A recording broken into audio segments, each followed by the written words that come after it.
Welcome to my stream, where knowledge reigns supreme. Calm and collected.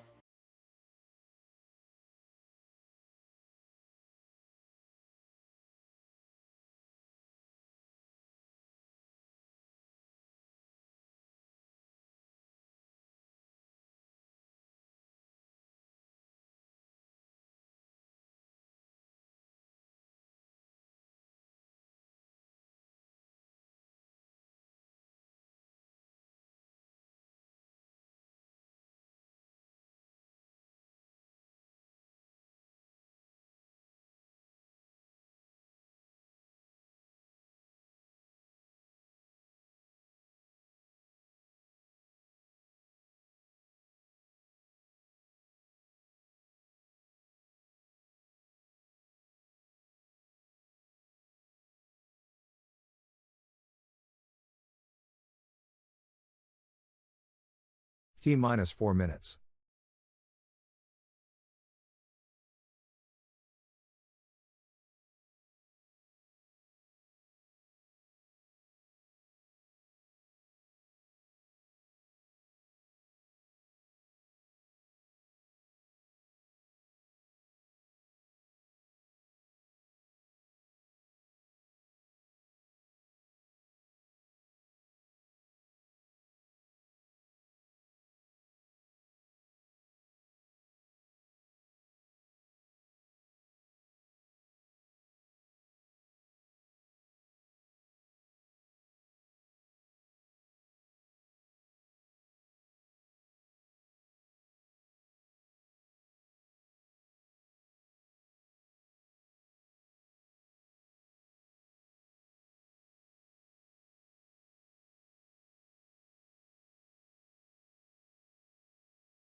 Stream about to start, 1 minute left.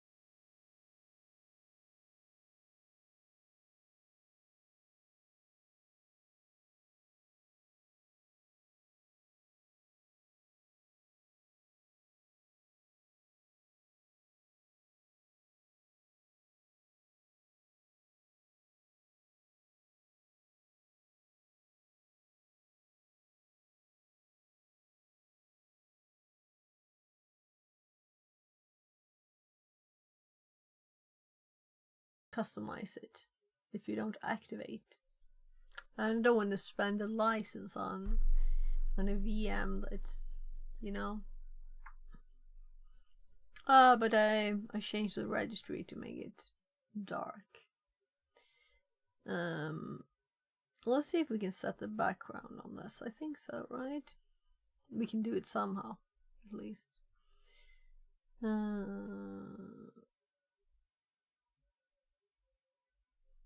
Is the background in advanced? I don't think so, right? What about background? You just right click an image. I just want to see the settings.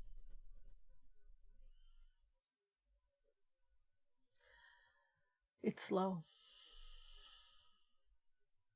Yeah, so they say we need to activate. I've done this before.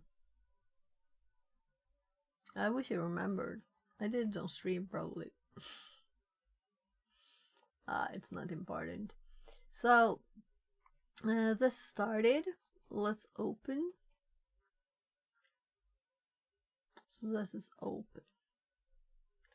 The chat server.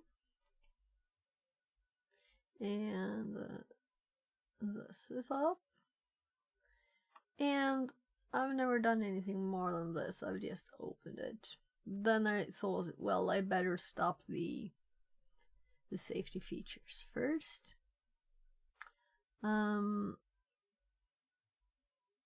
Also,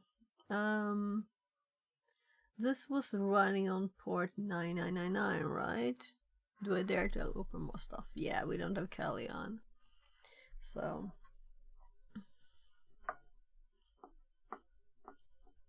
I need to upgrade my computer. It's getting more and more urgent.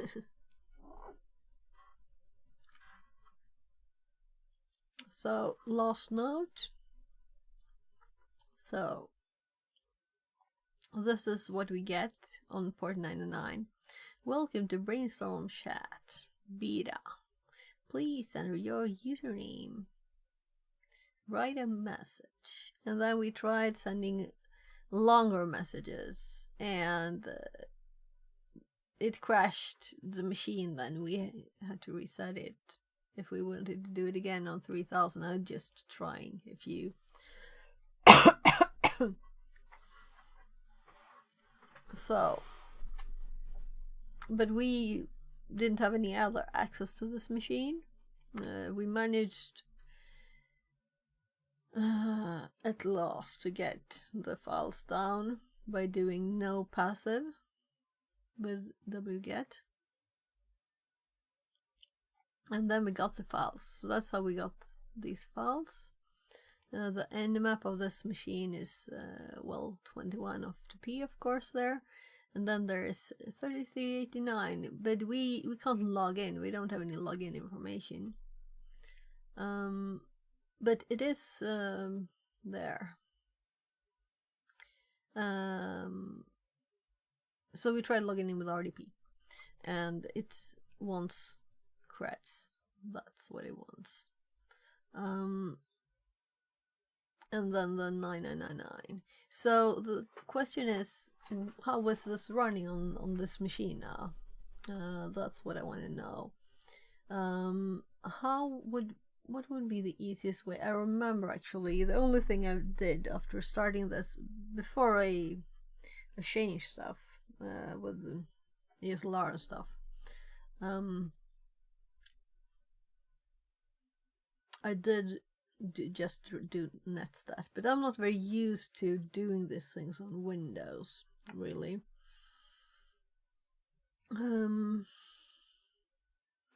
I would like my Kali machine to be up. This is I have like a tiny Kali too.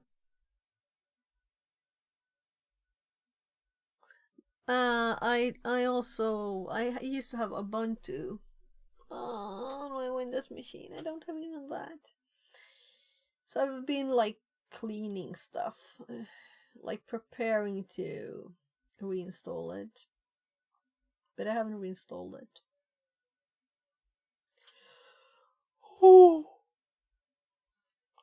So we had a VSH2 Ubuntu. Maybe we'll just install it so we have Linux. I want Linux. We can even have Kali, right? So let's do another tab and hope nothing crashes. So we only have one VM, so it's probably okay. But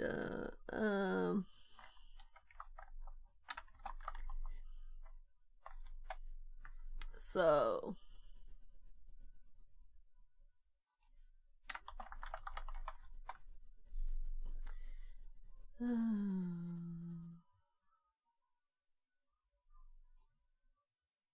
well, that seems like angled.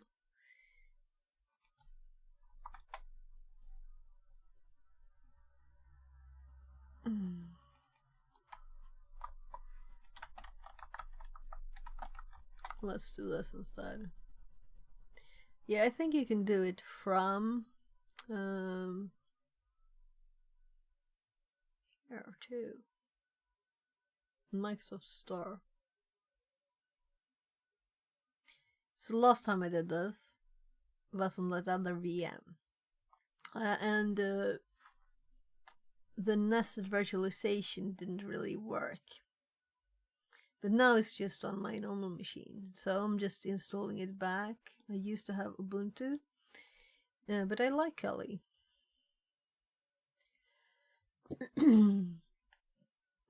So let's see what it says. If we just click the download button, what happens?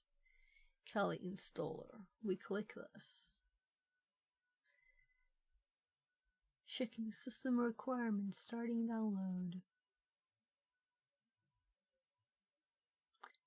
That's not much. Yeah, I just want a minimal thing. And we can add what we need later. You can use Kali from 3 years old. That's good to know.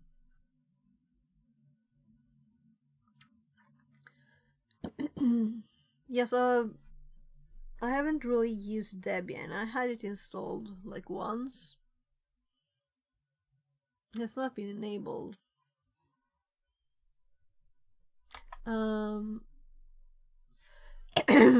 Yeah, I searched for the wrong thing, right?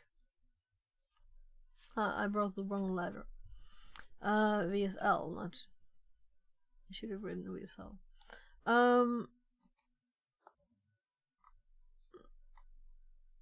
Let's check this out. Right, I made this giant before.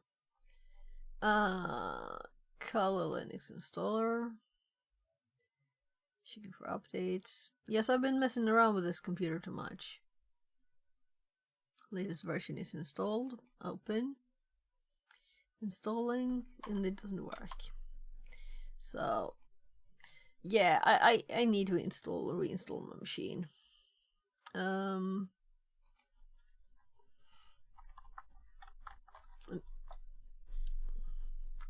It's because I've been messing with it for the nested virtualization for VMware. So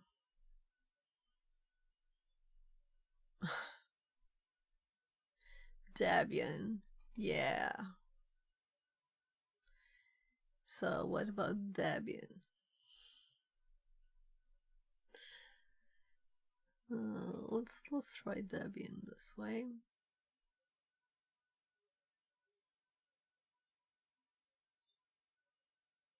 Can download. Okay.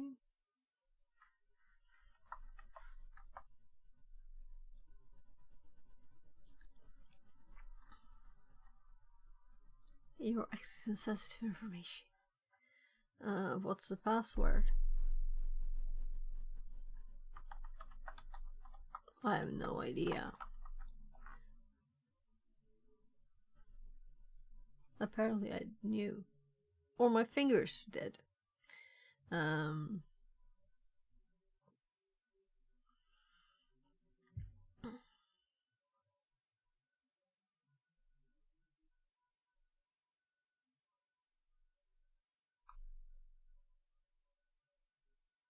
Okay.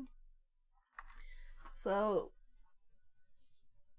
Queue, checking dependencies, license downloading.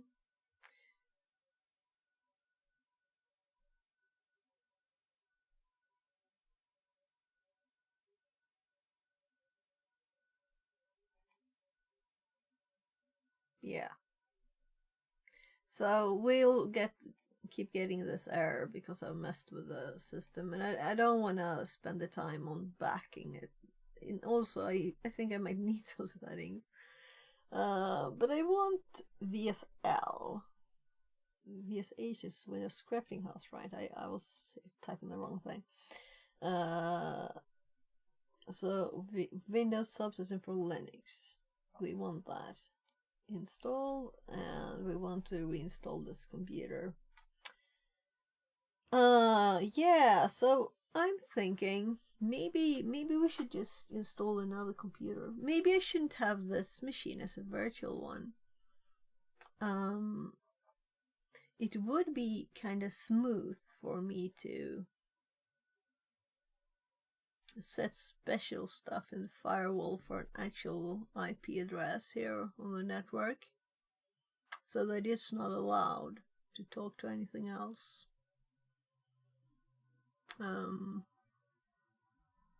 So it can download stuff from the internet, but it can't like mess with internal stuff. I have to finish my food.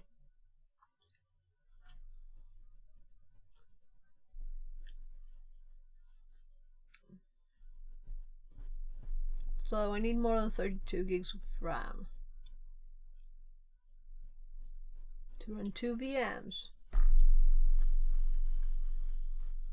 And OBS, of course. And Firefox. And Obsidian. And the TTS. And SAMI. And StreamerBot. At the same time. So it's too much. So this is the task manager for my computer, not the VM. So there's nothing here really we can shut down.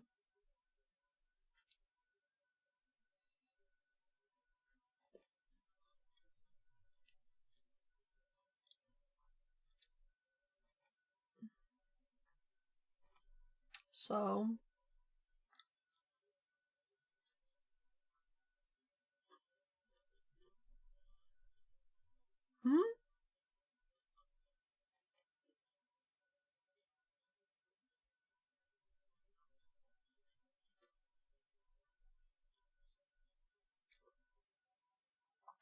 So what is D colon doing?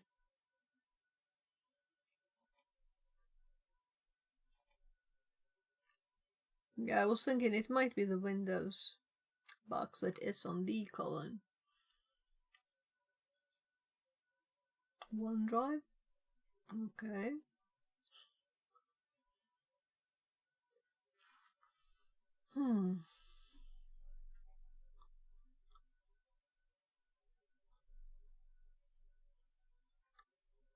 So why?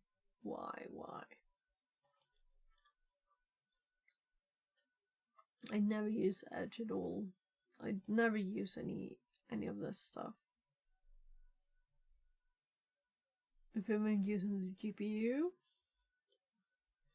I mean it has it listed at least. It's not really doing anything, I guess.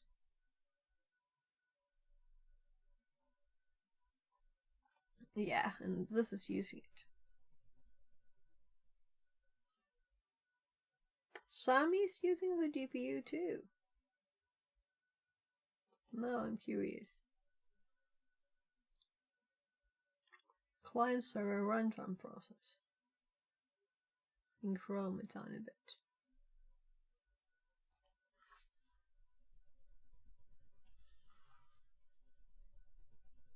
So 3 tabs in Chrome. I have checked on the stream if it's up.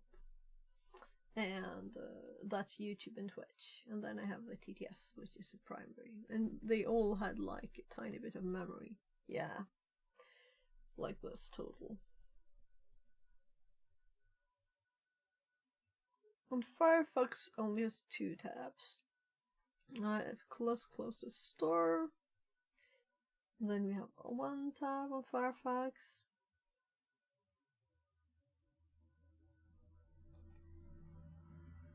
So let's just look into this.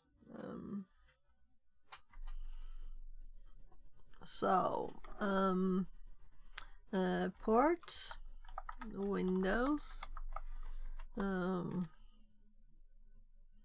find, open.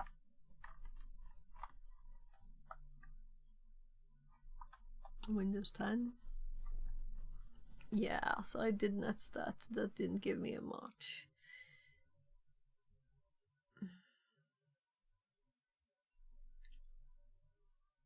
So netstat was my thought to start with.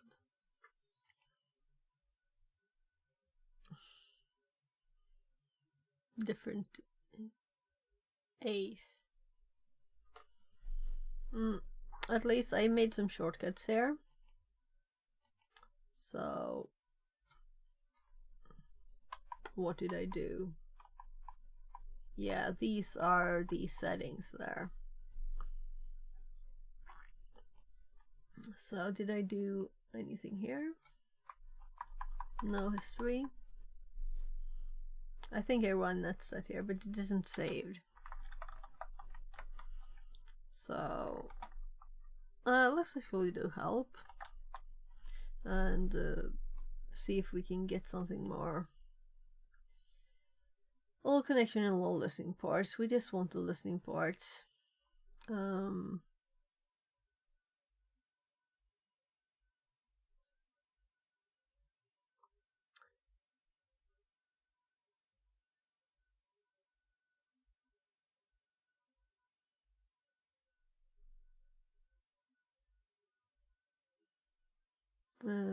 Executable involved. B. We want B.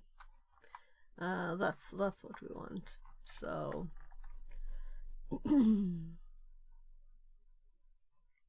okay.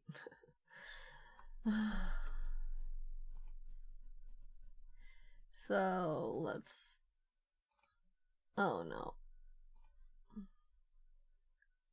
Click, click. It's slow. Every click is slow. So net stat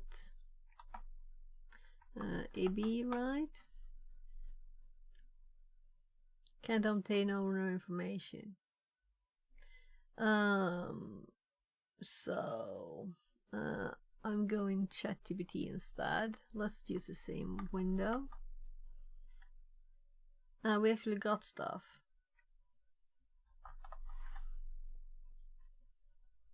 So let's see if we got anything interesting. Is the size of text good enough? Oh, these are just UDP. So we know that it was listening on the other machine on the TCP port. I'm just reading the ports. Right. Yeah, so I'm a bit lost when I'm not on Kali, I feel. Like, oh, we could do nmap. Oh, right, we don't have nmap. So no nmap. We have to install stuff. It's not there by default. It's annoying. Yeah, so let's go with ChatGPT.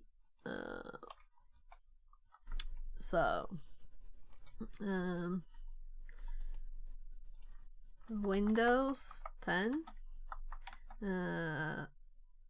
Find listening port from program I'm running.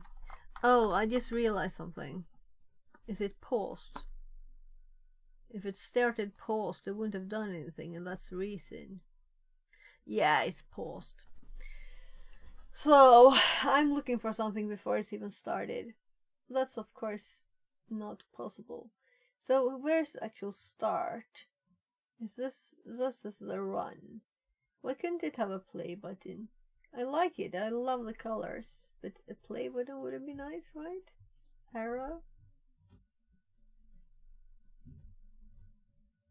So now it's still paused. Right.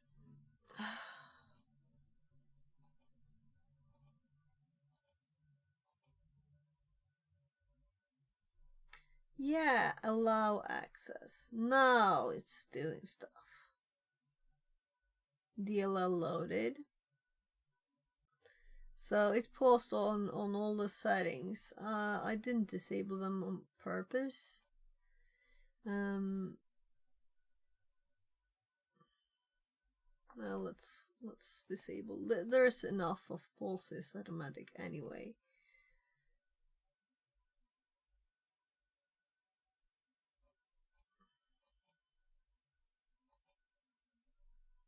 You can see things flickering in the corner of my eye that you're on the right screen. So I just disabled the ones there. But it will still pulse, I know that. So now we can actually... Now what I run before feels like... Am I stupid? Yeah, so now it's listening on 9999. So the only problem now is that we don't have anything to talk to it with. If we don't do it on the machine itself. Yeah, I'm going to install Python on this. We can run it on itself. Do localhost 9999. We can do that. So, but I need to upgrade.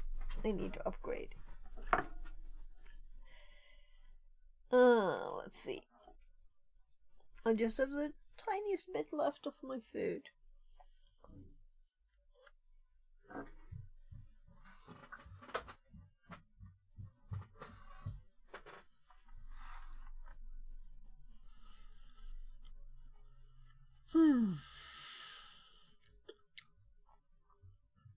So it was that easy.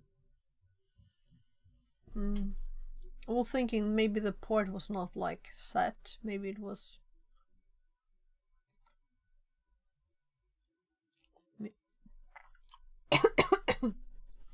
So now you can see the waiting for connections there. That's interesting. I've never seen this before. So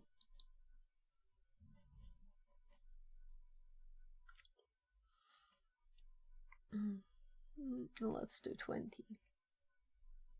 So right. So I'm curious to see if this will remember these settings next time we run it. But I would like to have another color on this one. Let's do like purple or something. No.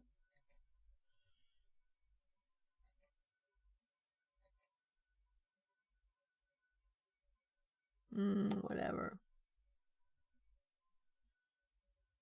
Screen text, screen background.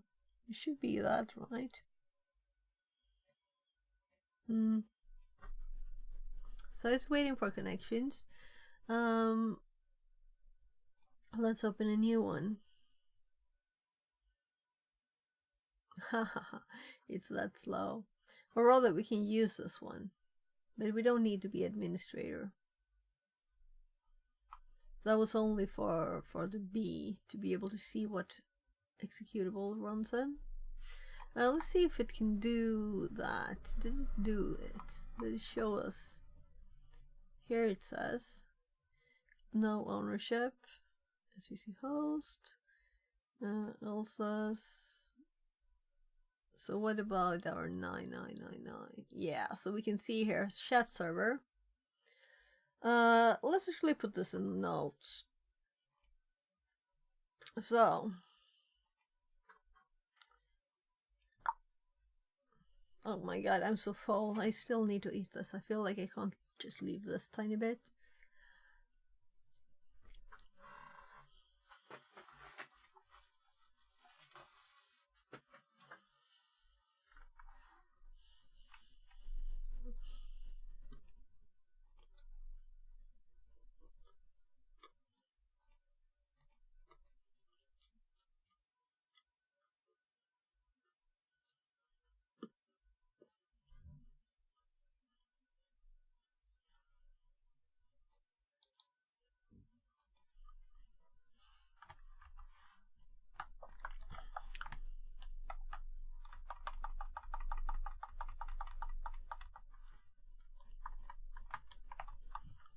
Yeah, so we're not saving all of this.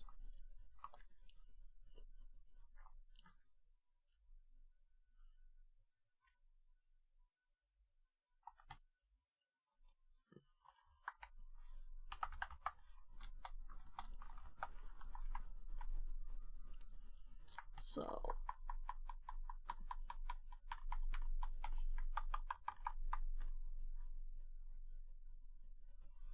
let's do there.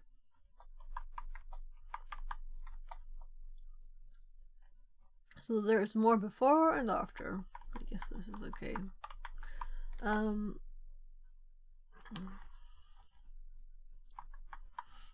So we're installing it. It's installed in our Windows 10 VM. We start x64 DBG. No, 32. And open the, what's the executable called? Chat something. Chat server. The chat server .exe. We start it and run nstat to confirm the port.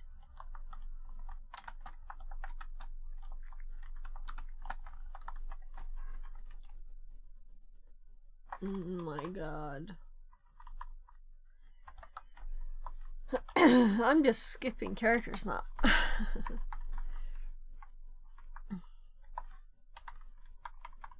So let's we have to install Python now. Maybe indifferent says. Hello, what's the context? Chat server exploit or chat server is the payload? Chat server is a program running on the box we're doing. It's this one, Brainstorm. Reverse engineer a chat program and write a script to exploit a Windows machine. So we need to understand how chat server works. And we know there's a buffer overflow in it. We already tested that if we do 3,000 characters it crashes, 1,500 it doesn't. So that's, we just went some big steps up and crashed the machine Friday, I think it was we did. But I didn't have a Windows machine, so I had to install one now, so we'll see if it works for testing stuff. So welcome in, by the way. So this is a recently installed machine and we need to get Python on there. So let's do that. And I had the stream crash because I tried to run both my Kali VM and this one at the same time. So I need a better computer.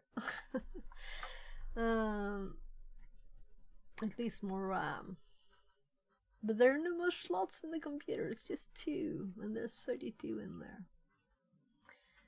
And I had 2 more, 32. Well, I guess 16 then. I could have put in there if I only had more slots. And my old motherboard that broke, it had those. So, annoying stuff happening. Let's see. Yeah, so we're going for Python. Download. Very advanced search here. So, the releases for Windows. Stable. So this is what it's. This is a stable one. This is a stable. I remember there being like a bit. So are we actually on download now? No. That's quicker. So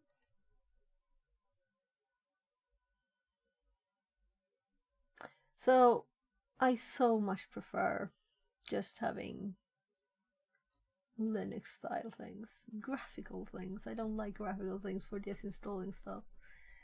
I guess it's good if you have options like customize. Let's do the custom one just to make sure.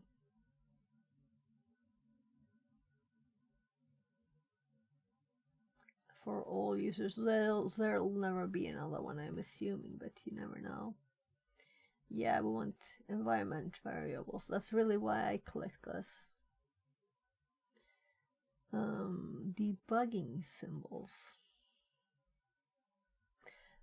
So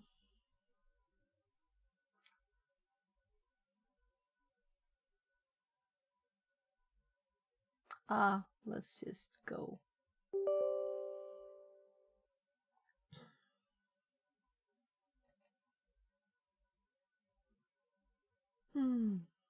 So how are you today?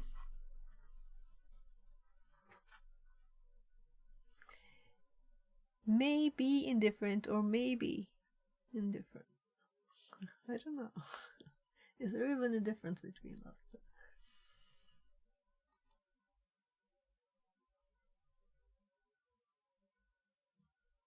So a new home lab server then Smile BTW. Used. Server RAM is so much cheaper now Smile. This is just my PC, so it's no server. It's that I'm streaming on it and running several VMs. It's a bit heavy for 32 gigs. And apparently VMware, what crashed was one VMware VM and OBS and Chrome. I'm running the TTS on Chrome. So that's what crashed. It's not like stable. You should have said like, oh, I have a problem, not crash. And I'm really trying to make my OBS as stable as possible. And I can't definitely not run Discord while streaming because it just crashes at once. Discord and OBS together, nah. So did I run this? I run this. Yeah, I want to cancel because I didn't need this.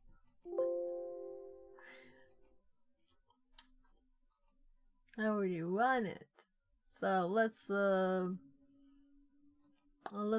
stop this one because we don't need administrator and Python should be available now. So Python should give us Python 3. Yeah.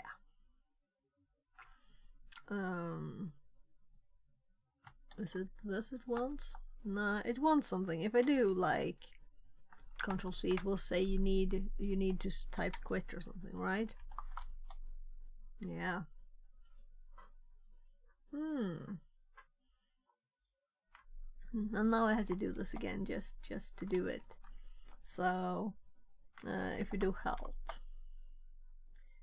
Q, quit or exit. Yeah, I think they added stuff. I think they added stuff there. So we don't wanna leaving help and returning. Okay. Yeah, so quit doesn't work. But quit doesn't work. So the logic of help having a queue and Python itself not having it. Well, there.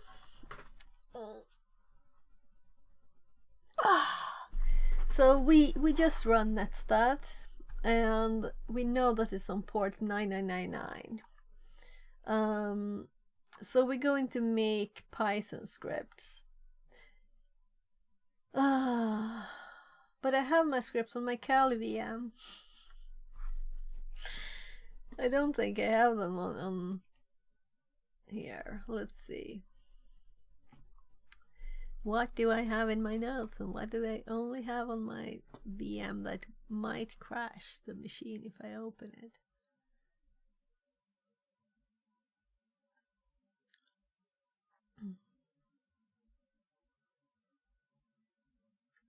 So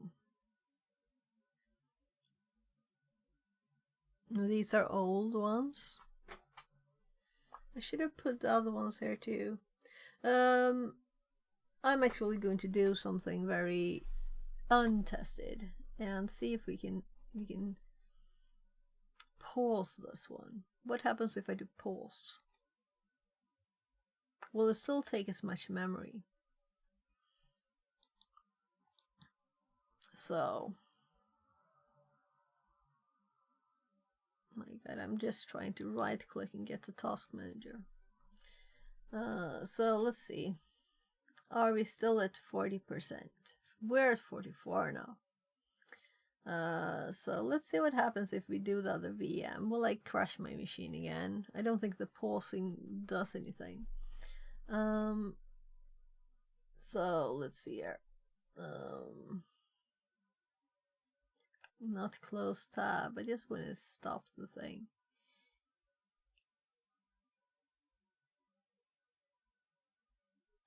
Power. Suspend. This is what I want to do. There. So now we have no VMs running. And memory is down to 40. So it's not really happened a lot. It's slowly going down though. 38. So if we just wait a bit, we'll have more memory. This is a bit interesting. So you close something down and then you wait. 34. Now it's been there 34 for some time. No, 33. 32. So I don't want to have to restart stream. It's annoying with YouTube that you have to create a new stream there.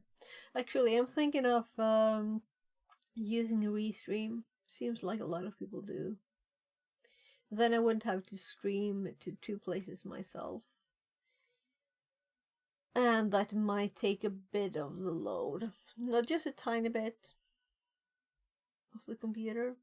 So it seems to have leveled off there at 28. So let's start Kali and let's get our stuff and close it down again. So so I just created a new directory in the home directory of Kali there. That's called buff, where I have these files and I didn't put them in my notes, so it's just Python scripts. So I thought I'd put them here, and we're also going to merge them with other scripts. So we're going up here again. So let's see, Windows, we were at 44. Let's see when Kali started. This is a good, nice comparison, right? So we could really have this like on the side here. We don't have to have that much of it showing. So 34 still. So if it was to start burp, for example, it would go like, wouldn't it? If we just use the command line. So the way that I can transfer files is to drag them, but it seems to only work from the desktop. And I'm not really comfortable using the GUI of Kali of Linux. I prefer the command line, but I will try. So at least it was easy to find the directory. So if I were to drag this directory to my Windows machine, will it work? And copy it? It did. So good. That's like all I wanted from this, I think. I know that sometimes Windows will complain about stuff, you know, like, oh, yeah, I don't know why it's like, I tried the other day to type like CD there by mistake. So we're at 35 still. Let's just start Firefox. It has lots of tabs. I just want to test the memory here.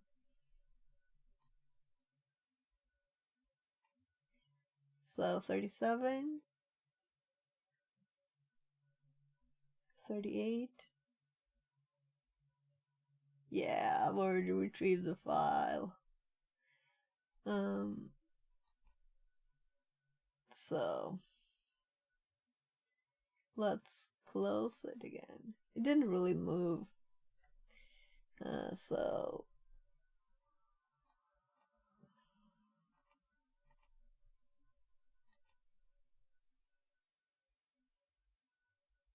So straight down. It just hopped down. No slow decrease there.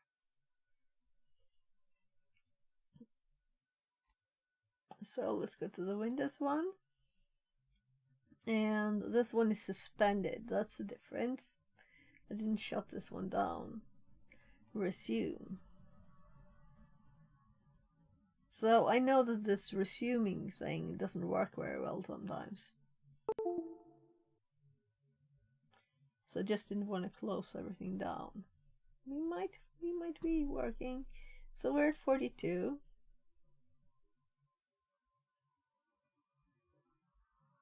So should I have this up still?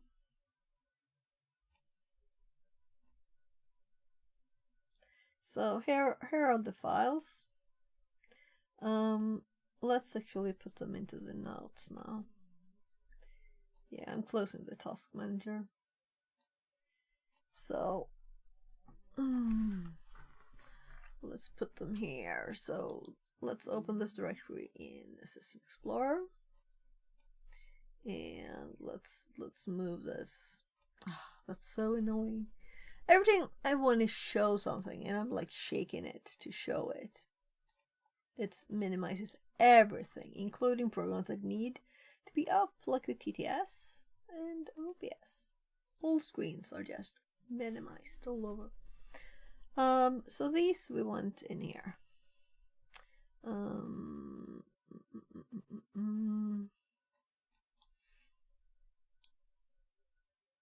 What? Okay, so it's called. Okay. Yeah. So let's just delete that directory. Yeah, my hard drives are not full. I have 100 gigs free. So, just to keep the names in my brain there, let's have this one up. So we should have them in here now. These are our examples while learning buffer overflow. So, why is it called exploit 10?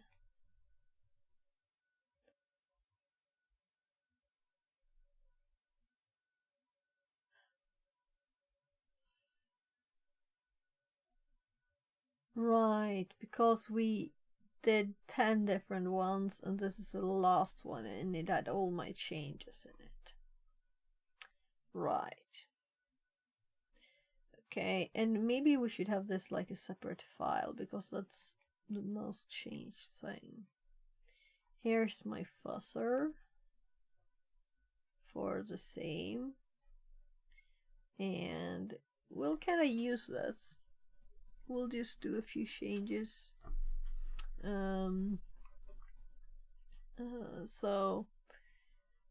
This one works, so you just send a command. Let's Overflow 10. It's a test program. It's a TryHackMe room called Buffer Overflow Prep. That's Tiberius made it, I think, like so many years ago. And it's a horrible VM where you can't change the font size. So I had to zoom and zoom and zoom to be able to see anything. So I'm so happy we're done. This is just a very long string, and then we take a bit of it. And when it crashes, we will at once have the Obsidian auto adopts random files from its directories. Didn't realize seems good. Oh well, it doesn't. I have added Pi as a I have a plugin. Let's see. Community plugins. So let's see here. This is not where I have the settings, right? I'm not in here very often. Oh, right here. So plain text. So I can set extensions I want it to show me as text. But if I want to do something more, I just open code. But I'm kind of trying to save memory now. I don't want another crash today. So we could open code and have it a bit prettier. But it's okay like this. Ah, okay. Yeah. So we can still read it. It's just not colored nicely and everything. So code can be kind of big too in memory. I don't think it's a problem. It's really just if we run two VMs and do a lot of stuff in there, right? So it's probably okay to run both. Now when I've stopped all my... I had a few tabs, like 20 tabs maybe in Firefox 2 when it crashed. And I think I didn't restart since yesterday when it crashed. So for the same reason though, so... yeah, so this one just... we have an IP, and in our case we're going to do localhost. Let's actually undo that, and let's save this as we can use this. It's called Fuzzer. It's kind of nice name. Let's do localhost, and the port is 9999. Timeout is okay. There's no prefix here. I think we'll just do this. And this is the pattern. So yeah, so I put this here because for the other one we really only changed those two, that one really, so we can just remove that. I don't think it's hard to read or anything. Then we have, starting at 0, we're having a step size of 100. And while through an infinite loop here, with a sleep of 1, we increase step for the first time to 1 then, and it just puts a prefix and the patterns, and it takes off this string. This is not the repeating string that we can use, and it takes a bit of it, just increases 100 for every time. It tries to connect to this port and IP that we gave it, with this timeout, and receive a bit of data, and then it's sending the data. And I think in this one we need to send two things, or rather we have a login first.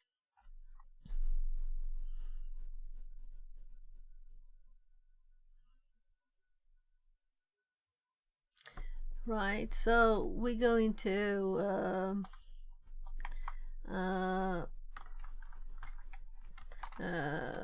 this one uses a login. Well, it's just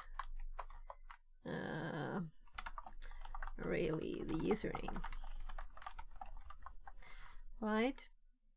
And we're just going to start there by sending another string first,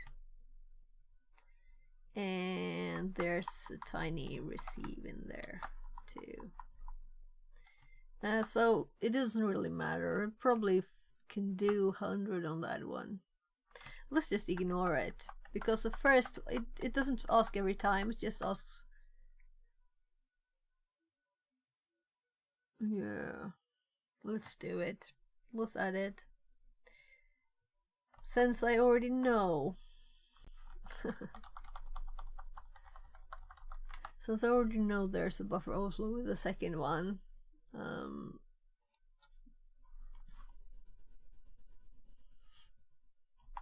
So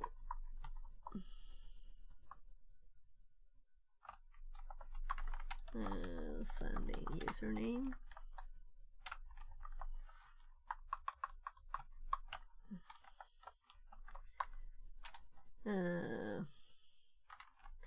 Well, it can be username.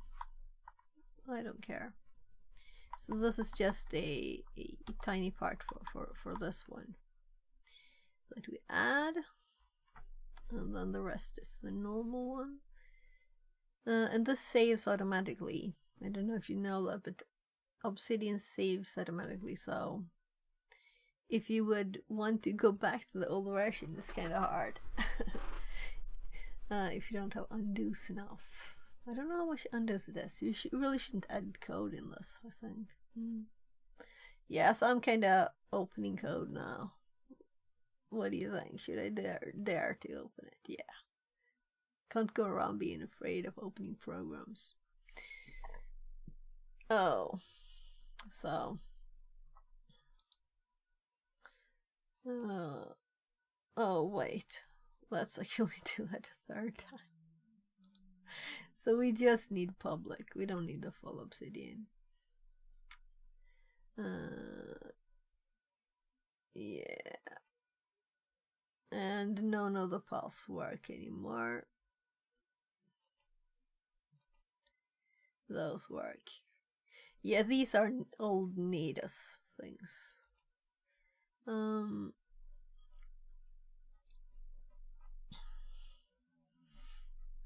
So here's another fuzzy thingy. Am I in the wrong place? Yeah.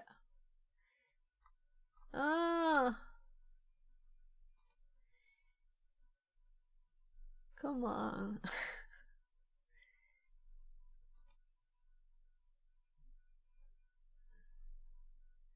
Not programming.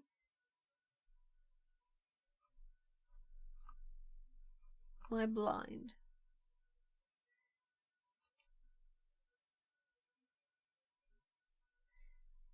Here, tools and info. And then we have 27. And here we have the fuzzer one. And it looks much prettier when you have a, that it doesn't automatically break the lines, right? So I'm like thinking we'll copy this one actually. So can you just do this? Probably, right?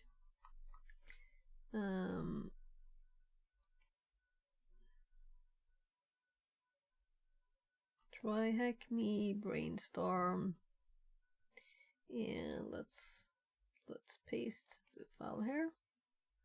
So we have a specific one. So let's just check it. I think we're finished. I don't really remember though.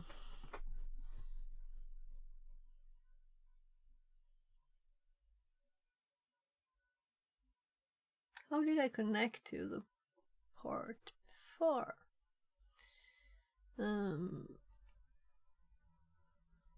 So let's hop back here and just quickly I'll remind myself. We can go port. So what did I do? I just did netcat, and we're on a Windows machine now. So we don't have netcat. And my netcat for Windows machines, this is a new machine, so I don't have netcat. So I'm just looking at this. So we're getting data. We're printing some data. We're getting some data. We're printing some data. And this is where we want to get some buffer overflow. And then we're getting some data. We're printing some data. We're getting some data. Right? So I think it's the way. I just added the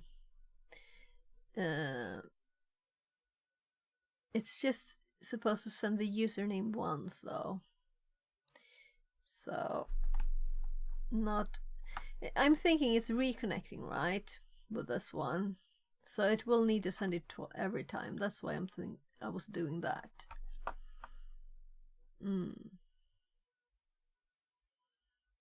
So we're not using the same connection and sending several times. We could do that.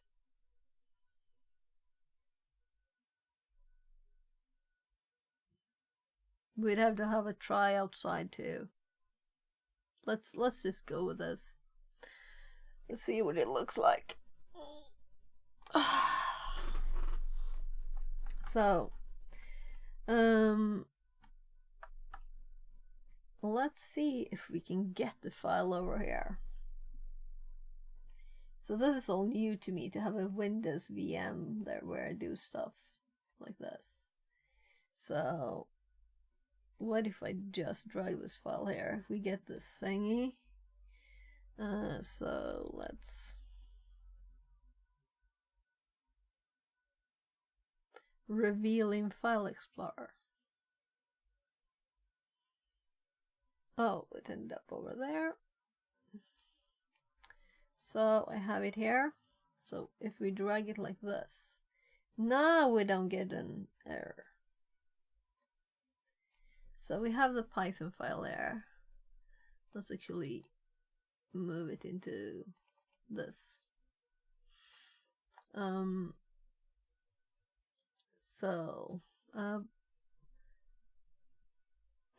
I'm thinking I'll move. We can edit the files. We don't have, and we're not going to install any code on this one. I'm thinking let's keep it as slim as possible for a Windows machine, right? So let's just do. We have this open already, right?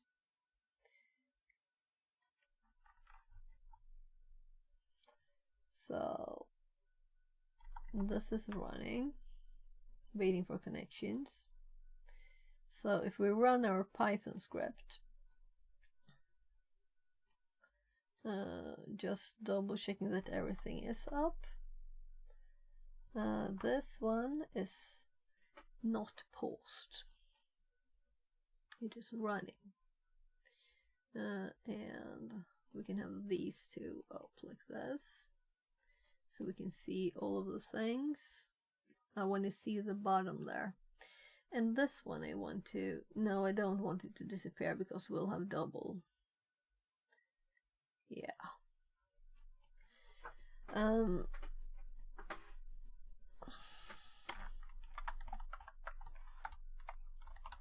No, this is Windows.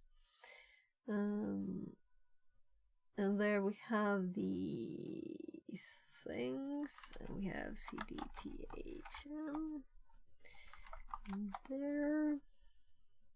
and there we have, so we do Python, fusser py, and let's look here.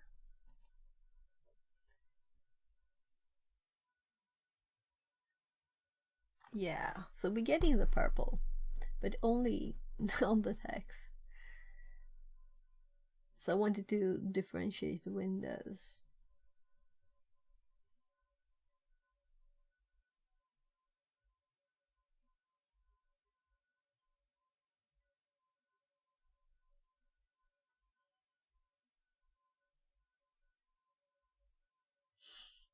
I misspelled username.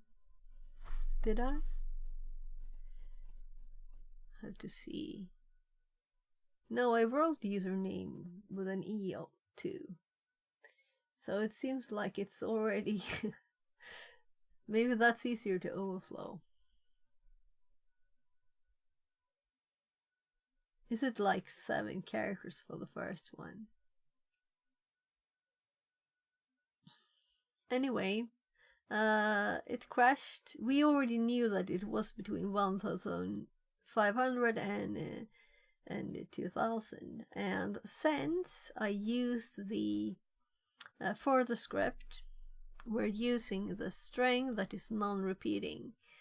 We should be able to see where it crashed. So let's click here and look at this. And that's our EIP here. So if we copy this one, and I need Kali again. Yeah, how can I do this without Kali?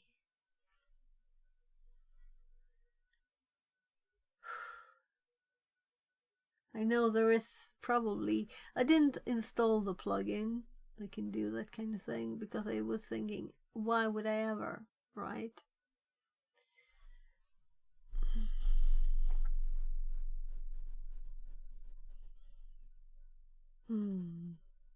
I'm thinking this must be available online. If nothing else, ChatGPT can do this. So,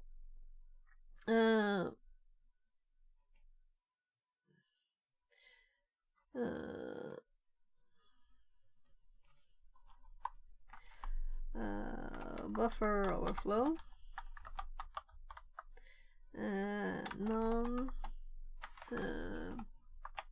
so MSF, non-repeating string,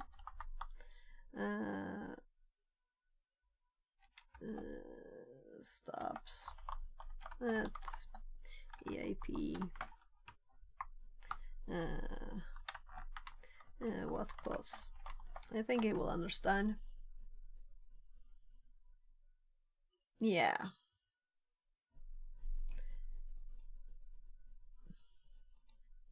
I know, but I don't have enough memory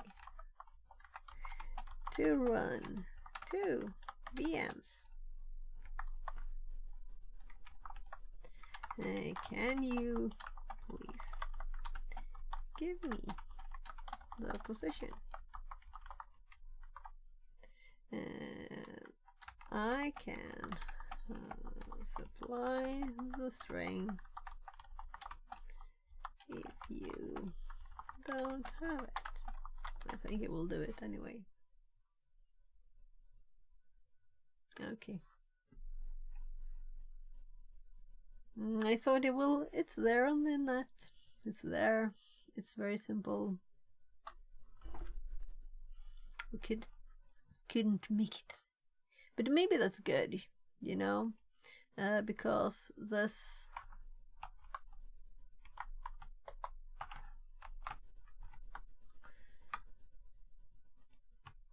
is kind of a long thing.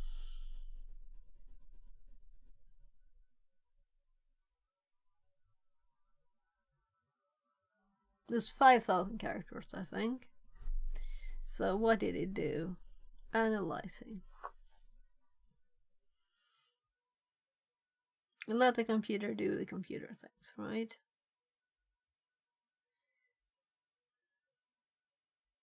Yeah, and I really shouldn't have a string in there. I really should have the logic of it. So I should read the script that we're usually running and make my own in my fuzzer instead of having this long thing. It's a lot of characters. No, poor ChatGPT has to read all those characters. You know, it would have been instant in Kali.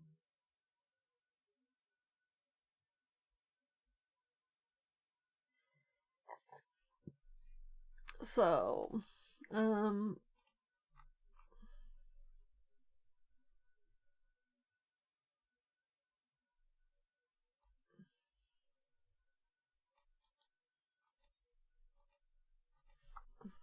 online.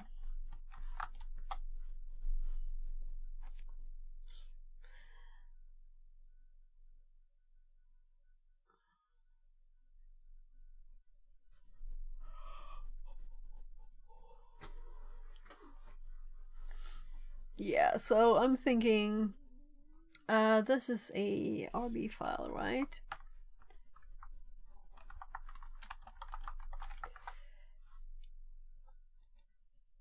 So we can just do it like this too. So we don't have anywhere to run it, but there's also the I'm like blind, pattern, offset, and pattern create. And I really create that I wanted first. Let's see if it's done.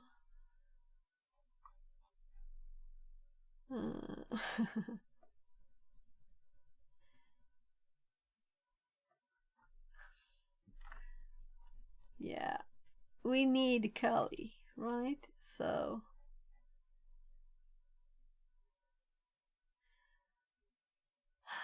yeah, this machine is kind of crap anyway.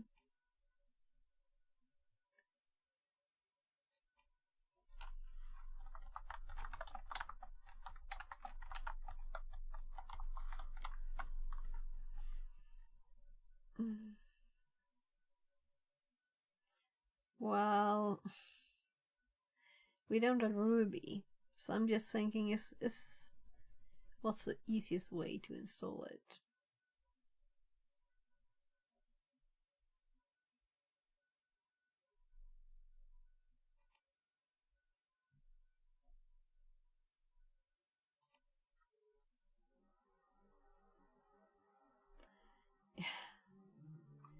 My goodness. You run it with Ruby. Yeah. Okay, let's just... Here I'm trying to save my poor computer, but I think it's kind of good to have it on this one too, right? So... you can use Ruby installer. And we really want to do this on this machine because we might want to do this again, you know. So let's... This is when we download Python. So easy way to install Ruby on Windows.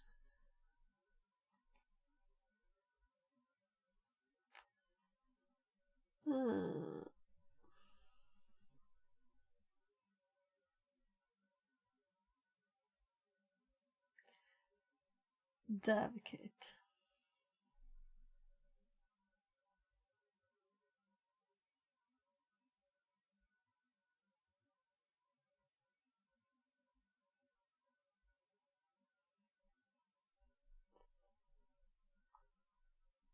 Yeah, let's just do this then.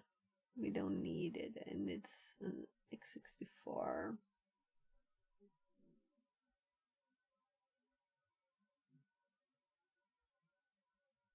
Okay, 335, 325.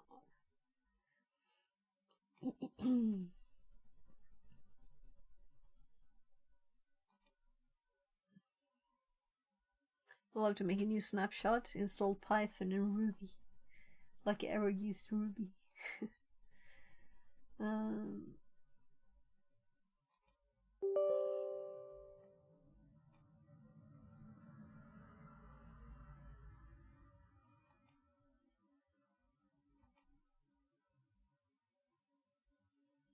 Yeah, I think I put stuff like in the C. I put this one in C, so that's totally okay. It's obvious that it's there and taking its room, you know, stuff.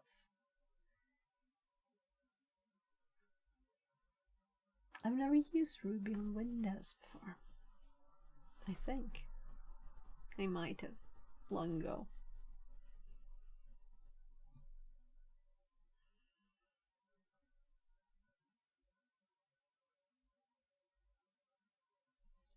Now I'm curious, how old is Ruby?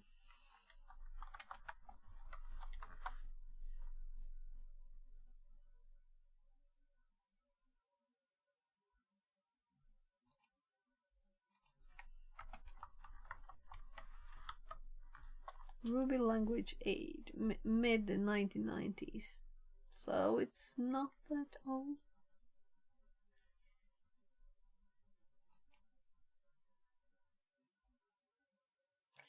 (1993), released 1995. There.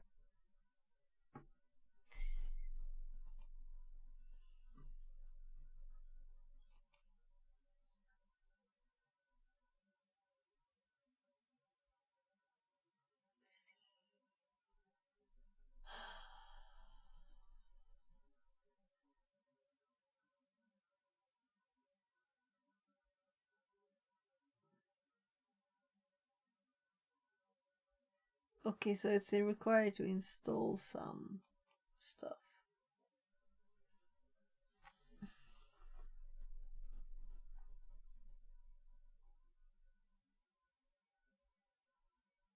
Yeah, let's do 3. So I just said I didn't want to deploy development stuff, and then yeah, it's not found because it doesn't exist.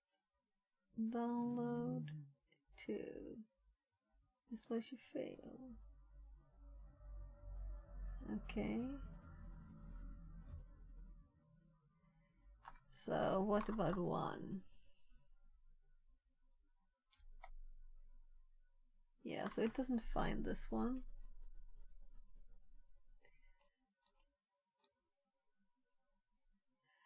This is not a very old file, right?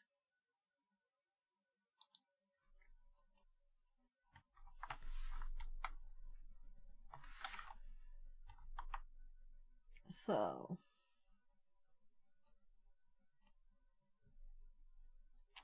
my MSys2 x86 64 2022. My god. Yeah, that doesn't exist. It's too old.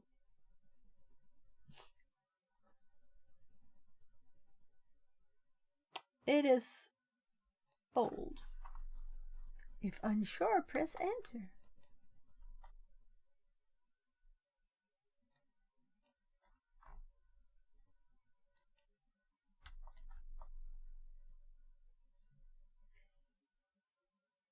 So, why does it want such an old file? And what is this? It's really just a file.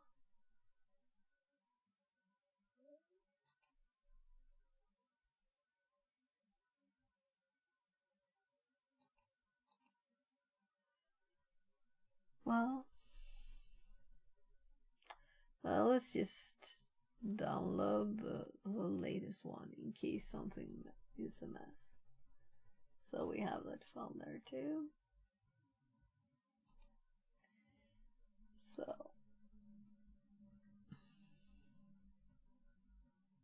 by the way, let's actually do like a screenshot of this. It's kind of pretty, don't you think? I think it's pretty. So make sure this is selected.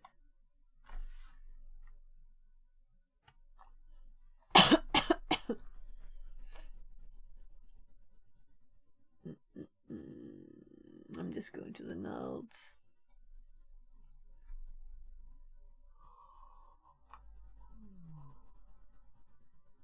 Oh.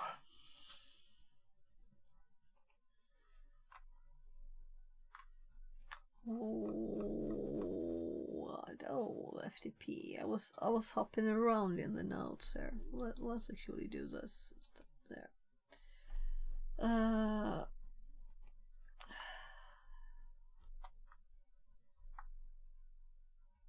Let's make a script and run it. Fuzzer.py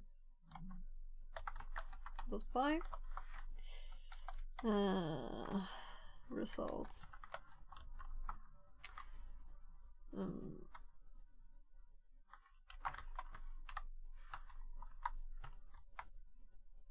Okay, my copy failed.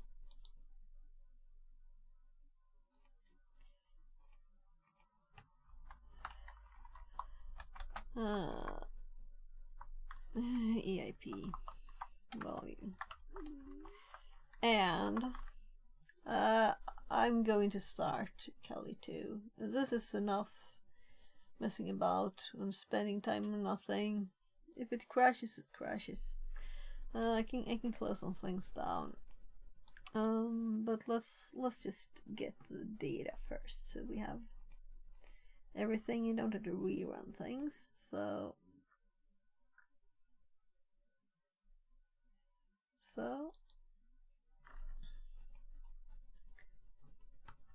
there we have the fuzzing. Let's do like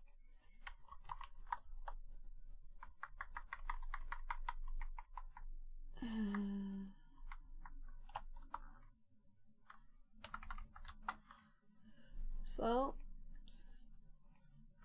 but we also have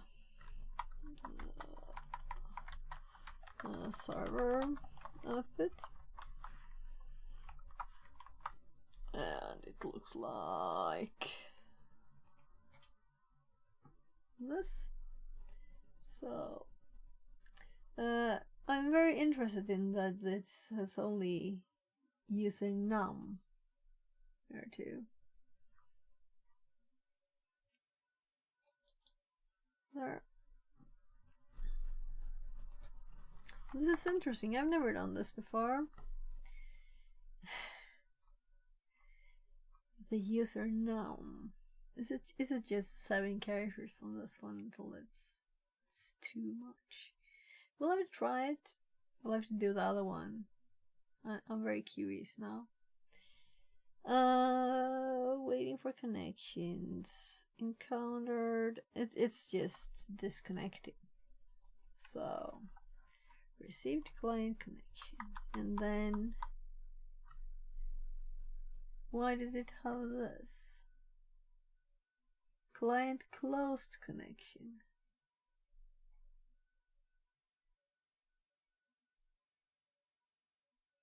Yes, we could do one thing in between, just to make it prettier, right? So if we do this and actually open this with idle, right?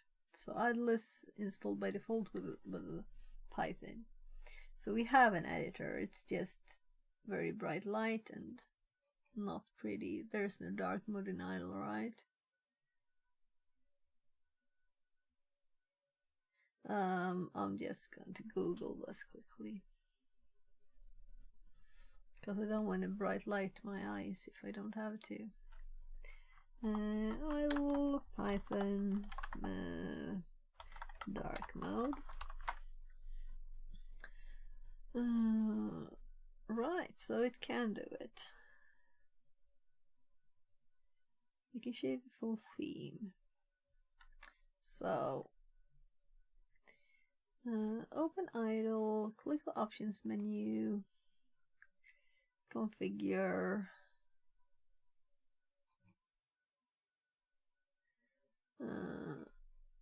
It looks like this. It's so much bright light now. I don't know, I have a big light up there, and there's a window open with a blue sky, and still that is the brightest thing here. Isn't that crazy? That's actually brighter, but I'm not looking straight at it either. So click on highlights. Highlight menu, it's called highlights.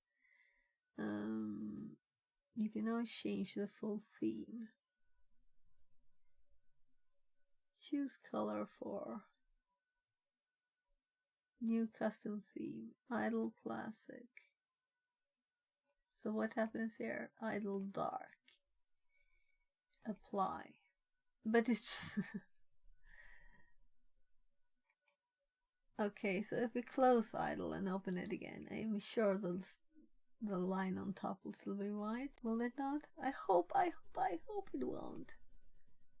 No, it is. So we can just change the colors. We cannot change the actual interface here. So, but it's better. We also don't have scroll. So I'm thinking I might use this again, you know, or I wouldn't care. We're not using 10, we're using 20. There, much better. And now we can just try and not see these white lines so we can actually see the text. So, I was changing.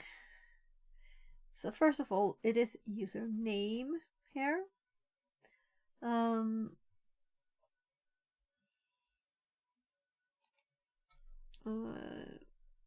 1, 2, 3. I want to see. And yeah, what I really wanted to do was the other way around though. Let's do it the other way around. I'm going to change the step to 10. And I'm going to switch these two around. So let's do save as. Fusser uname. Let's do username. And then we're going to change this.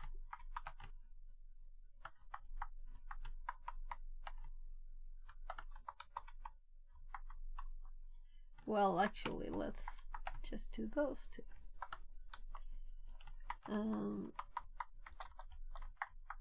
And then we're sending a message to.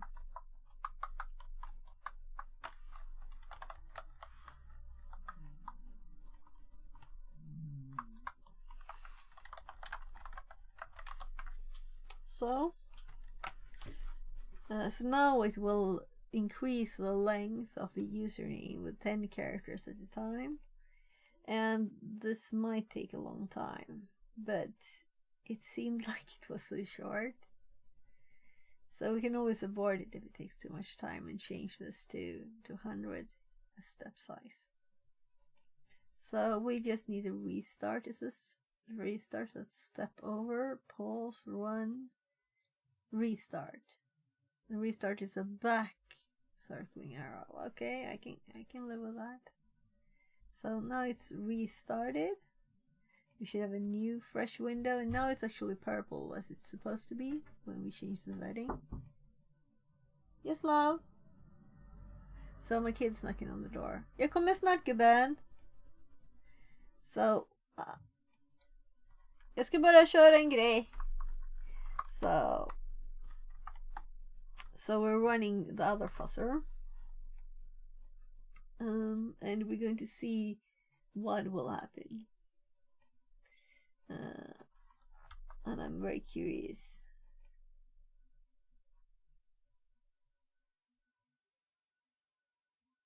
So there doesn't seem to be a buffer overflow error, is it? It seems it's just getting the short bit all the time. So I'll go check with my kid. This can run.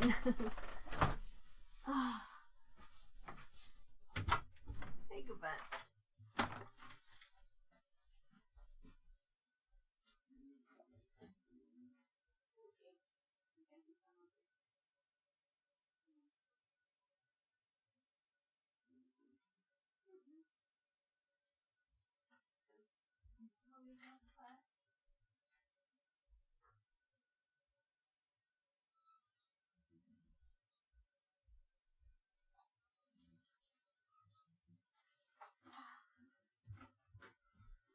Du pratar med Linnea, gubben.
Superbra!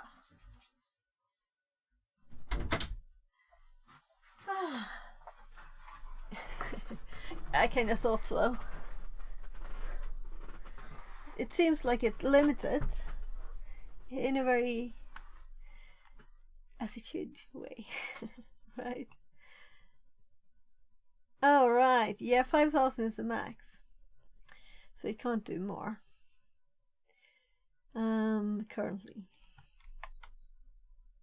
So meaning this is not crashed. It's just continued. It could handle 5,000 characters there. Because it's limiting it, right? So 1, 2, 3, 4, 5, 6, 7, 8, 9, 10, 11, 12, 13, 14, 15, 16, 17, 18, 19, 20. The question is why username got cut short. That's why I started this, you know. Because username was cut short. I'm just deleting all the tabs that led us that far.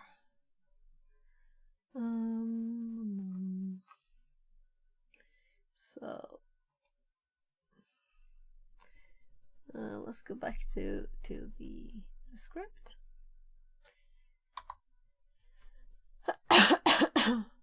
So we still need the position, so we were going to start Kelly. Right, I just edited it over here. I made a new version rather. I didn't edit it. So come on. So the fuzzer will crash it. We need to have this up, or we don't, but you could also make a fuzzer that fuzzes more detailed.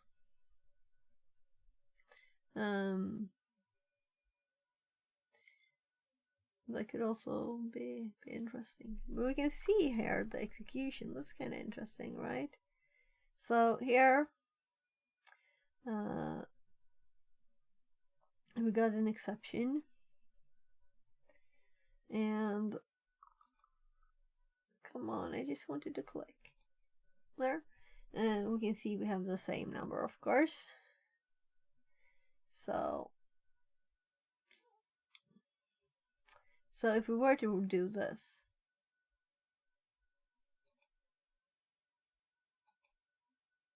we get the same kind of thing, that it can't really, it doesn't really stop, it pauses, it doesn't really crash, but it still gets there, you know, it knows that it's crashing, it just doesn't do it.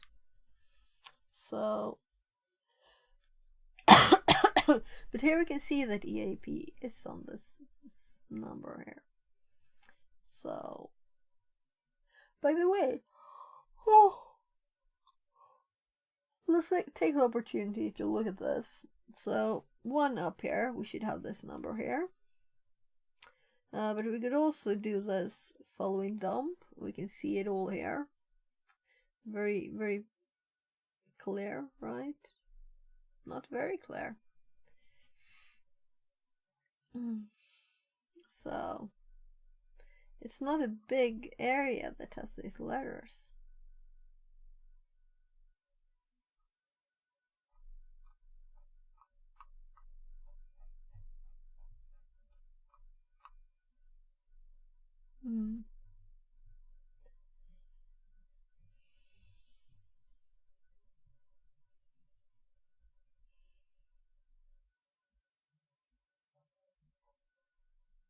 So 8CN, 9CO, 0CO, 1CO, 2CO. So it's a very, very easy to see how it works pattern. So I don't really need to look at the code, but I thought, well, why not? Oh, right, I closed those pages, did I? Well, I didn't think there was anything I wanted, but there was. So recently closed tabs, Metasploit, parent create, and let's do the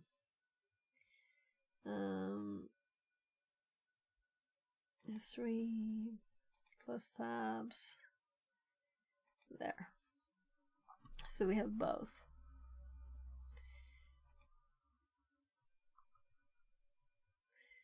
pattern create and pattern offset. This was just scroll down, that's why it looks prettier.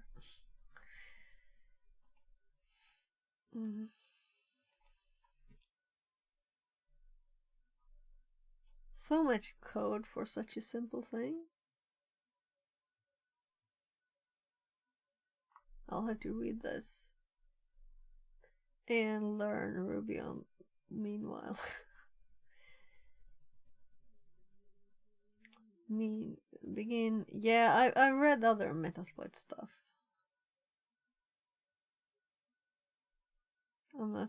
I didn't mean to read it now, but yeah, these are not important things.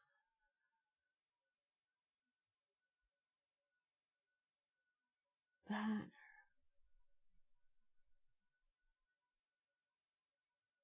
Opt banner. Alright, there are options.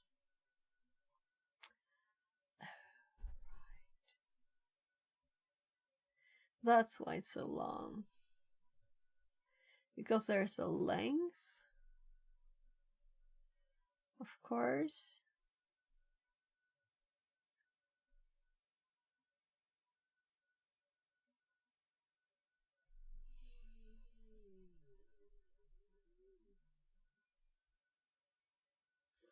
Options little length. So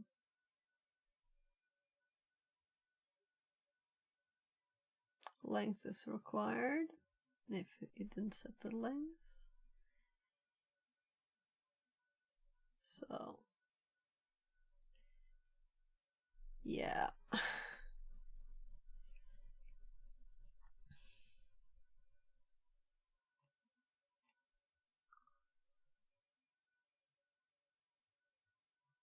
Text.pattern create. So this is just a function it already has. So it's not in here, the code for it. So that's not very surprising.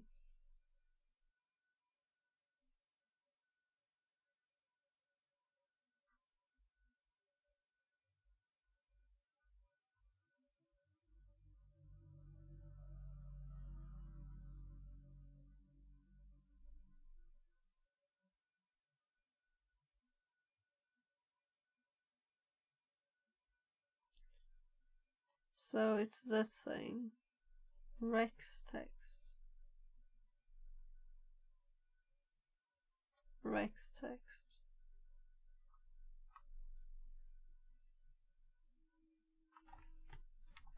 So how does that work?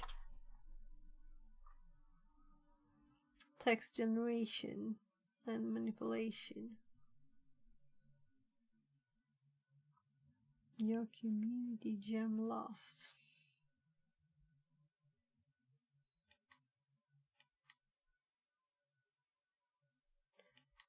So I'm just curious here.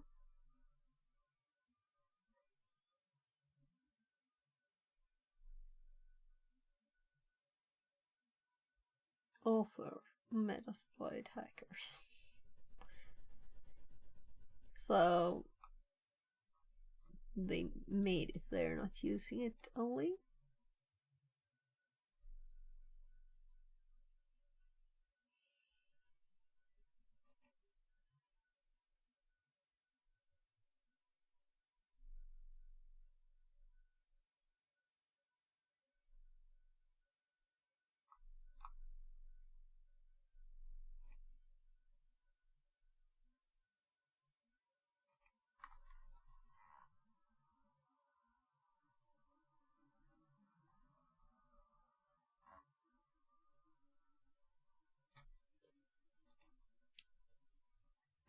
Sorry.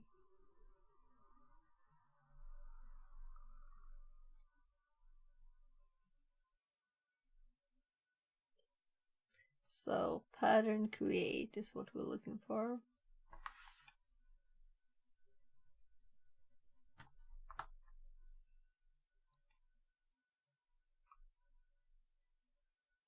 Yeah, I'm thinking the easiest way is just to clone this and search it locally. And look at it. I don't know what to search in this on here. Can you search for insides of a file? So I click this by mistake since it's just touch. I don't know what happens, but that was not the first time. So I still have this up with the what files we added to the notes. Yeah, let's not dig deeper into this. Let's just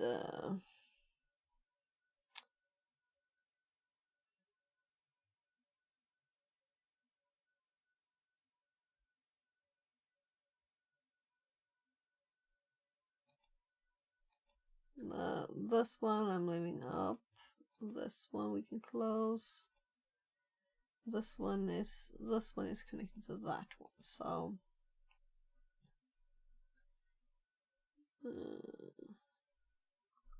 I'm guessing this will generate the same again and compare and get the position. So as long as we can of course easily find it when we have this.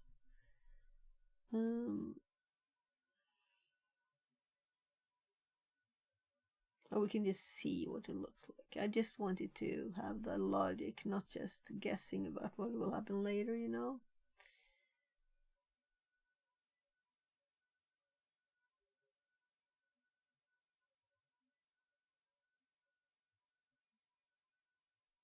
So I'm not really reading. No, I'm reading. Oh.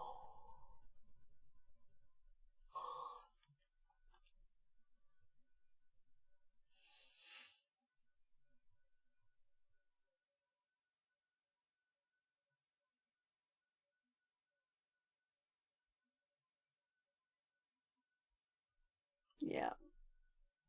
Let's continue with actual thing. So we need to start the Kali machine. To minimize what I have running while we do that, let's close code. What else can we possibly stop?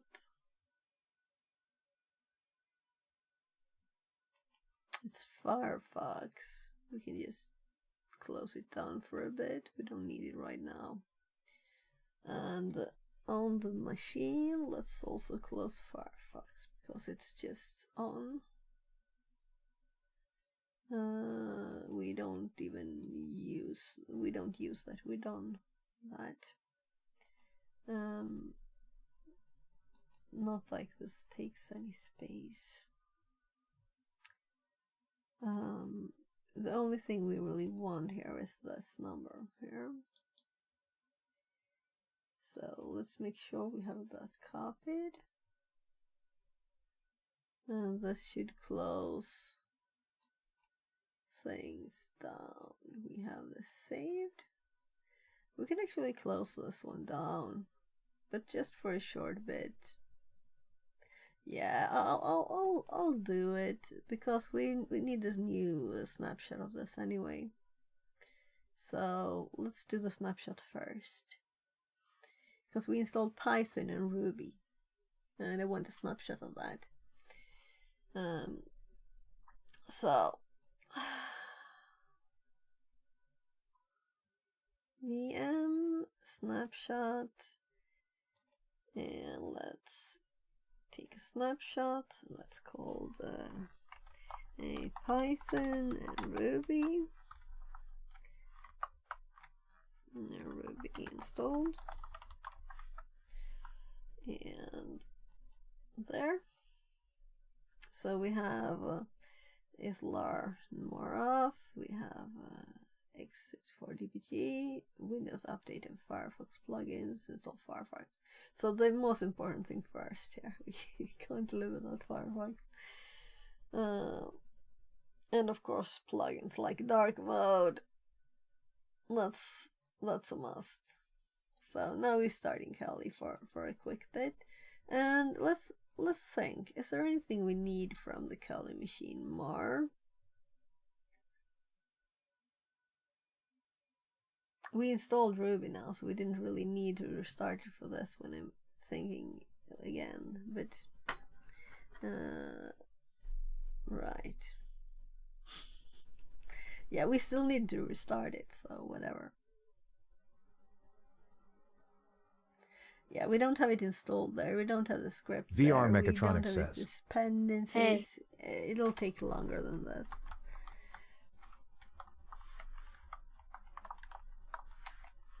So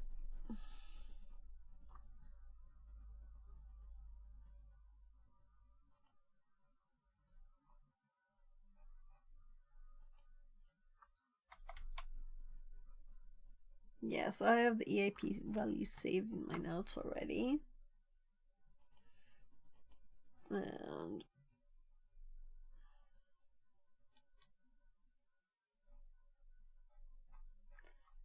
so I've been thinking I should put this in the path, but I still haven't done it, and I don't remember the path, but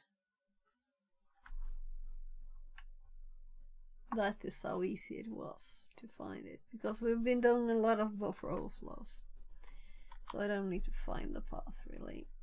It was just there. So let's just delete this and paste the new one.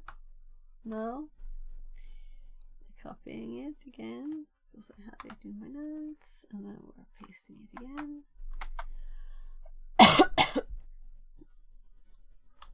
That sounds low. It didn't crash until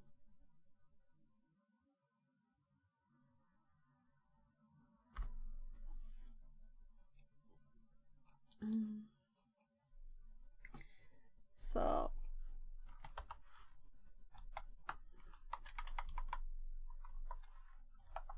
my kids are running around. It almost sounds like they're knocking on the door.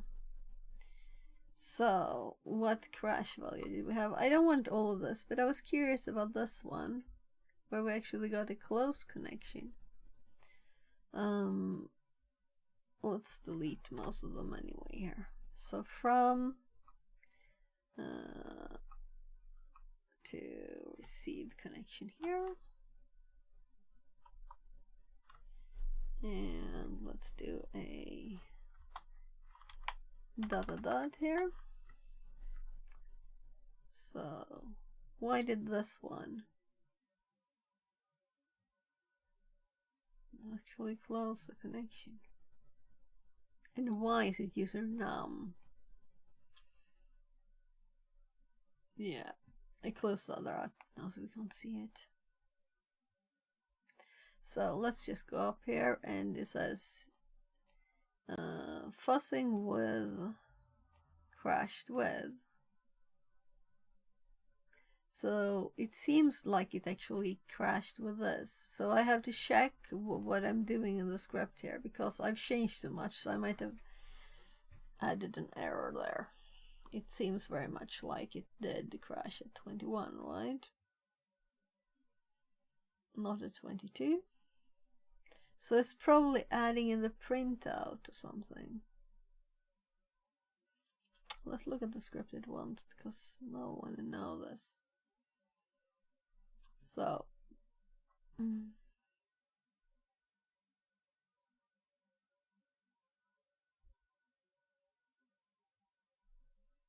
fussing with, and then the next lap it's going. No, it's when it's crashing.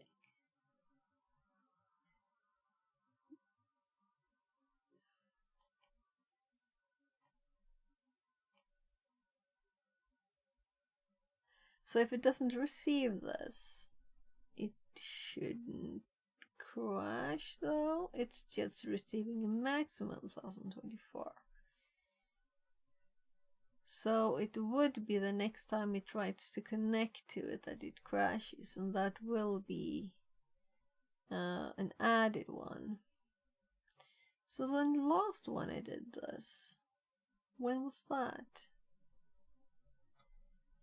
These were too easy, so I didn't make notes. I made notes for one of them because they were also similar. Let's see. It was just a long repetition, this. There. Right, let's look at it in Obsidian. Why look there? So it looks much better here, right? I didn't have the output saved, did I?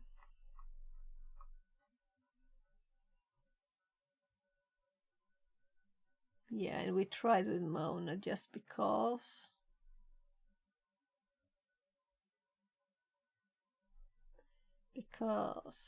And then we skipped Mona for the other ones. Won't have done everything. It's just slower.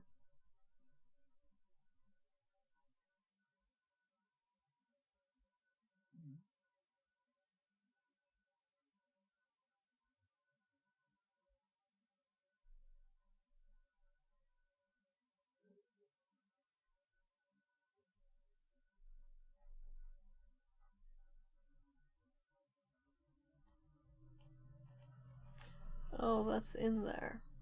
That's all I did. Okay, that was not much notes. Whatever. It's in the stream.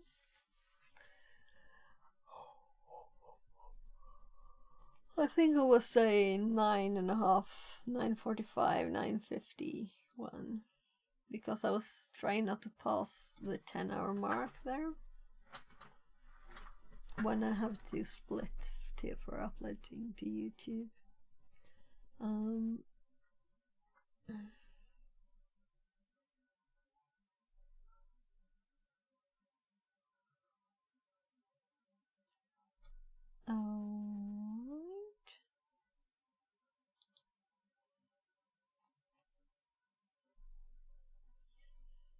So,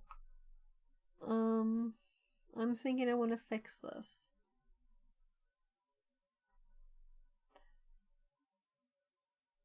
We just need to say fuzzing crashed.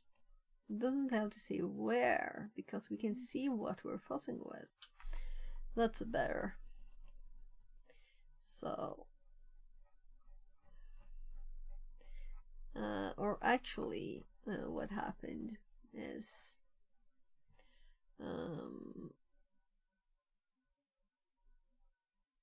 so let's delete things in the right order here. So the format is for this. There, fuzzing crashed. I can't connect to server because this is a networking thing, right? So if it had been another thing, yeah, we had one also where we could still send data, but we didn't. Nothing. The backend didn't work, right? So the front and the backend was separate in one. Amazing. Hi. Yeah, Will you make more streams with? Yeah, I want to do the rest of the protostars too later. But let's do those as a repetition after like a few weeks, so that I'm sure I remember it instead of doing it all in one go. So we haven't done all of the protostar ones, protostar 2 ones. So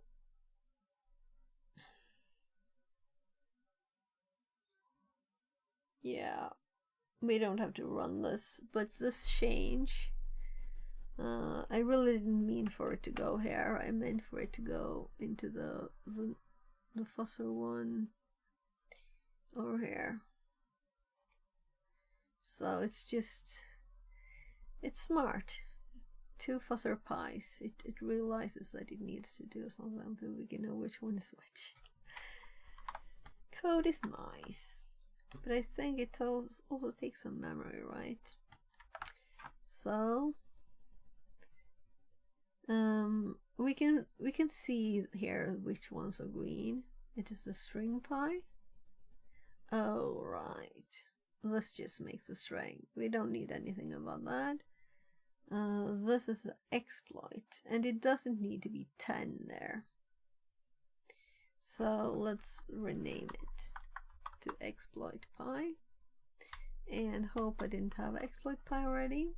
No. So I just want to go through these files that we had here.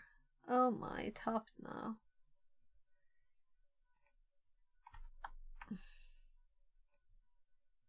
So fuzzer, string.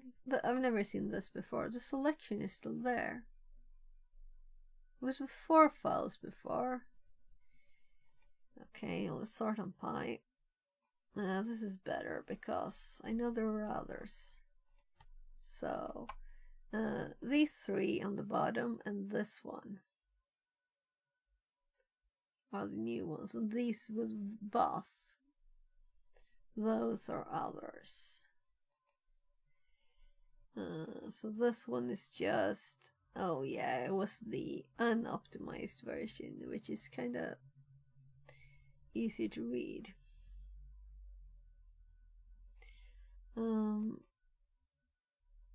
This is the exploit that we're going to look at next. So let's actually take a copy of it. So, and put it up here with the Brainstorm files. I should have right-clicked so I didn't have to like move around. But then we had buff. Did I close it down? Yeah. I meant to.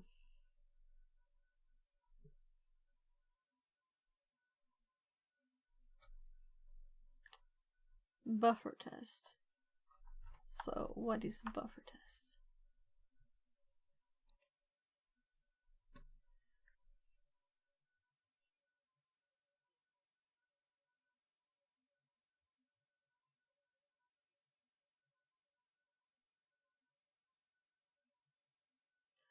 Oh,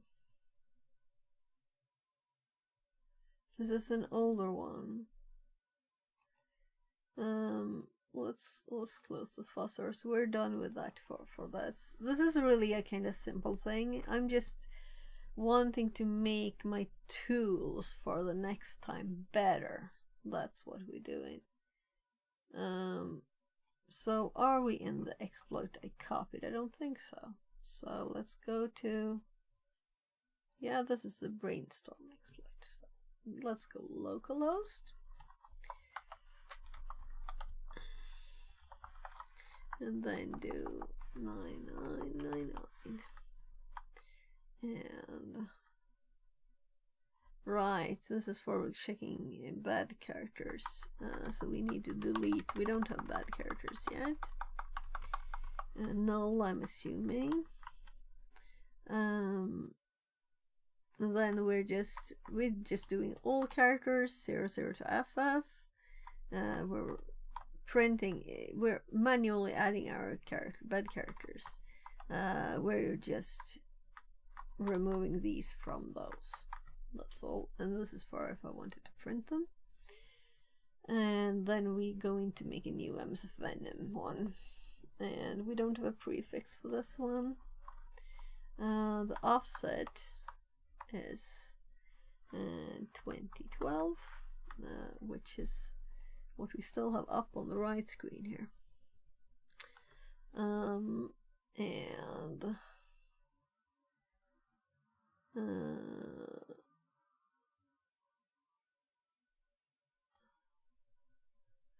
Well, so let's actually remove the address here.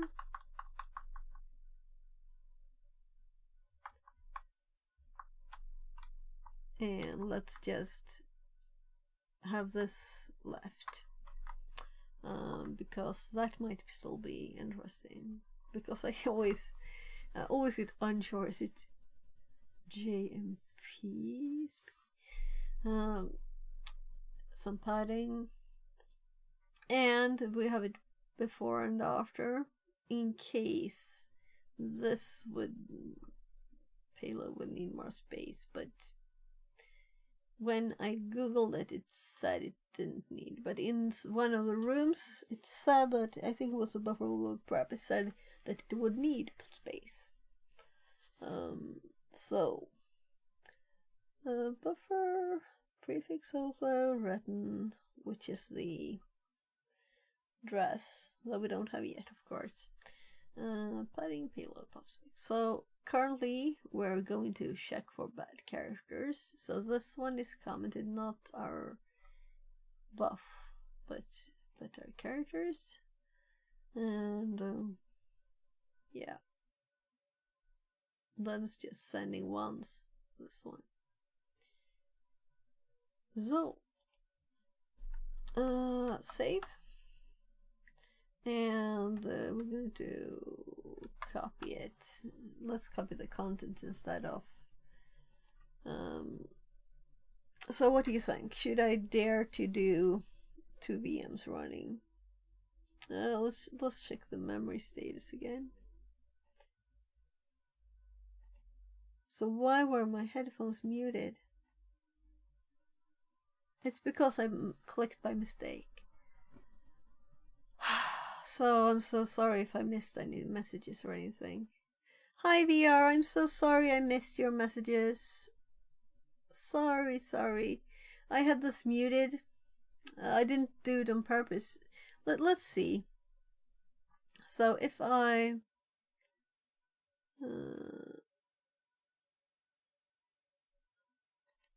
yeah, I do Python all the time. I like Python. It just depends what we're doing, what we're using. We're not going to do Ruby, at least, right? Except for converting it to Python. So I'm going to see here first. You can't see the screen, so let's hop over to that one, and let's see when I'm here if I click this.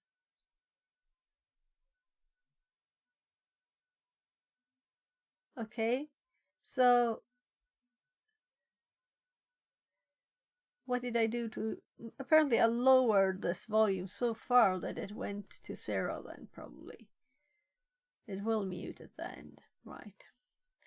So I probably just happened to touch it. Okay. Annoying, but that's life. Right, I was going to check my memory quickly. So I'm so sorry I didn't hear chat.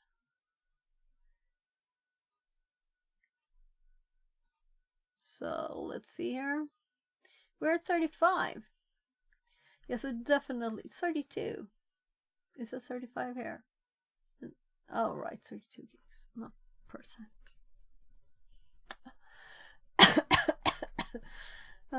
Yeah, so I need more memory, so I don't have to worry. Let's start the other one, the other VM with this running, and see what happens. But I think it's more like some errors in OBS and stuff. It seems like things are overwriting each other's memory. Why would they crash? There's no reason to. It's not like memory is full, but they crash each other. That shouldn't be possible. Right? So let's start this. Low stuff, Windows 10. And memory should go kaboo. 39, 40, 41, 42.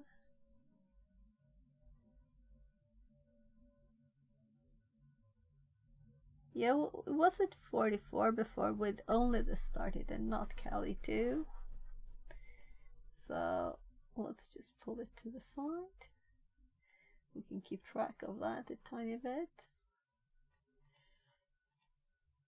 Yeah, I like images of animals. I failed typing password. That's embarrassing. Right, so in here, let's make a new file. And let's see if we can make like a new... Nah. So let's make it easy for ourselves and open this with idle. Make a new file in idle.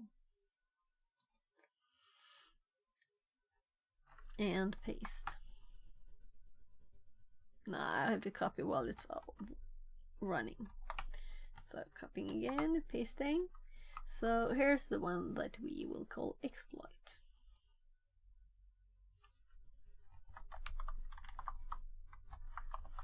There. And every time I do Python, it reminds me that I have like all the plans for a course, but I haven't like finished it. Like, I made a lot of plans. So let's just close the one we've already used. Make sure we have localhost and 9999. And then we'll just run the program. So let's do it with this again. So we're at 50% memory now. We're opening. It shouldn't be a problem to be at 50% memory, right? Chat server. Though I have noticed that making buffer overflows in my Kali machine has also crashed stream. But not VM, but OBS. And it's been, I don't know if it's 2 or 3 times, so it feels like it's more than a coincidence, but exact second, you know? Yeah. So you can't write all software yourself, just accept it. 50% still. So let's just unpause this. So it's actually running. I can see it. Is this running there now, right? Very, very tiny text. So also this is annoying that it's bright light mode, so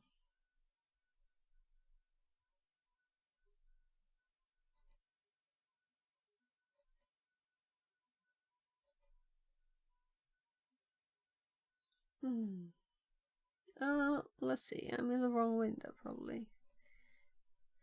So I think that sometimes you can get it to be like on the line here. This is annoying. Why is this here? How can I get rid of this?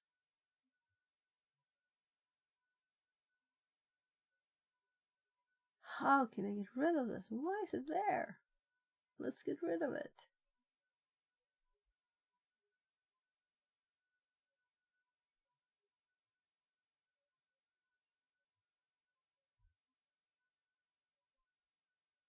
Oh my. So I'm like, have I ever seen that before? I probably turned it off before even remembering it existed. Horrible things. So yeah, we're gonna crash it again. The purple one. And it remembers. So this one is our chat server. And then we want to run the script and the normal one. So let's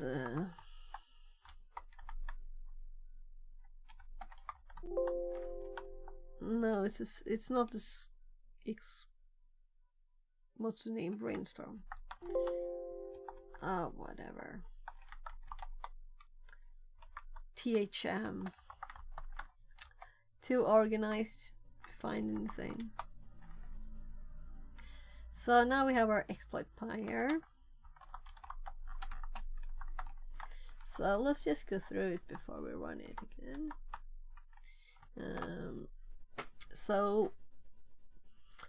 This is just going to put this is not used. It's going to just put characters in there in the buffer, and it will do it after the address. So it will put B's 42s on the. All right. No. This is like. Yet putting it after, it's okay, it's the payload, it's not the overflow. Right. So a lot of A's, 4 B's, and a few knobs around that. Or just afterwards in this one. In the other one I had it before and after.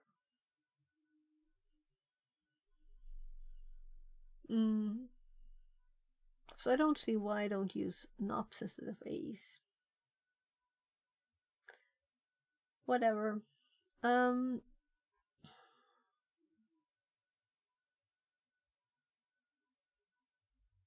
Yeah, it is before and after.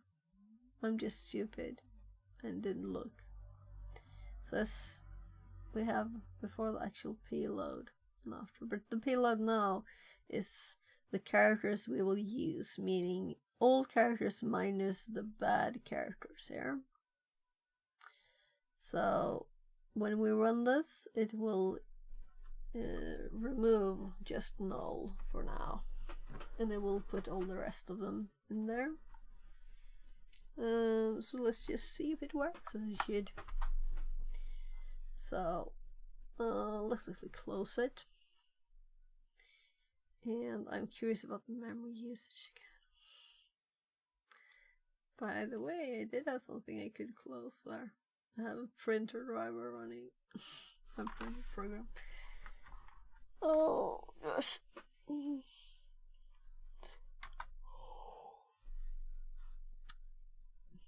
Sending evil buffer done. Encounter following windsock error while starting server. Established connection was aborted by the software in your host machine. Running. So something happened.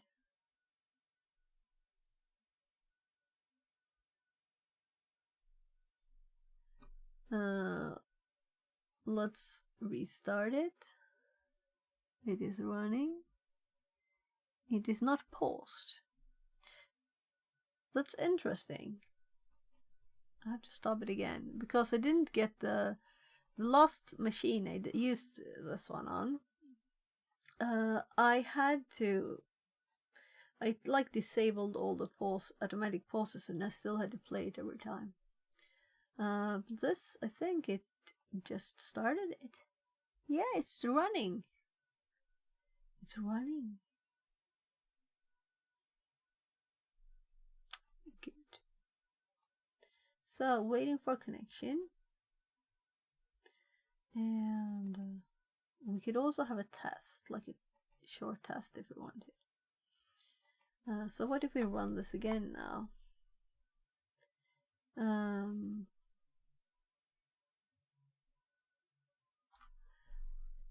I just want to make sure I updated it.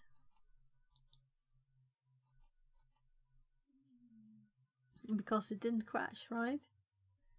So this is 2012. And then it adds these 255 characters because it's removing one afterwards. And this might not work, but this is the way we were taught in another room. Let's actually pull this up. Let's close it, I guess. And we run this again.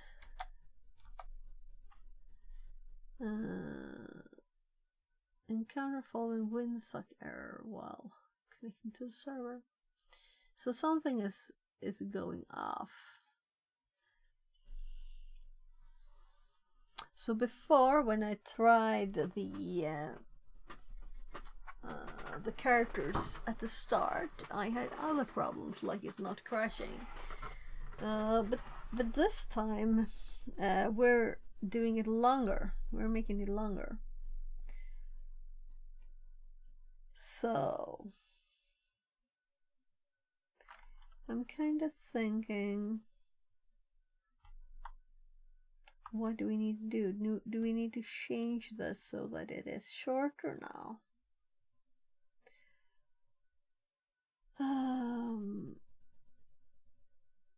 We do have our Kali machine up now, meaning we could actually talk to it from there, which is what I was thinking from the start, that I would run this. But I don't know what IP this has. Let's see what IP it has.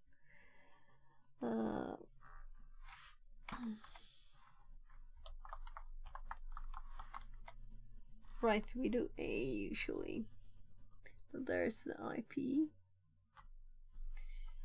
So here is the IP of this machine. Let's actually put this in the notes. So when trying our exploit .py, the program didn't crash. Of course I'm going to read it again now.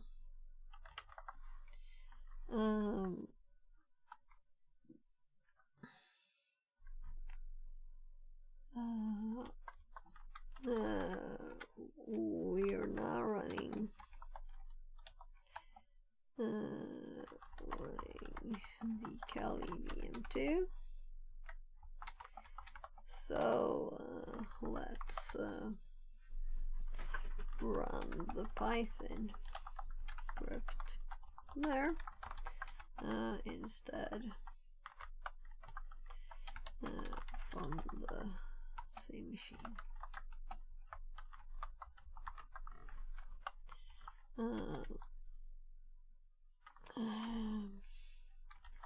Windows machine IP. Did I copy it? No. There. It was selected, but I didn't right click. So let's first of all go to Kali, and now we can scan the ports open on this machine from here, and it's very nice. Yeah, let's keep the tab open, and let's do a nmap of what I should probably have already copied, right? So my nose is all, I couldn't breathe through my nose.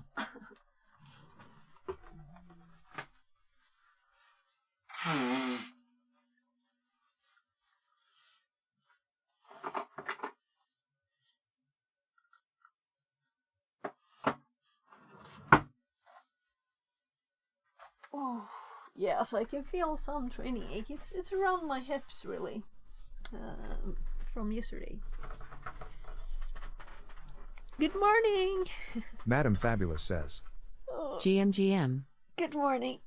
Maybe you have some buffer overflow tips here. So, hi Nori! Welcome in!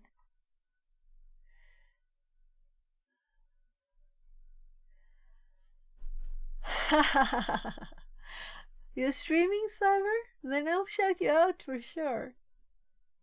No, you do, Nori.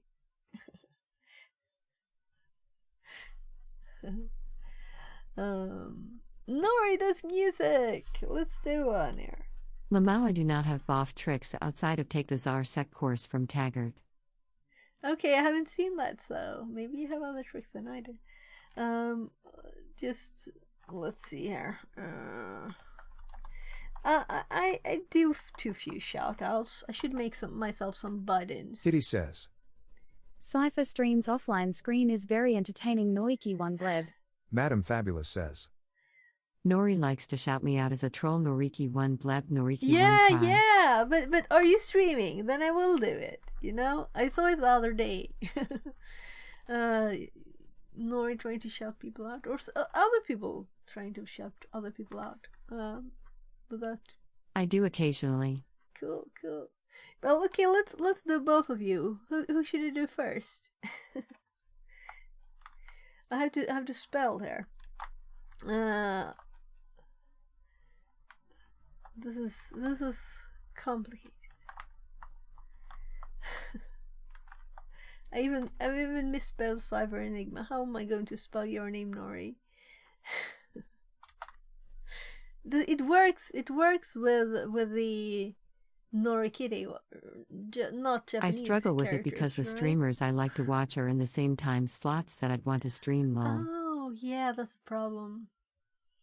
Yeah, I have the problem too. I've been like, before when I was streaming more, I was like, oh, he's online, I have to raid.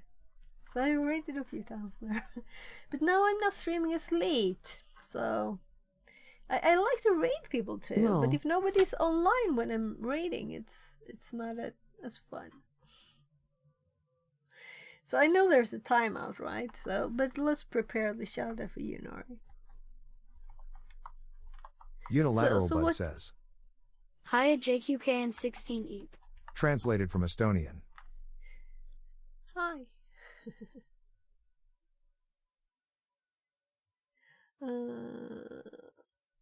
I have to make sure I get your spelling right there, Nori.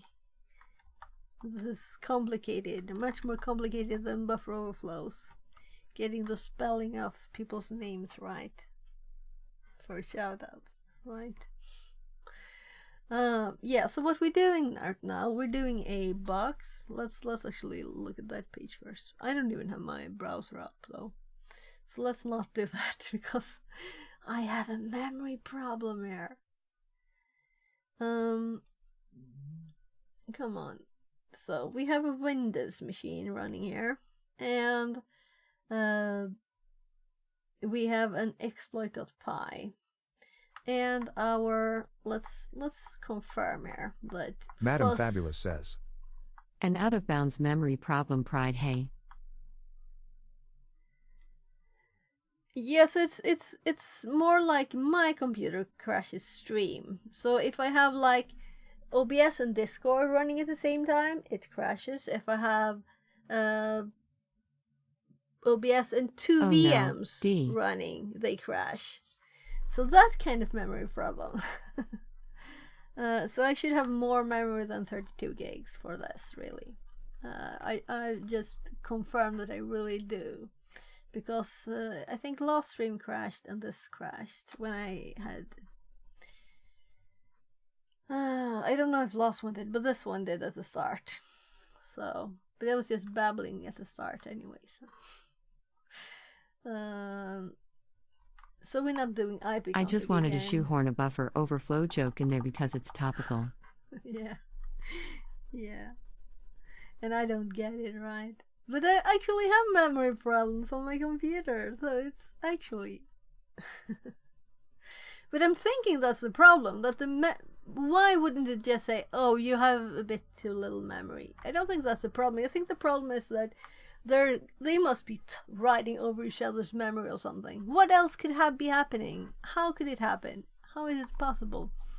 So we're going to do our fuzzer here. Python fuzzer py. And this should crash this with a memory location. So, oh my god, sorry. I edited it. Yeah, no, it's the right out one. of my wheelhouse for sure. So let me show you. It's a very simple script. So we have fuzzer here. I thought I was writing the username of it. It wasn't, of course. Fuzzer. Open with idle. Idle is the IDE that comes with Python, so it has its own. So let's just see. So we're just importing some stuff. We're setting the IP to localhost here because we're testing it on the machine. There's a timeout. This is an empty string. This is a non-repeating pattern that we're going to test with. We have an infinite loop. We have a step. Number of steps is 0. The step size is 100, and it's running, and that's crashed in the background here now. So it's increasing a bit of this that it's sending by 100 characters every time, and the total of this is 5,000. So it's just taking a bit of it here and sending. Let's see.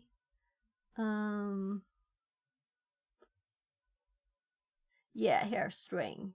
Here it's where it takes a bit of the pattern, the size being number of steps times the step size. Very, very simple. And here it increases the step to 1, and to 2, and to 3, and to 4. Very, very simple. Then it connects to TCP IP. Very easy. IP address and port. And it just receives the first stuff. So it gets that out of the way. And then it sends, and this one is the login first. So we send the username, just so get that out of the way. Then we send our data. And we tried this one too. That's the username bit there, the other script. We tried to increase this and nothing happened. Up to 5,000 characters, nothing happening. And also we could see in the log that it didn't actually add more than, 20 characters every time. So it seemed like a safe one. No buffer overflow. And then we're just, right, this should be a receive in between here. Receive.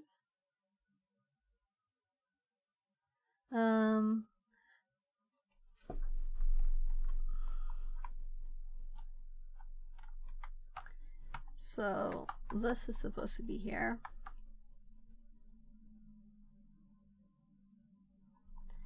Let's put one there too, but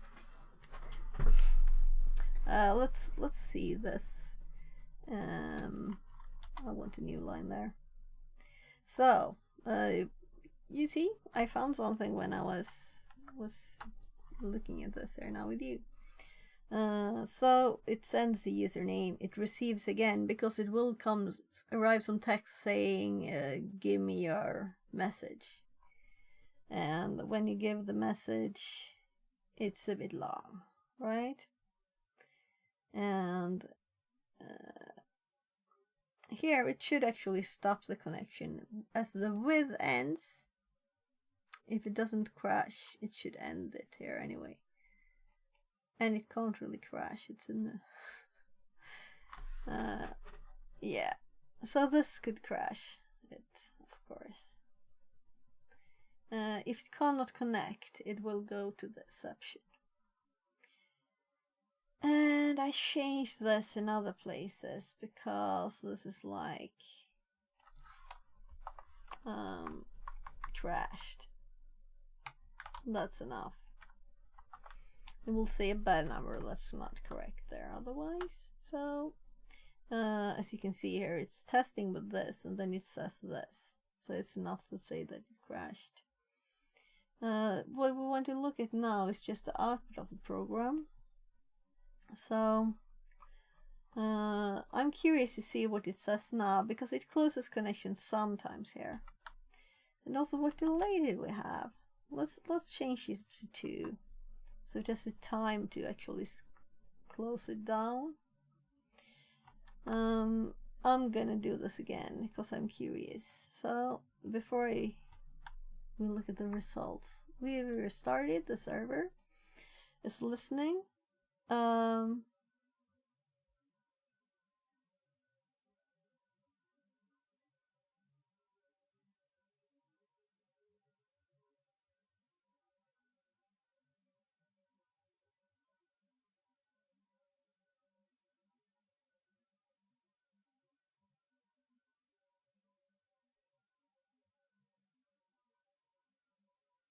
What is this?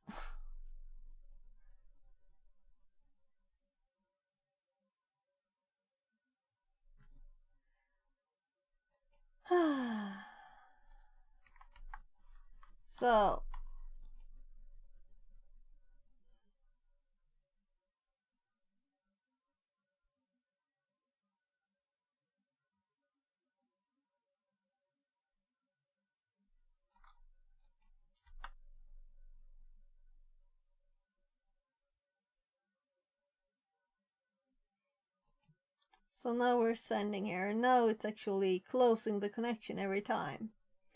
So it's working better.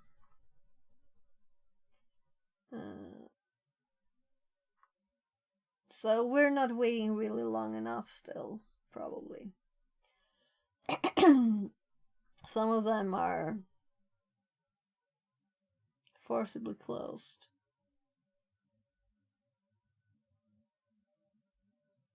Now all of them are. Okay, so maybe we have different things here. Now we just have fuzzing crashed here. Yeah.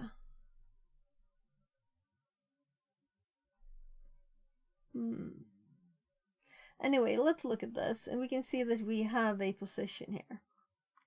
Right? So this, the value of EIP here is a part of the string that we sent in. And the position is at 2012. When we checked it out here. So I just want to redo this now. Yeah, right, so this is why we got messages. And yeah. That's why we got funny messages, because it's actually trying to scan it here, right? While it was up. It was scanning it. I was like, what's this? I should have known I was running Nmap still. I thought it finished though. But that was the IP address, right? Let's just do this. So confirming here, we have 133, and the other machine here, over here, it's 133 that it's sent from. So this is the Nmap. It's sending, yup, what this is. That was kind of fun to catch the Nmap in here. Yeah.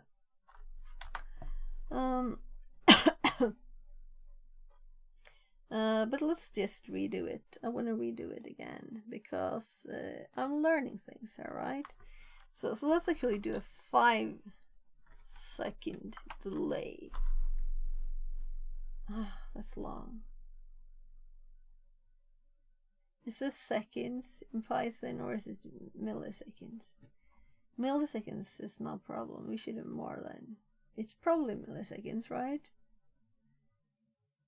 We had 1. Why do we only have 1? Yeah, so this is saved.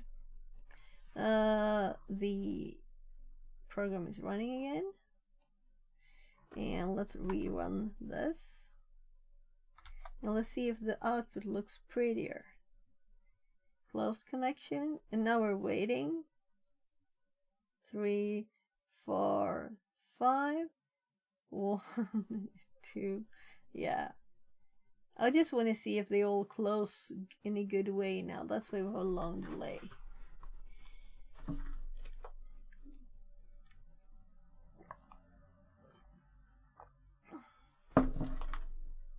And also client closed connection kind of tells us the program is still running okay.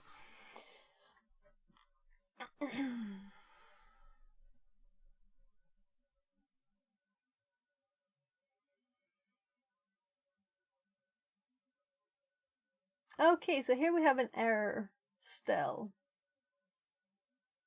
So maybe something crashed there. Maybe something crashed already there. So let's count. So we have 1, 2, 3. Oh yeah, let's just wait until it's done. Or I'll have to scroll forever. Count like 1, 2, 3, 4. Scroll.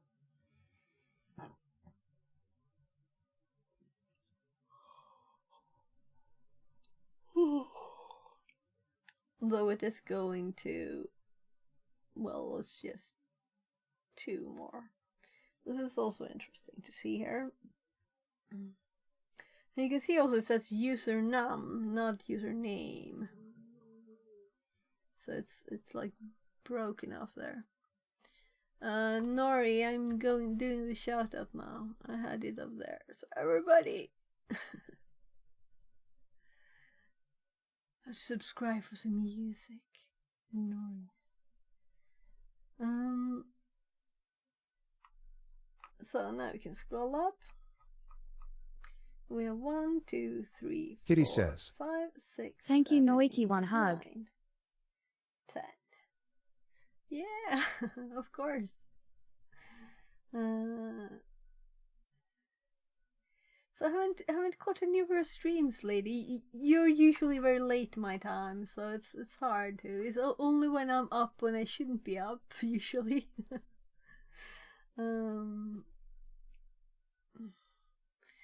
So something happened here. It didn't close connection suddenly. It instead encountered following Winsock error while starting server. An existing connection was forcibly closed. So when we have a too big one here, it's something is overridden probably then. That shouldn't be when we have over 1,000 characters, because I counted 10. Let's just check the numbers here. 8. It's actually using the ports, not all of them though. There's no 50. So 1, 2, 3, 4, 5, 6, 7, 8, 9, 10. So it is 10 of these, 9 that closed down. So somewhere here, it changes the behavior of it.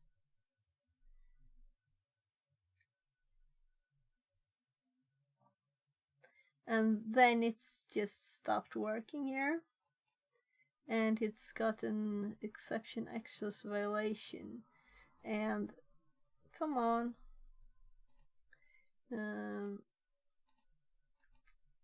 So I'm clicking too high. There. So we have this address, the same as before. But I also noticed that if we go and follow in dump here and look at the memory, we don't have to scroll as much to see more memory here. That's the difference. Oh, now we see a lot of it. Yeah, before I didn't see all of it.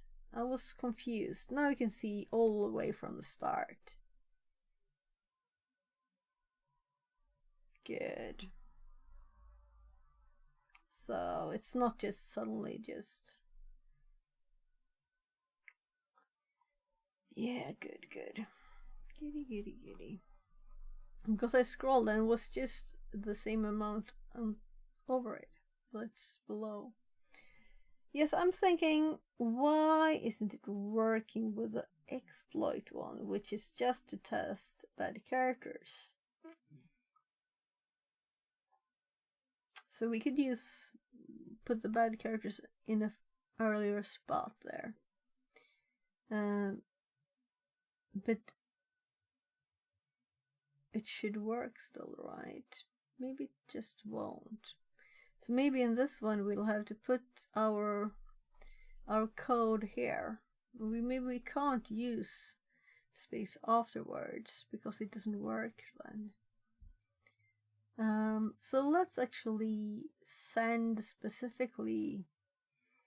So we can change our script to start at at if I put 20 here, it will start at 21, right?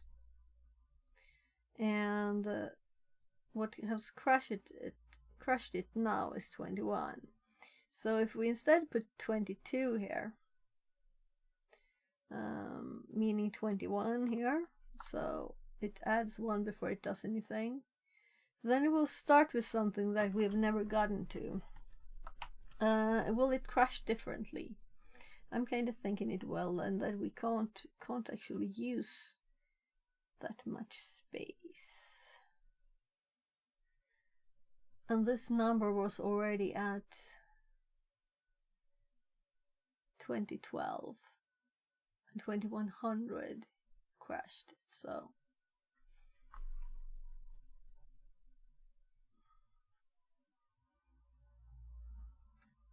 let's see what this does. So we have to restart it again. It is running, it is not pausing. It's the annoying thing with running is that I can't see it because it's gray on gray. The program is running again, and we're going to run the fuzzer, but we're going to first confirm that it's not 0 here now. Let's 0, let's start. So now when we run this, I saved it, it will be different. It will start, instead of 100, it will start at 22. So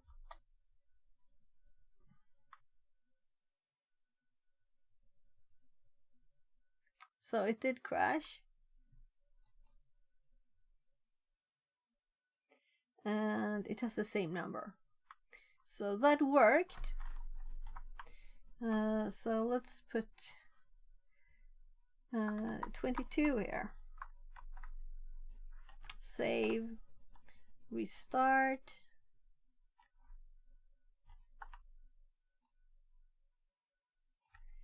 and run it again.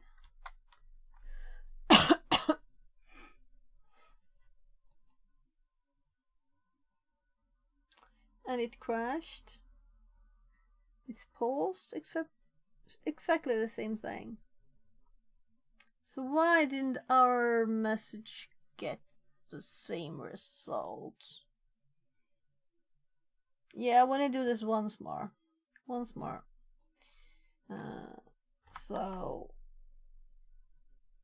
So we go adding 256 characters to the end. So it's actually more than 200 that we add now. So now we're adding 300 characters. So let's change this to 3, and let's run it.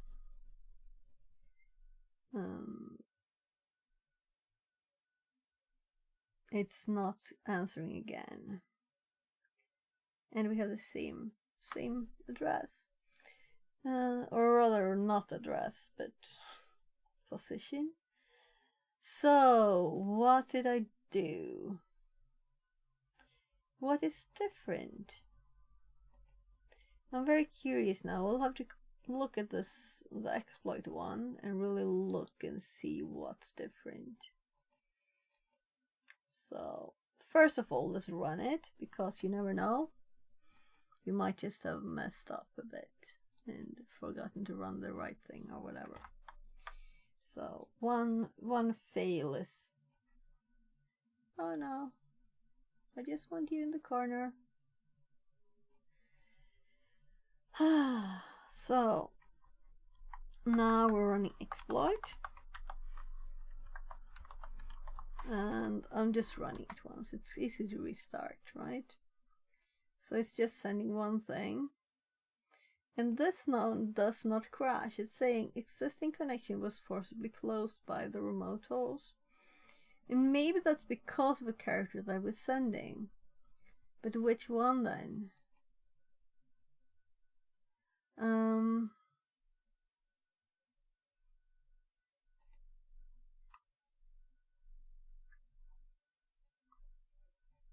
I can't go through all memory, you know.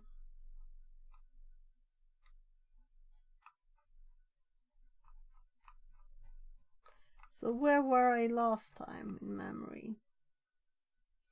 So I'm too lazy for that. So let's just rerun it and rerun the last one and see what it was, because I don't remember. So crash, and we're at this memory address. So what is freeze to stack? I just want to copy it. Copy address. So I'm just pasting it in on the other side. So this is about the place in memory. Actually, this place is maybe more interesting. So it's just a fourth end instead. So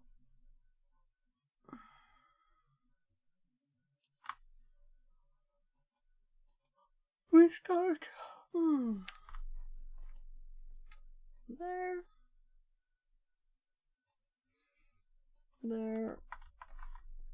no, and this does not crash it, but what's in the memory spot I want to go to. So let's just, can I like use page down? Yeah. So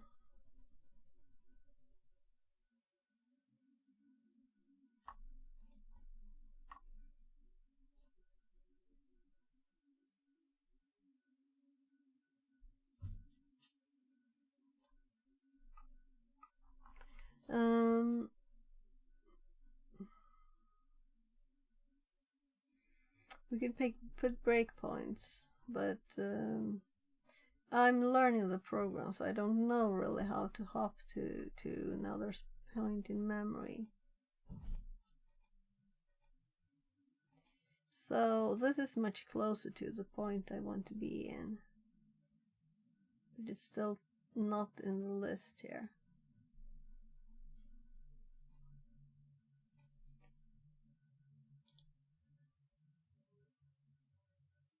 Following dump, but it's still in the bottom.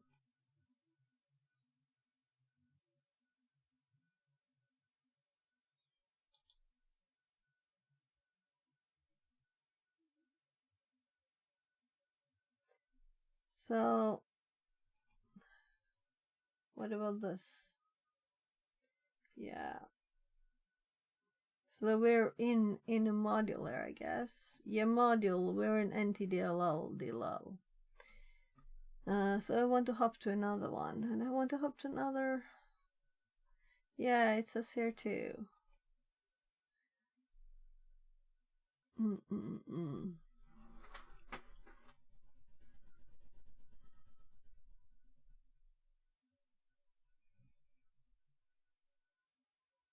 So let's just look at the error. We can't see the error anymore, but is there possibly like somewhere I can read it? View log window. Right, this is very good. System breakpoint reach. Thread created, downloaded.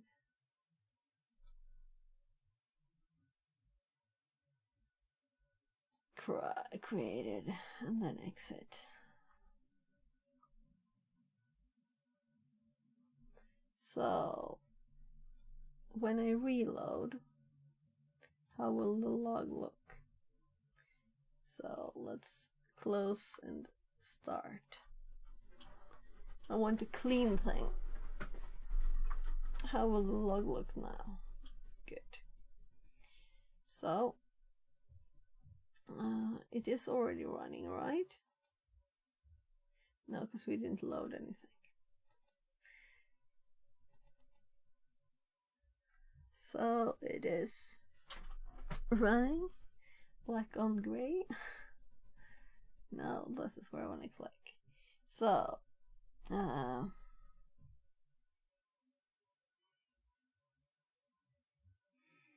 right, and now I regret closing that down because I would have liked to see if it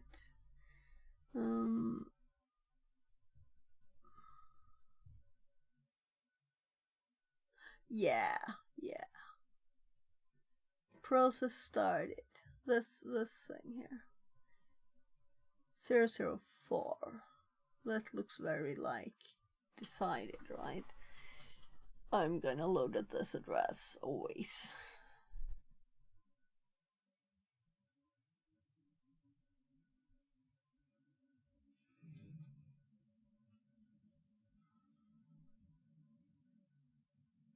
It's time to compare the scripts because there's no use in me just testing stuff if I can see it here. So it's much quicker to just, if we can see why one works and why one does not in crashing it, right? So the only thing I can imagine is that the key is not accepted. One of the keys is so bad, of the bad characters, that it just aborts all of it. It just removes it all. So if I undo here, will it have undo? No. So let's put some common characters here that I've had problems with. So if we look in my notes on my buffer overflow, we get down to bad characters. We go up to bad characters here. So here's a few.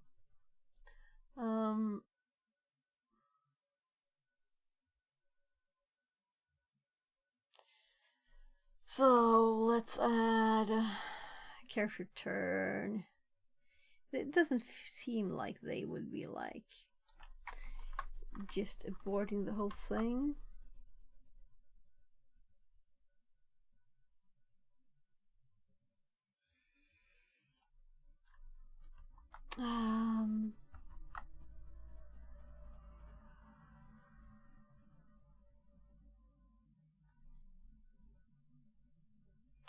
I'm doing CD.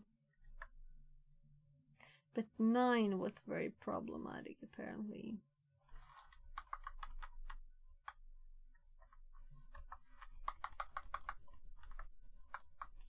For a lot of the tests.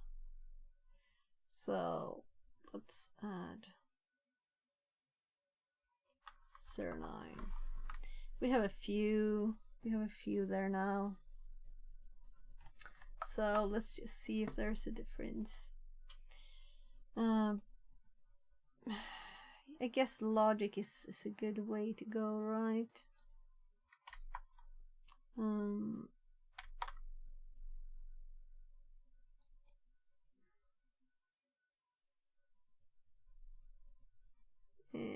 let's look at this. Forcibly closed by remote host. What could possibly send that signal to this? Because it will not. Yeah, I'll have to put a breakpoint and check memory just when it has gotten the data. We'll have to do that. That's what I have to do, of course. Let's just do it. Something is telling it to like not. Did I restart? Yeah.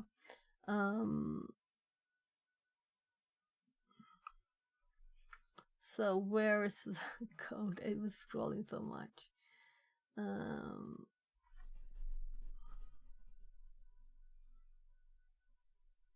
So I'm just looking for functions or something.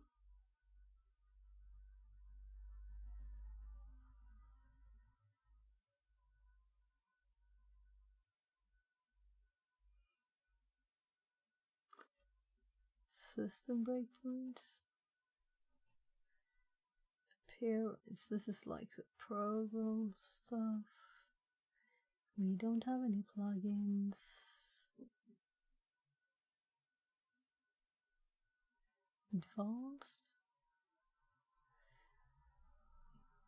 So. Right.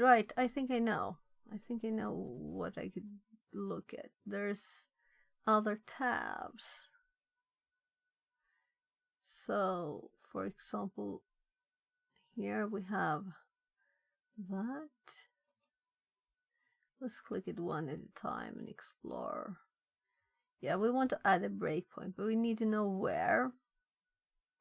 Here's a memory map.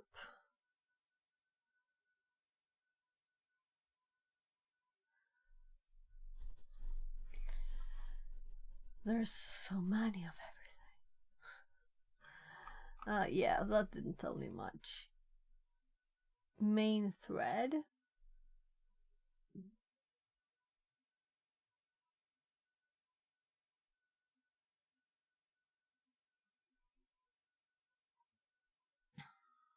Chat server.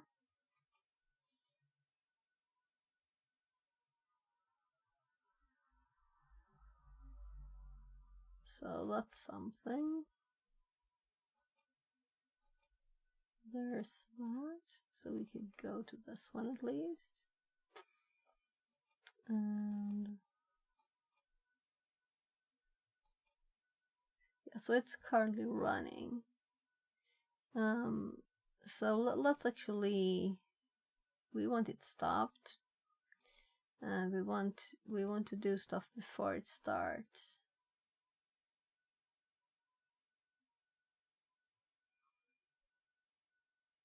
It's system breakpoint.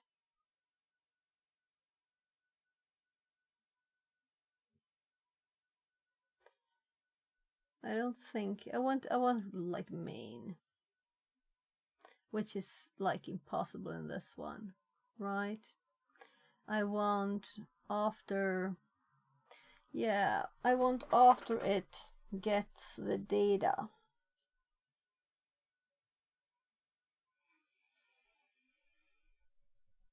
So maybe I should actually have it running and see where it is and look at that. But this seems like a bit complicated too for this, right? Yeah, I need to go check on my kids. I'll be right back.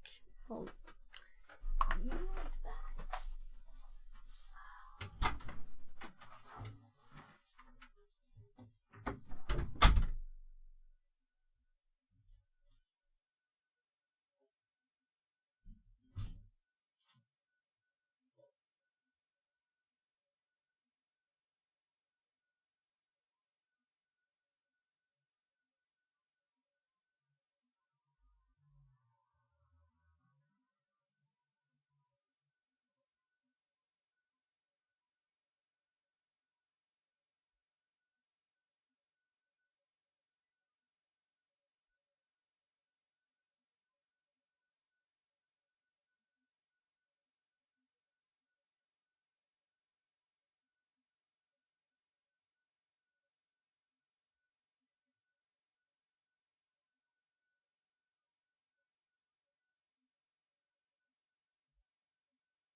Testing says.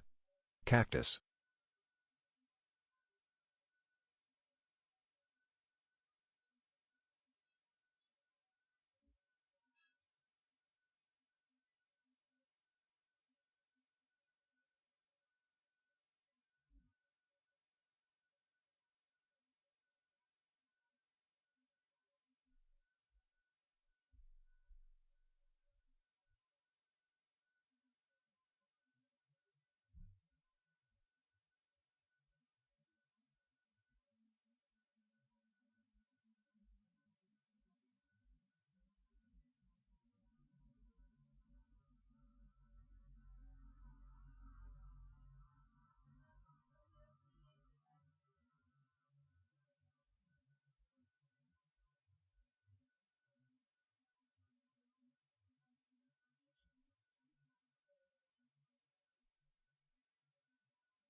Yeah, so I was kind of going training today, but I really feel like I want to finish this, and the training is not free, so I'm thinking I save money if I do what I want to do.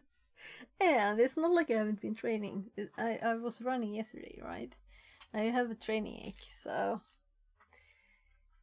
yeah. But it's the same time. It's a bit sad that I don't want to go there now, because I really wanted to go there like every day, really. Hi, Bit Spectre. Ah. Hee hee. Translated from Tagalog.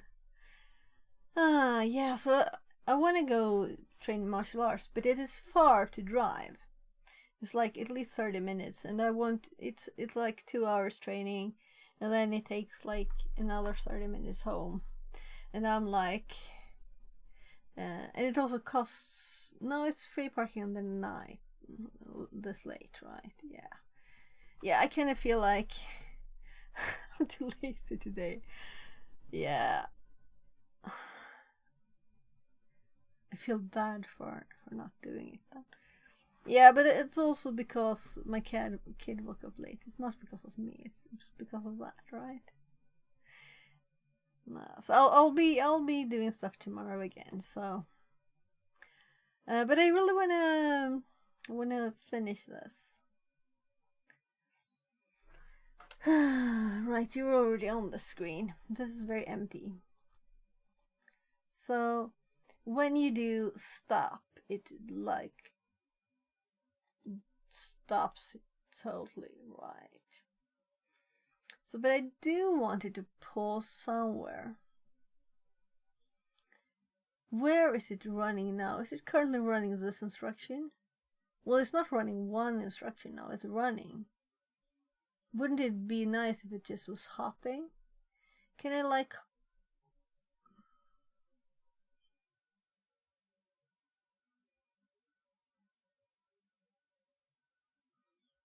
pause execution to debug it or stop? There's a pause. It still says running. Did I like disable pausing? How could I then like step?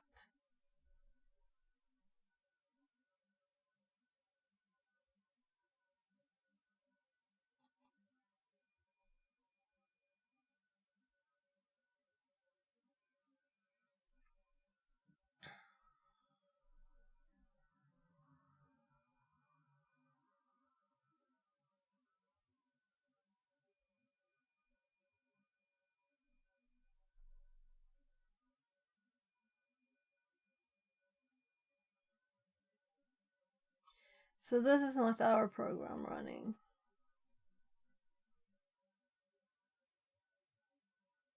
No, it's NTDLL. DLL. I want to do it in our program. Let's look this again. So the default was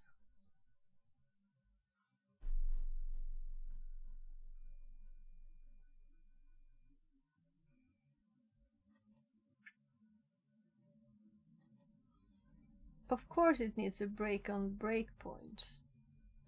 So I kind of disabled it all, did I? But this was disabled in the other one I was using.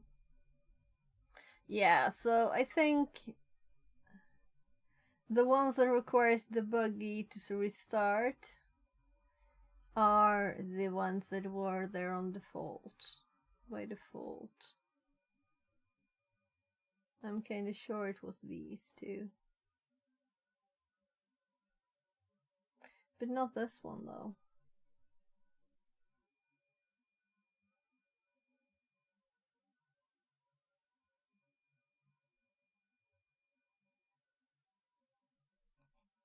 Let's actually look at this.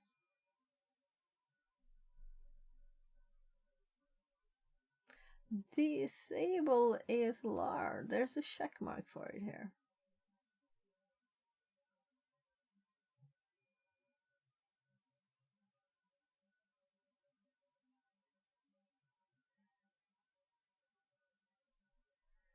So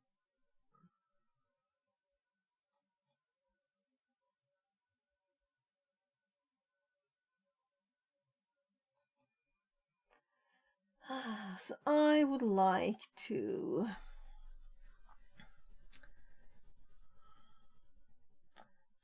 stop exactly when we get data, receiving data. That's what I would like to pause on or breakpoint on.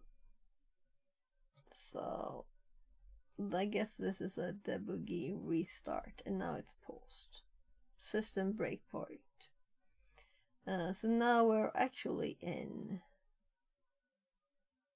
still ntdll main thread.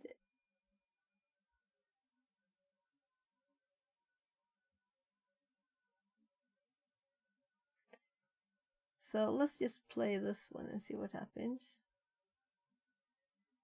Now we're in sfunc DLL.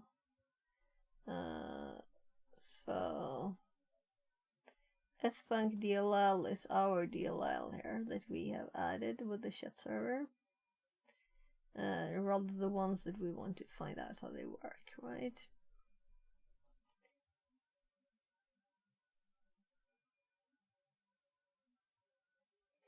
So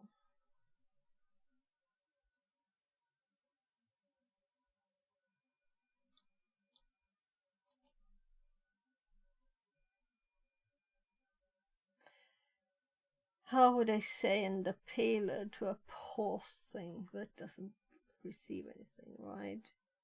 It's hardly listening when it's paused. Yeah.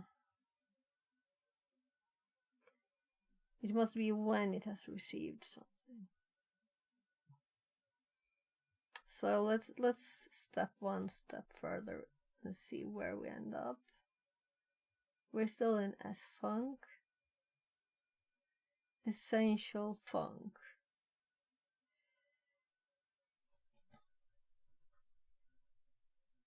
Now we're in the exe.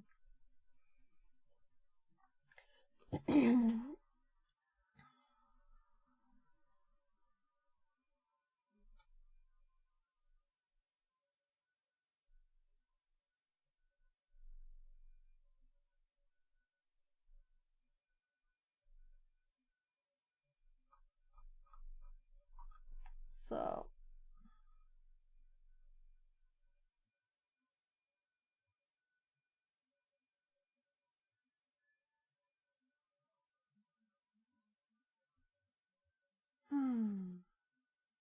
yeah, we can also see here we're on 40.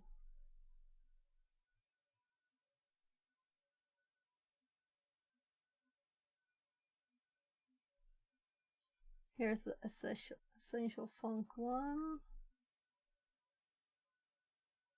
So let's actually, if we look through this just quickly.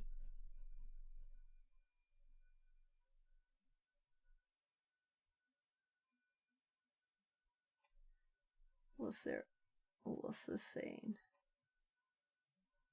Address of entry point.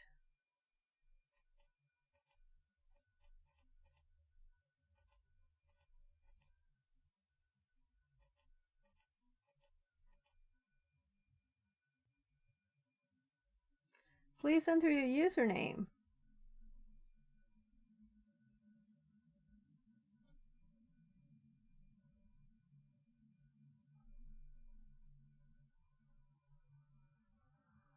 But this is very early. It just also does it once. Write a message. This is probably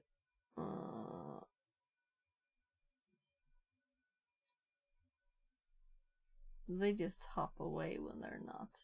You can't see the end of them.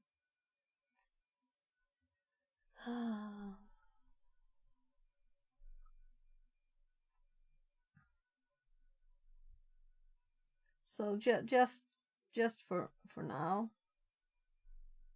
so I can find it easy. Yeah, so I thought so. There should be one before a loop, then there should be one in a loop. And here it says again, write a message. So that's how I would do it too. So that's a better one. That's just the first, meaning probably in between these two.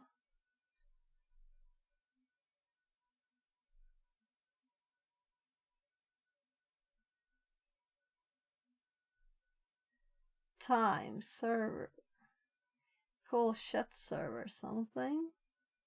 Time, local time, ask time.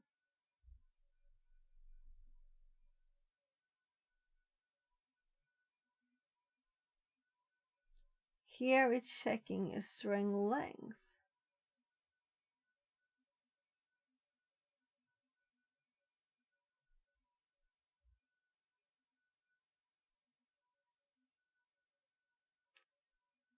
IPv6 to address to string. Okay. So let's look at what it looks like. Yeah, I don't have it there. So we have the output here, server output. It looks like this. Yeah, so here is where it prints the client username.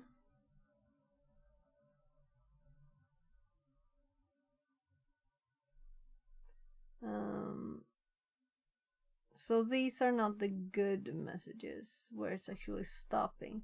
Yeah, here we have one. This is what they're probably looking like most of the time.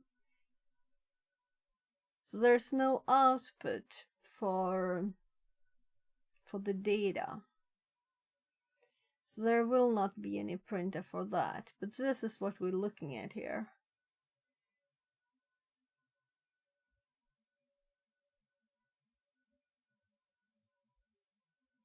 The write message. No, this is on the other side. This is here. Where do I have the write message? It is in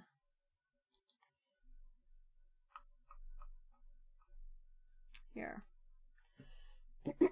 Write message. But this one doesn't do anything with the IP address. So we have to think about that there's two places it writes at. So let's actually copy this bit, so have it in the buffer overflow bit here. So this is very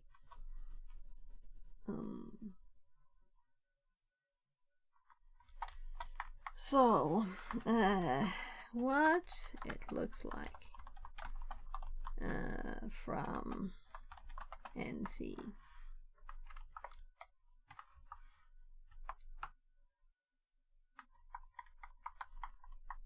Oh gosh.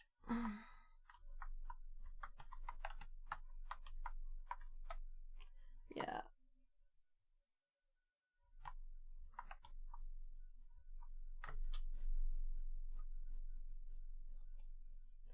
Yeah, it was two of them. So, since it says SH, it had to be a start, it realized. So, this is one side of the input or output, and this is the other one. So when it's printing the IP, it will be this. This or this. But then you should say client and stuff too, as it's actually having the text here, right?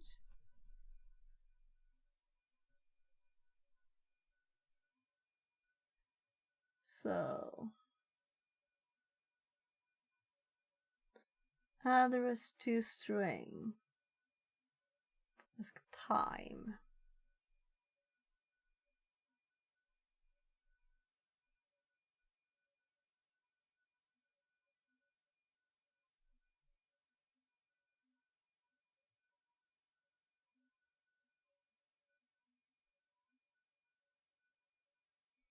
I'm just checking to see.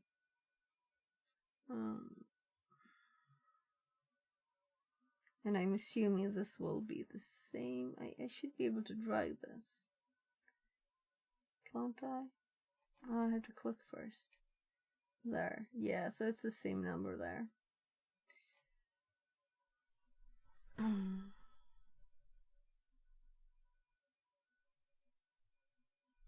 Here it's going to print another address.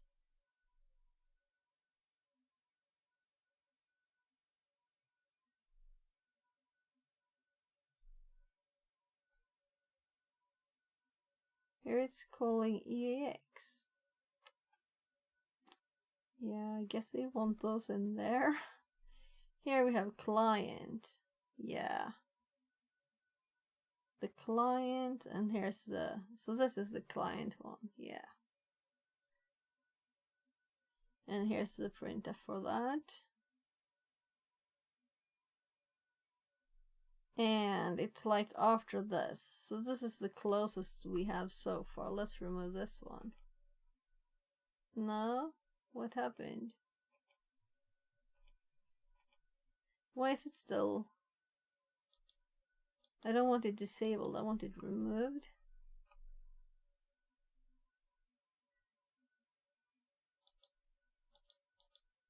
There.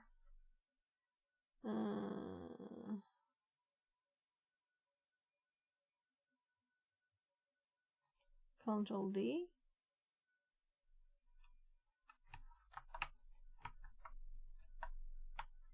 Oh, this is so annoying. Well, if we have them there and disable them. So here it is printing the text to the server side, and that the client's username is something, and its IP address and port. And we are not sure that it hasn't already read the other data there. I don't think I added this one.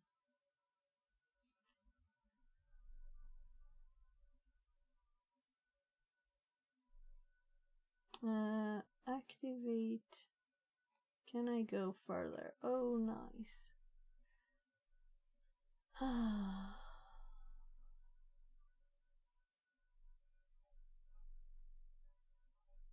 So, unsafe fast. Activate. Activation. Context unsafe fast. So, it's not a lot that's on this side. Unknown error. Mouth error.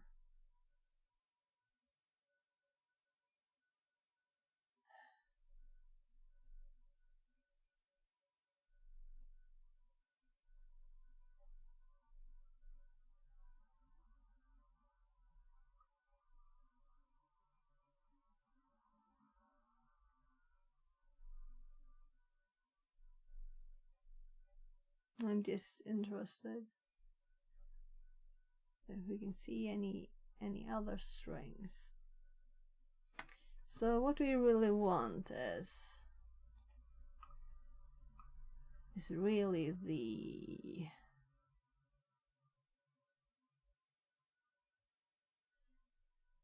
write a message, right?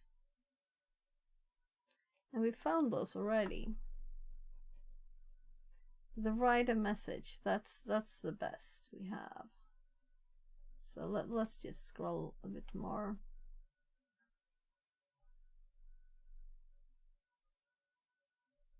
So I'm thinking it's writing the right, we can actually see that. So if we go down here and we'll look at this, well, the last thing it types is this, meaning it has not crashed yet, right? But what it does in the background with the big string, that makes it crash. I mean, it's like you're reading from from the stream or something.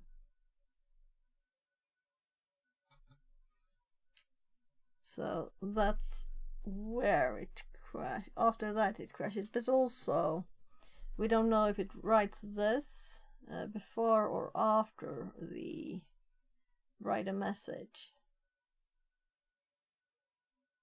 So the write a message, that's, we know that's before. Yeah, I feel I'm not doing this in the good way, but at least we're exploring this. So I wouldn't have had to do any of this if it had crashed.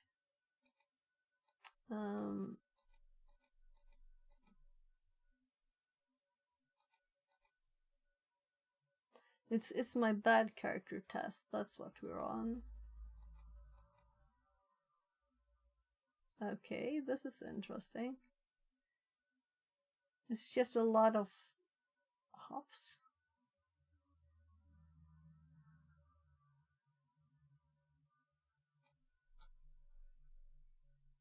So like having local things to hop to do them, or what? Is that a usual thing? So if you go to the very top, it starts with a rat. Is that the start?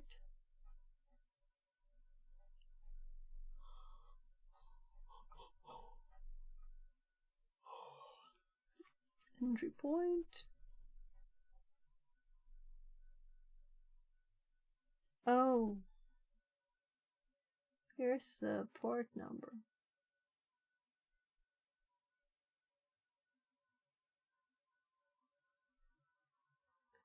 Here's the essential functions that we don't know, but I guess some of them are what we're after, really.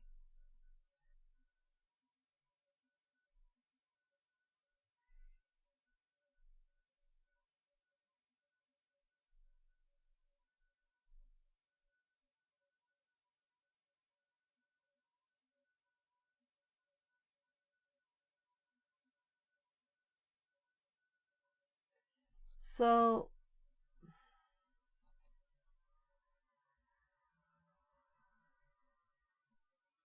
really what I would like to do is to go back, right? So I saw others that could go backwards. Undo lost instruction.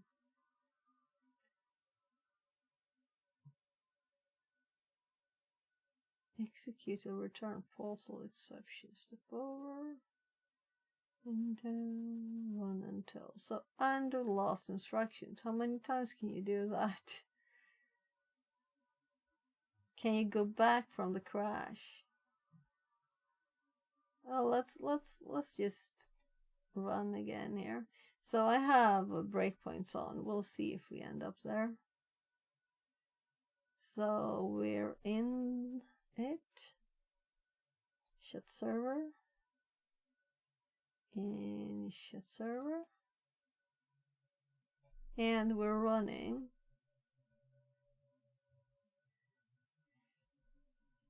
So if we go down and actually turn on the breakpoint for, yeah, so I do think that it's a good idea to do the, what's this?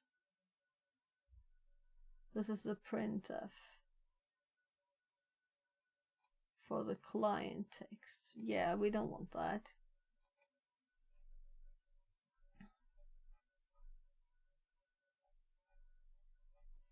It was first, it was before this, right? Write message, yeah, let's go for this one. And this is the one that's in a loop. This is the first write message. I guess we'll do both. So every write message it will pause on. And then we can step if we want to. And I don't know if how it works with the networking then. To pause something. So I have mostly the berries here. I'm going to steal a blueberry.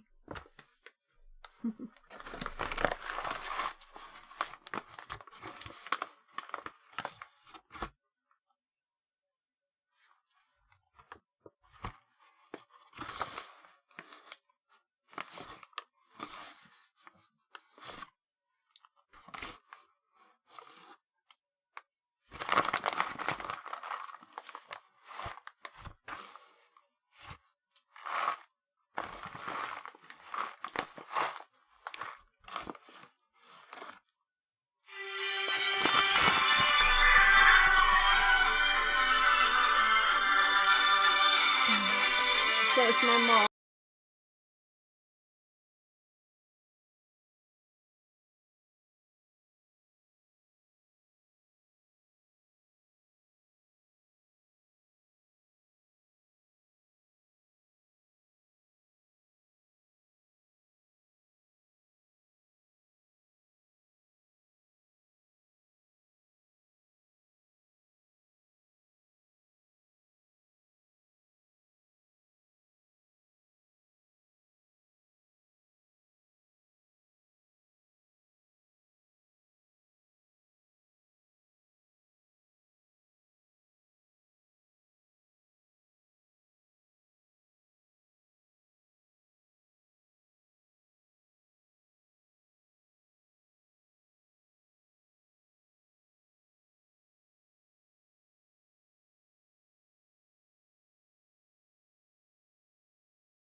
There, sorry. So I ordered food for my mom, and apparently some of the food was Madam old. Fabulous says. Aha, I was like, why is she muted? D. Yeah, so I didn't order the food now. I ordered it the other day, and it arrived yesterday, I think. So you order it the day before it arrives. Anyway, so I asked her to take a picture because, you know, I want to see it myself too, that the date is bad, you know. I know I have to send the image to the company I ordered from. Anyway, it's very nice that you can just order food from the store and get it delivered like that. So that's nice. But they do make mistakes sometimes. So I ordered last year, maybe, or even maybe the year before, also these Halloween pumpkins for my kids, you know, and they were rotten when they arrived. It was like, okay, and now it's too late to go and buy anything. So yeah. Yeah, this is a bit like we're getting somewhere though, right? We're getting somewhere. So I ate some cereal or some mostly for for a break. So write a message. That's what we get here. And then we write the message that is the actual overflow. So it should be kind of close. But it can also be very, very long because it's waiting there somewhere in some way. And I don't know exactly what is happening. So it says call EAX, and EAX dword pointer ds send. Yeah, so we'll have to see if we can end up here. And it is running right now. Breakpoint enabled. So what if we send stuff? Let's actually print. Let's change ours a bit, because it's kind of interesting to know. Not that the exploit. So this data that we're getting here, are we not receiving any data?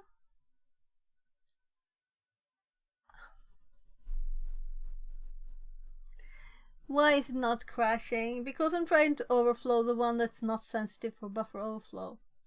So that's why I said I should read it again and compare. And if I had, I would have remembered that I added this because it actually asked for the name first, right? So let's just copy. Oh, that was not intentionally.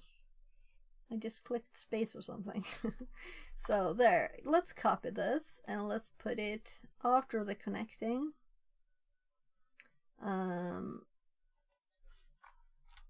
So, my god, that's so stupid. So we probably don't have to look into this closer. But yeah. I was just going to print what I received. And that's when I found it. So that's a good thing to learn, to actually think when you're updating things. That's what I did here. I didn't do it here. I was just like, oh right, let's run this one. Well, so the only thing we have the connect. We're actually just not receiving here either. So let's just make sure that we're actually in the right place. And we might get like a type error if we try and print this. But print, I think, is kind of good at that too. So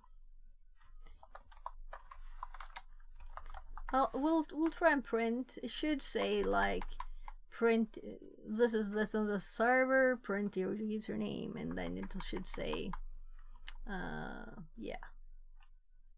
So Let's also call this username 123, right?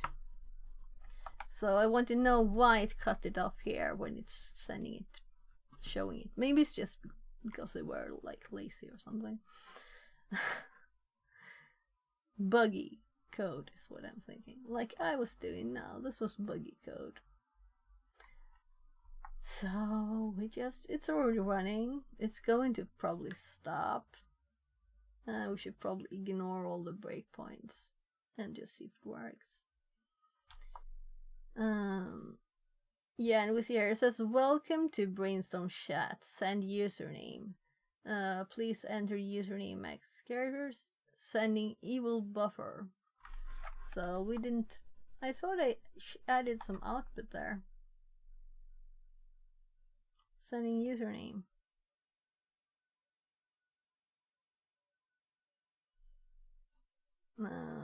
Yeah, it says sending username here.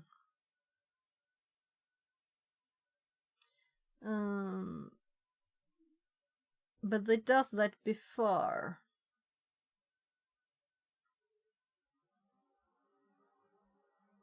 Okay. So it probably still failed.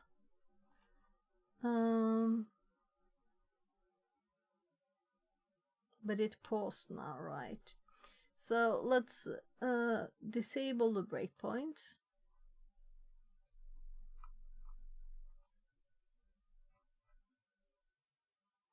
There. I think that one's disabled. I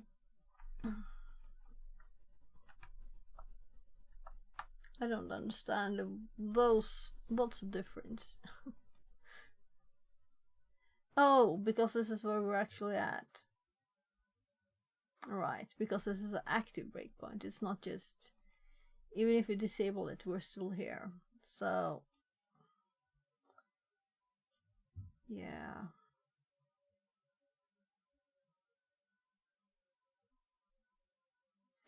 So I'm restarting.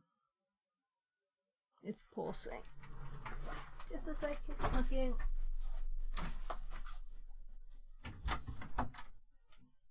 Yes. Yes, love.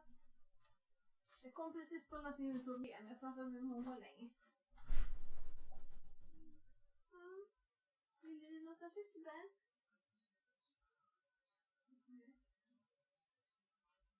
Okay. Hello.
Han kom precis med en scratchfråga.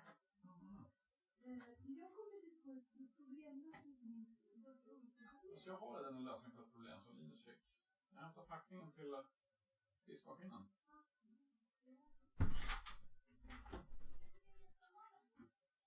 Kanske.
Jag måste skriva ner min lösning innan jag tar bort min lösning.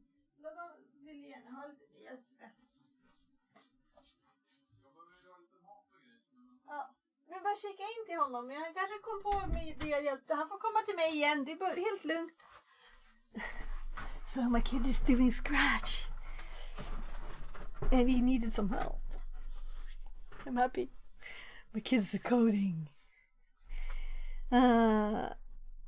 So, how would he know if the person is holding the mouse down long enough for the monster to disappear? So we'll see. I don't know, Scratch.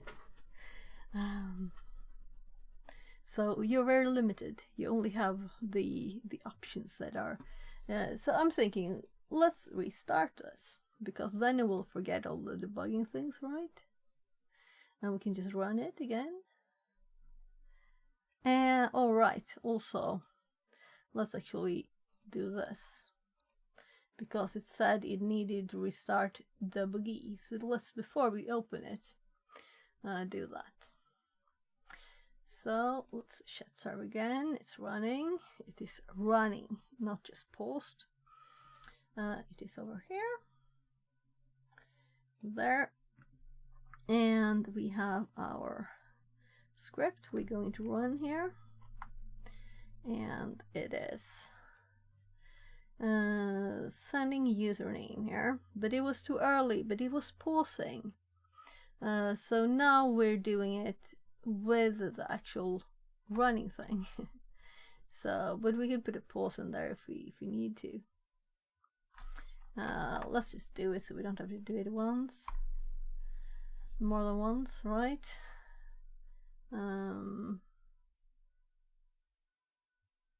Yeah, so in the loop one, I'm just copying this.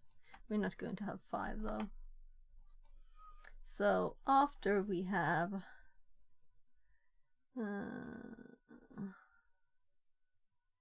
after we received here, we're just going to pause a second, and the same here, just to make sure that it's actually, I think it's okay the way it was, but just to make sure, so it's not too quick. So light up, no, let's minimize those, let's run that.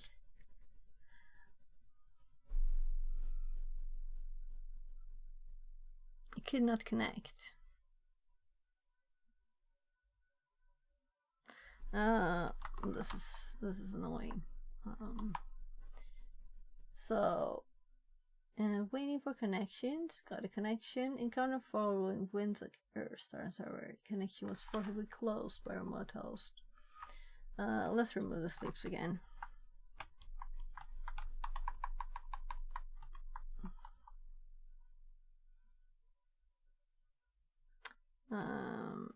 Yeah, right, so I could actually comment it instead, and let's run it, and now it is sending evil buffer, and now it also cut one of the letters, see, it cut one of the letters. Come on, I want to click there, and it crashed with 42s, so it did what it should now. Which is nice, but so much time spent on that just because I forgot to update the exploit to having actual 2 inputs or outputs. But I learned something while I was doing it.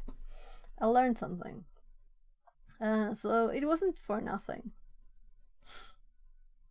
But it's still like annoying, right?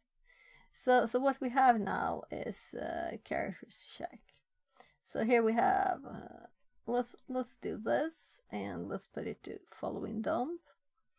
And compared to what we did the other day, we have a very easy time to see all the numbers here now. 1, 2, 3, 4, 5, 6, 7, 8. We skipped 9, it didn't. So let's actually modify the exploit to have all the characters now so that we can know what the problem is. So we're going to rerun it. Very easy, very easy this. So we just run it again, we crash it again, we get 42s here as they're supposed to be, and we do this one and we click following dump, and I already dragged it out so we can see all the characters, right? So let's just scroll it one letter. Oh, that wasn't that easy. There. So 0, 1, 2, 3, 4, 5, 6, 7, 8, 9, A, B, C, D, E, F. 0, 1, 2, 3, 4, 5, 6, 7, 8, and we can just check all the 8s here. All the 8s are here. All the F's are here. E, D, C, B, A. 9, 8, 7, 6, 5, 4. I don't see anything. Fixerbot says. 1. New follower Shion 646. Oh, Less than 3. Shion 646. Welcome in.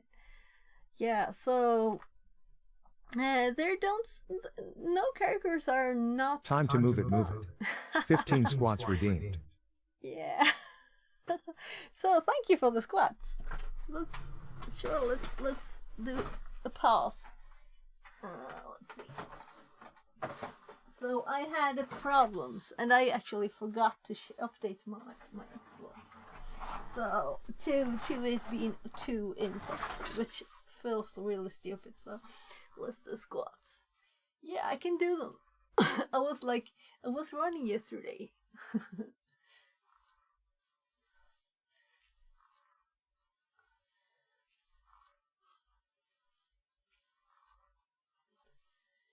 Eight, 9,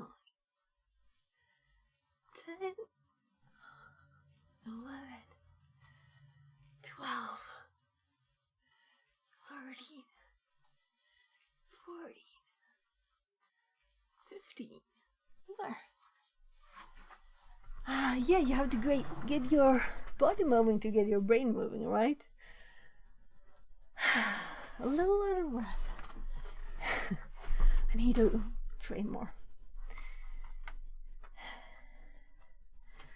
So that's nice. All the characters worked in the input, meaning we can use all characters.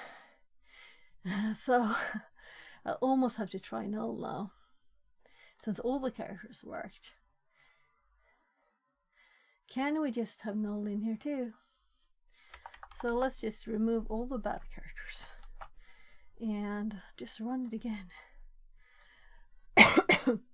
Let's delete the sleep line since it doesn't not necessary. So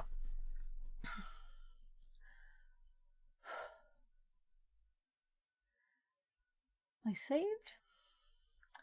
Relaunch. Rerun. Check. Output. Check that it crashed. We don't have any data, so my guess was right, which is, though I wouldn't have guessed that no other characters. So what input does it want really? It wants a message, a text message. I could have thought that like some characters would not be allowed, but it was just a null. Any characters are allowed in this string apparently. So let's backslash x 00 null. The termination of strings is not a character in a string. Yes. So we can kinda always assume it's not there. So restart, rerun, and did I save it? I'm like, what? Oh, I put it in the totally wrong spot. So it's supposed to be in the bad cars, not in the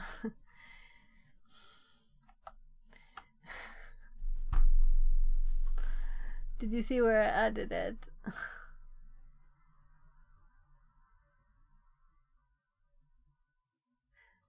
No. My god. Yeah, so I had already removed it. Yeah, I deleted that. So I was going to add it here. I deleted it twice. I deleted it and then I thought I hadn't deleted, so I deleted the NOP too. The 90. 90. I mean, because it's hex. So restart. Run. Look. Still 1, 2. It's missing one of the characters. I wanna like see what's wrong with this program now. It misses one of the username characters. And now we have all the numbers there again as we should. So good. It's all there. I can also see a nice ASCII listing here. all the printable characters. Yeah. So the only thing we need to do now is to make an exploit, and we'll use some of Venom. So we'll just hop over to the Kali VM instead. Well, it sounds like it's nothing, right?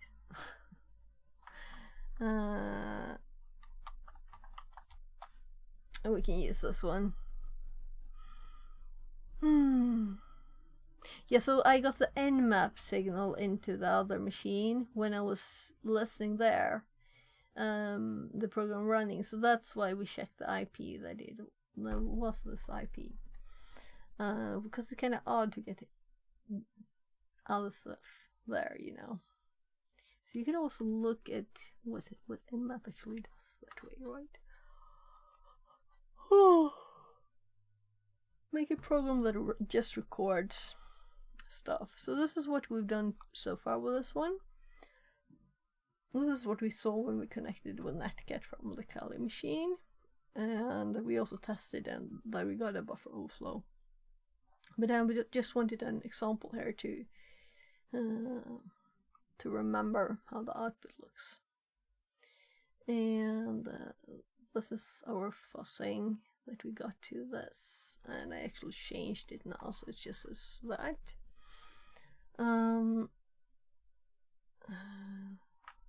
So this is the log on the server side without the E in username. Now without the 3 when I added 1 to 3 at the end. We have the value, the position rather, here. So let's do offset 2012, and then I got trapped in my own code bug. Yeah, it didn't crash. It did crash when I made it correctly, meaning 2 inputs. So we're just going to skip that.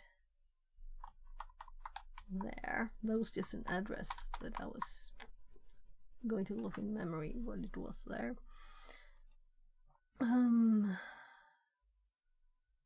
So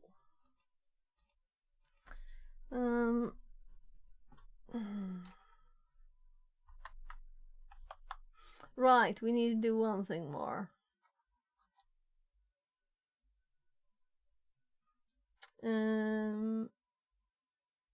Yeah, so actually we need this. I don't remember the IP of this locally, right? So we're doing this locally now.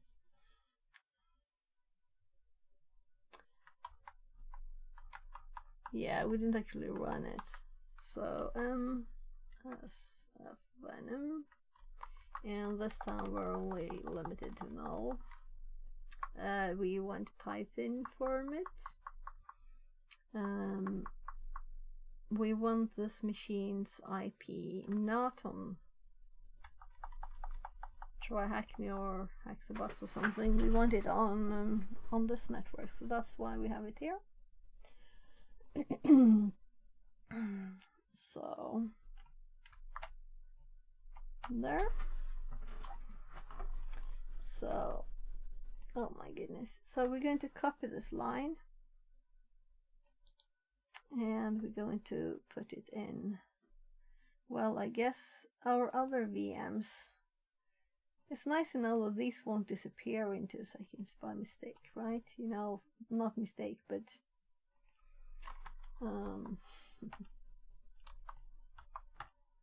machine resetting. This is my own VM. So, so this, I was thinking of doing 2, but since they're called buff, both of them, I think I won't. I think I will just do one, test it, and then do the other. So we need to replace this bit too.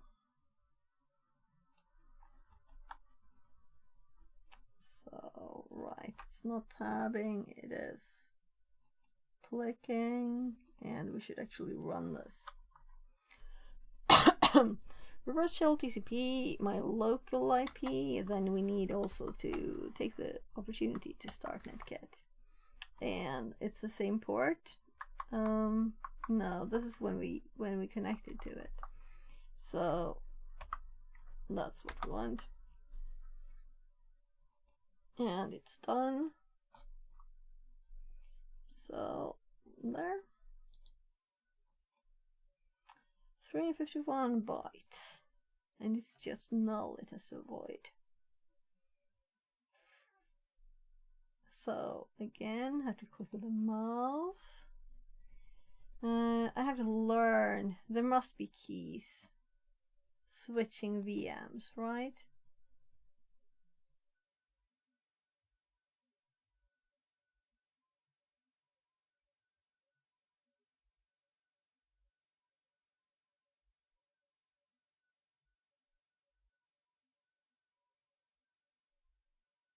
Maybe there's not.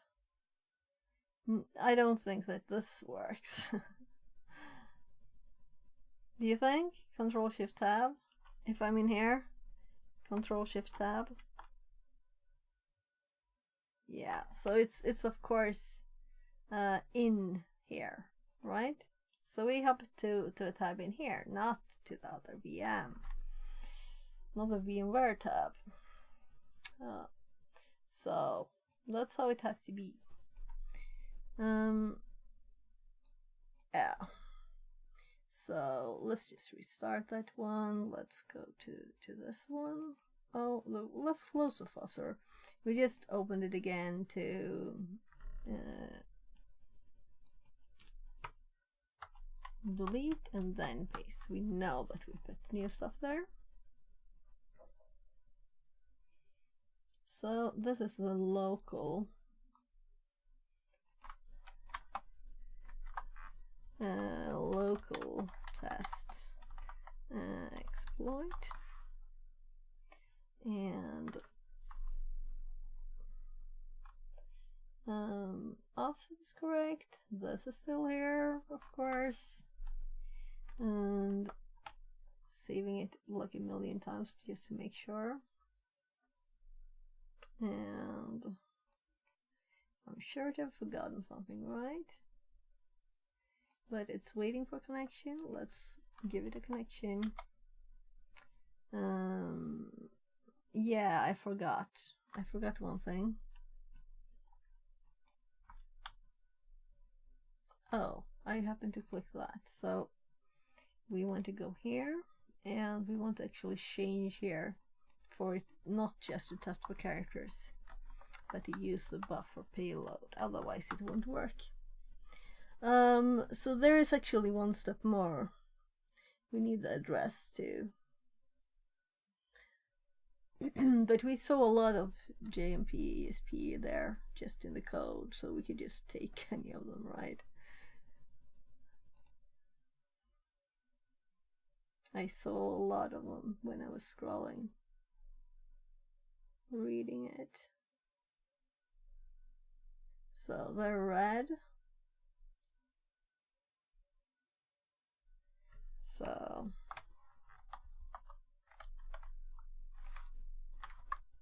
I did press space. Okay.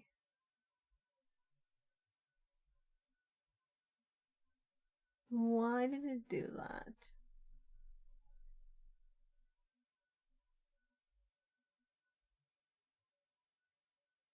So it is currently paused because we didn't restart it. Yeah, so we can't be in NT DLL. We need to be in chat server for us to find those.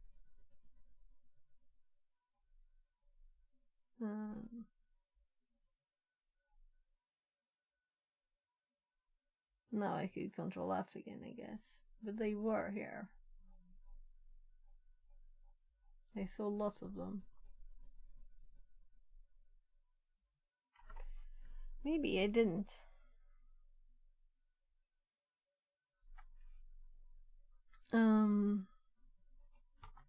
Where were I? No, I'm out of this again. I was just hopping here again. So JMP ESP needs to be placed here. We're going to write the address like here. And let's search again. Maybe I didn't see them. Yeah, it's possible. So let's remember how you do this in this, right? So let's actually look here too.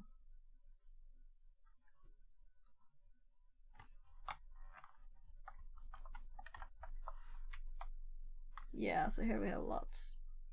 So let's just copy this address. So I didn't see them. I was wrong.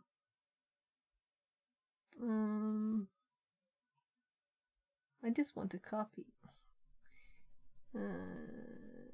Copy address. There. So let's hop over here and paste. And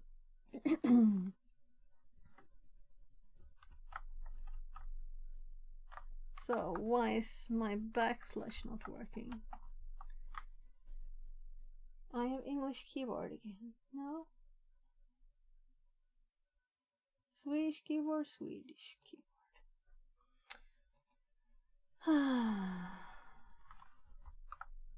Oh, I must have missed the key. So, well, we could start here. We're at the back, so let's start at the back. Why is this so recognizable? 6250. Though before, I think it was like 11. 14. DF. So, now what did I do now? Yeah. I'm like, but the end is at the end. It's supposed to be at the middle. I was typing backwards. So, there. We just changed the endiness. Changed it because of the endiness. So, this should be the same on the other machine as long as we manage to turn off everything. Well, I tried to turn off. We'll see now how it works.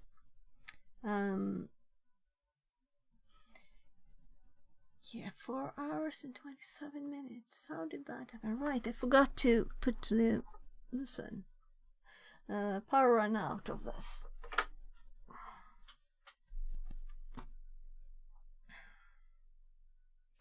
So, thanks again for the squats. It's always nice to move a bit. I've been thinking of maybe putting some exercise on, like every half hour or something. Yeah, so we have the address. Instead of B's, we're going to have an actual address, and it will hop to where our code is because we put it just after there. Let me show you. So we have here. First we have the offset, the position of EIP, number of A's. Then we have this address, just checked from where in memory our random, non-repeating string, not random, ended up. And then we put some knobs, then we put our payload from MSF Venom, and then we put some more knobs at the end. And this is just the same order they're added into what's called a buffer here. And buffer is what we're sending. It's kind of funny to have these afterwards, since they're okay characters. Yeah.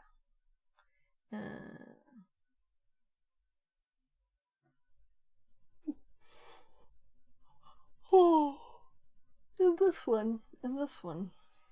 So this is already running. This is updated,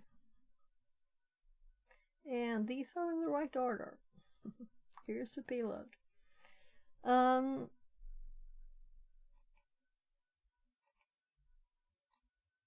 It's listening. Let's run the exploit, and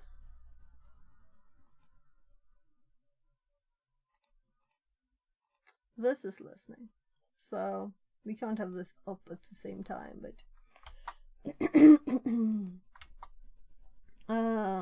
file exploit py.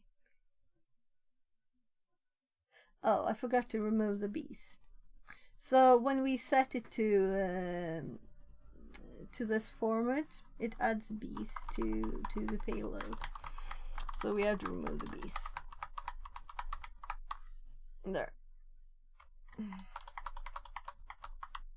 So it won't have done anything, so we can just rerun it. It's still running. So there. And run it again. And first of all, it is still running now, right? So if we hop over here, we have a reverse shell to this machine, which is our own machine.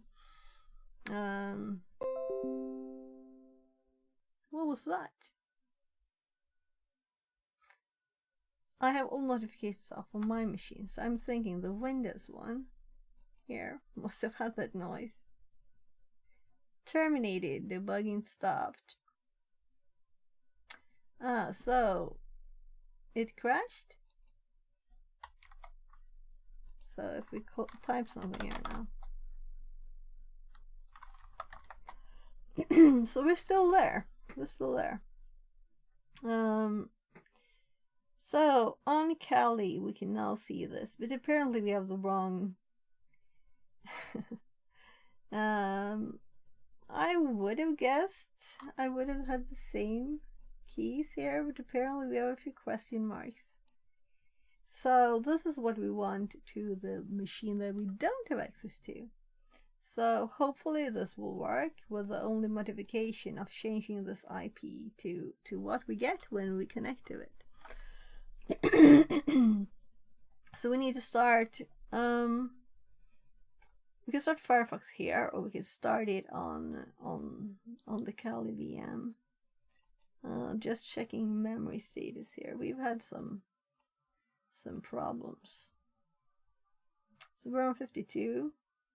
So it's just if it all crashes. Anyway. So let's actually put these in temp2 so I can look at them later. We need to start this one now, or we won't be able to get an IP to send it to. So we now need an IP, so we can we need to connect first.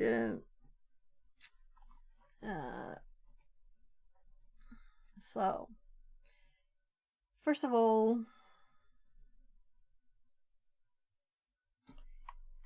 what IP do we have when we are on the, oh gosh, yeah.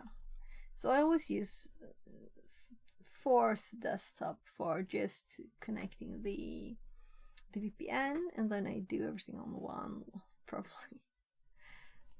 I should probably use more of them, right? So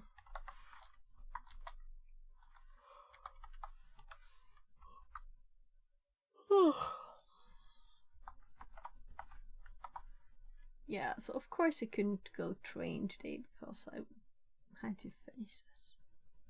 So we're getting an IP. So let's exit this and listen again, and let's add our new IP here. So 10.21.31.101. A lot of ones. Kind of nice IP, right? But I miss my old IP. I'll have to remake all the things I have. I still haven't for my old TryHackMe. I'll do it when I need them, not just all at once. So and this is actually one of the ones. Well, this is not an executable. So we're just copying the whole thing.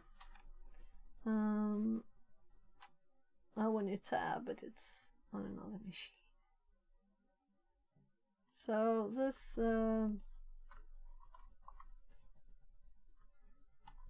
can we do multi-line commenting in this?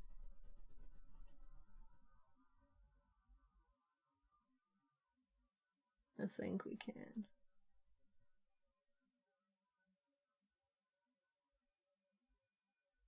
Comment out.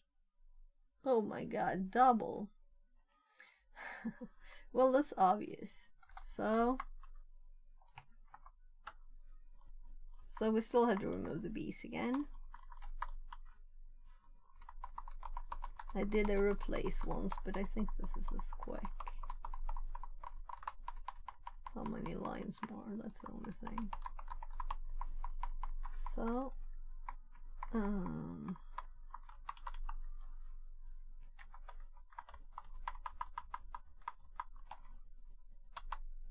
there.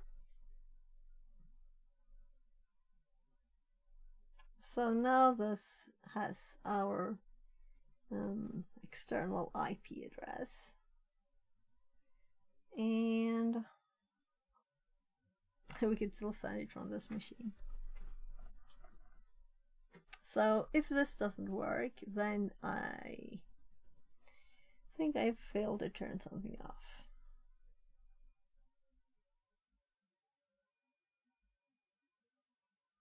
So meaning this isn't the correct one. This could also be different if I've turned not enough off.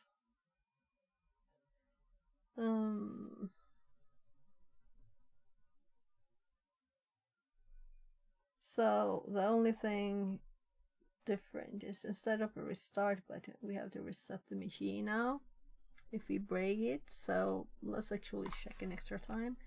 Control S is kind of nice there, saving it. That's the local one. This is the one for the server. The IP is correct.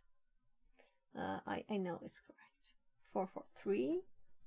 Let's confirm that we are listening. And it is 443. And the IP is correct. And I'm like, where is this thing? I can't scroll right now. I could. I had to click somewhere.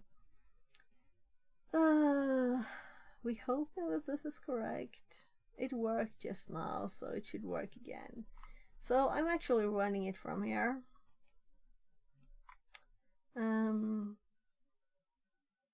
Yeah, we need to change localhost to the machine's IP, and now we have an IP, and it's gotten 5.5 minutes.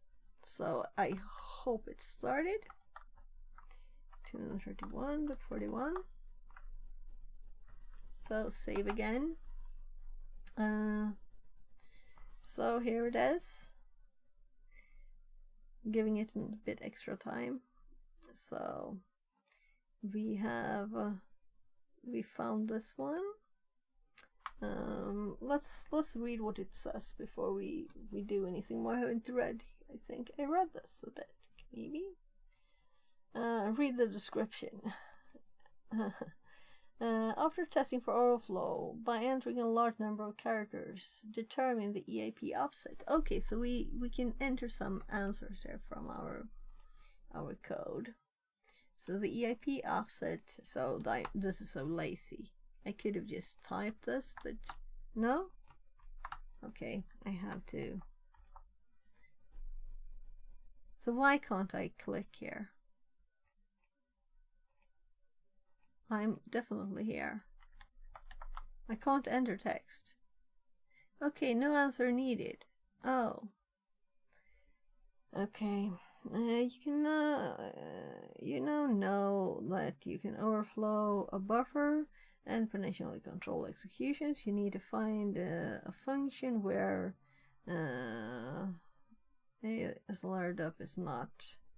Why not check the DLL file? Yeah. So I was already sure that worked. So, and we have tested it now. Since this would work, you can try to generate some shellcode. We did that.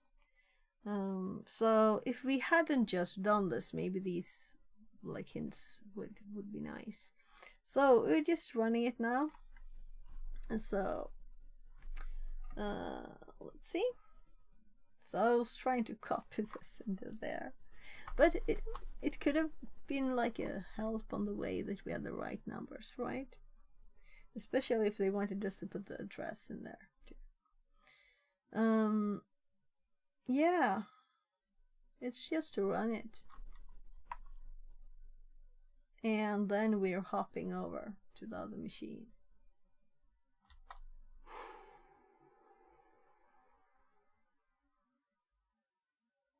That's much slower. Maybe we need a delay here. Listening.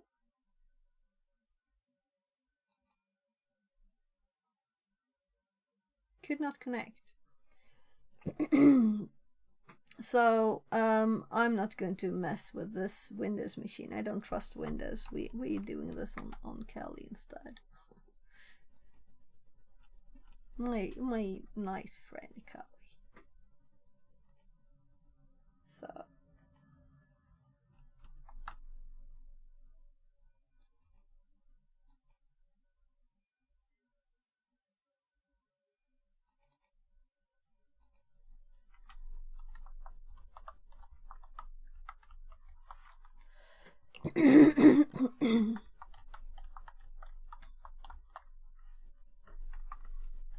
Brainstorm exploit.py,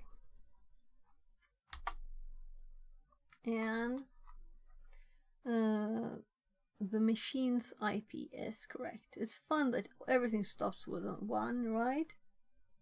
Except for the tens.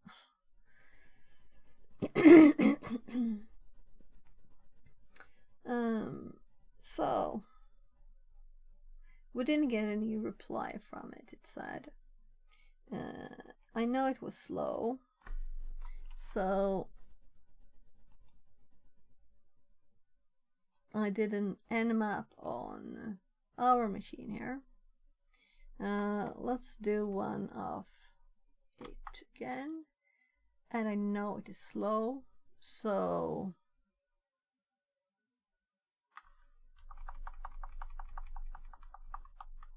ten, 231, 41, and I'm thinking of doing only port 999.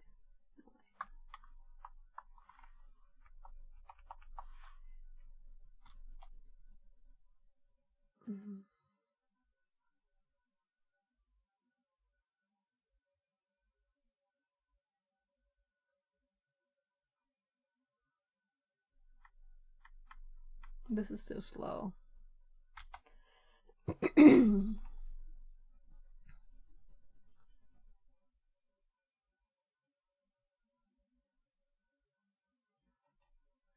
So we can close this down. We have all of this saved.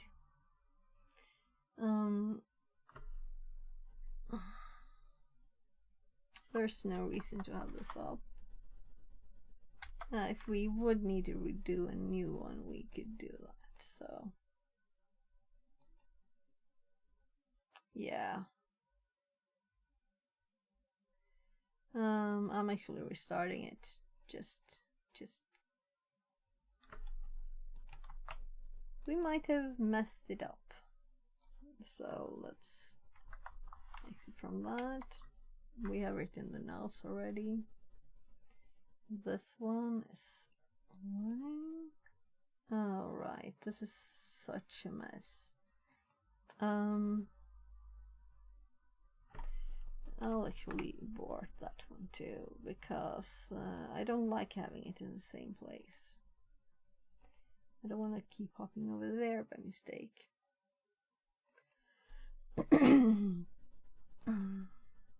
So my 19 reminder to do some TryHackMe popped up.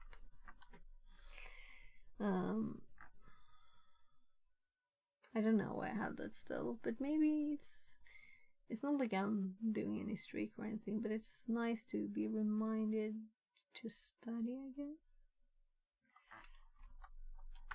TryHackMe.sh. Nothing else.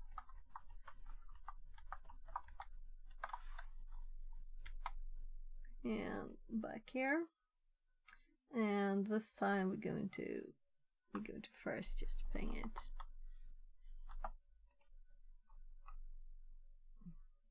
But first I have to click the start button. So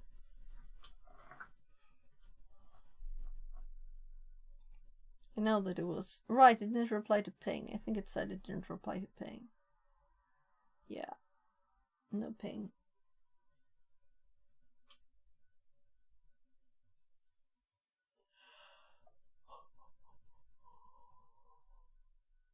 Well, let's take the opportunity to get our nmap of our own machine into the notes.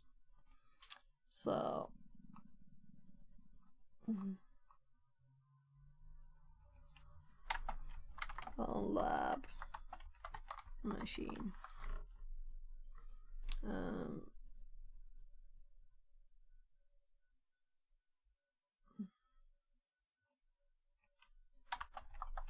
So I'm going to remove this. We added this because of RGR 4 launch says. THMVMS not replying to ping is rude smile smile. Yeah, it's kind of rude. Because how many times did you fail to start the VPN? And think that the nmap took a very long time? Never happened to me. At all, ever. At least 2-3 times, I'm sure.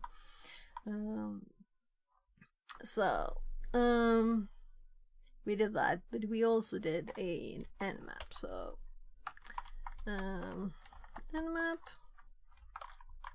It's kind of obvious that it is an nmap, but just right. So we have it here, but this is the machines. This is the local machine. Let's our lab machine. It's kind of obvious since I could just rename this, but still. So I guess we do a new note now. Buffer overflow, hopefully on, well, for reals, I'll just call it buffer overflow. So let's see, did it start? It started a whole 2 minutes and 45 seconds ago. So I'm clearing this, and we're going to do a full nmap. Okay.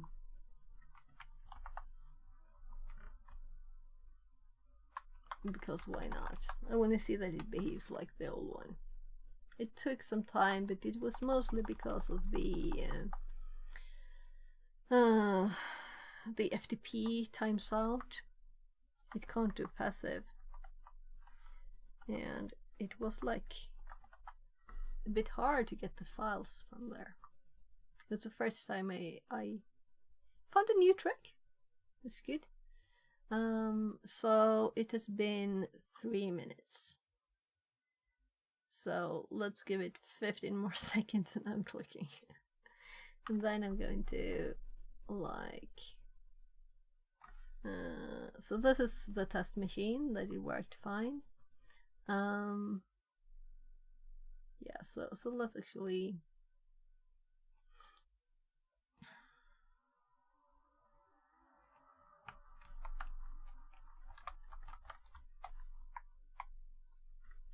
so let's give it a fresh netcat when it's done. So it's always nice to have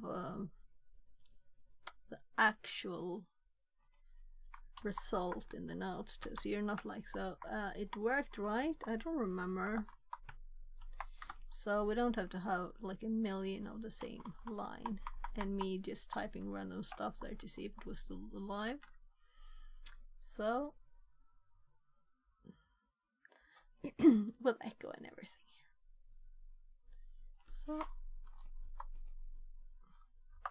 So welcome in RGR4 launch. I hope you will enjoy it. We're playing with a lot of fun things here, so when we're done with this, we might do ESP stuff. We'll see.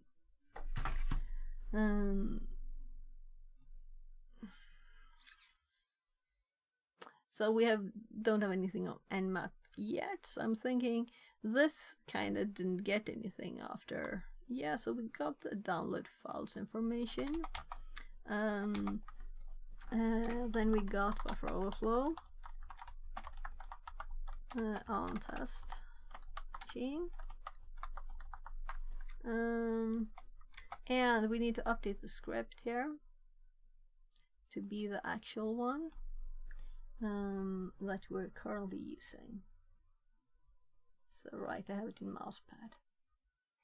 So there. And we did set up a whole VM. The Windows VM is set up for this, so it's new, fresh. It was a bit fun that I did put double comments on this. This is idles comments. I can just spend some time here while I'm not doing anything else, right? So, and fuzzer. Let's get the last one we had from the Windows machine. Fixerbot says, Streamar du eller? new follower Yes. Anachu, my baby girl. För jag skulle behöva Less than 3. Jag måste göra min mat. Okej. Men säg till Abon att komma till mig nästa gång bara. Så Men går han jag... behöver hjälp med kodning nu. Okej, jag kommer. Det är mitt i, men jag känner att jag kommer sitta där timmar och jag måste Okej, göra min mat. jag kommer snart. Mm. So my kid needs more help. His dad helped him a bit with the scratch coding. Hi, thank you for the follow. Yeah, so my kid's starting coding in Scratch, and I'm happy. And now I'd love to help him if he needs help. So Anachu, my baby girl says, Hype wave. yeah, so I'll have to. Oh no, chew my baby girl.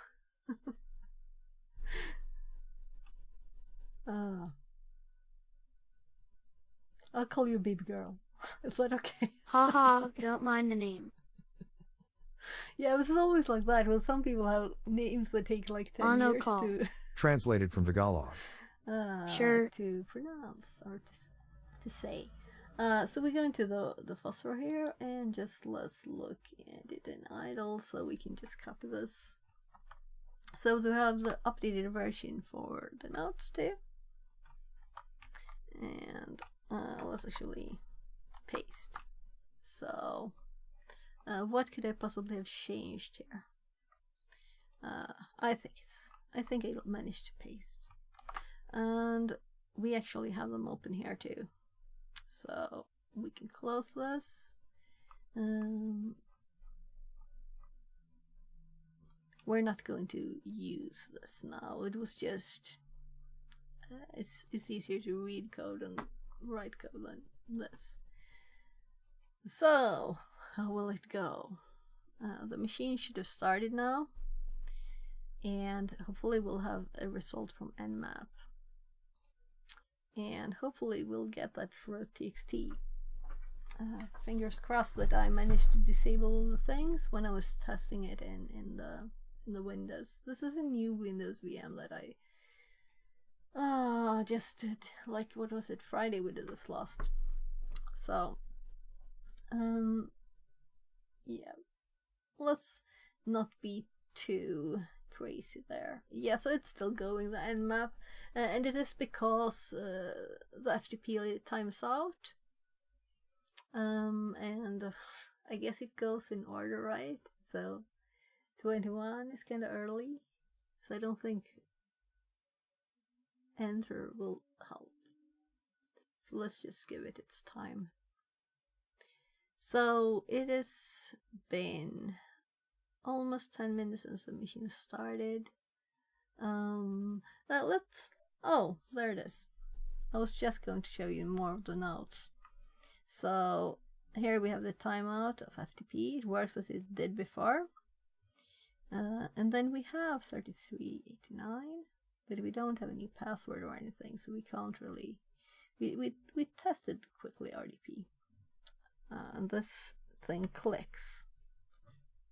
I don't know why the right one doesn't work as well as the other one.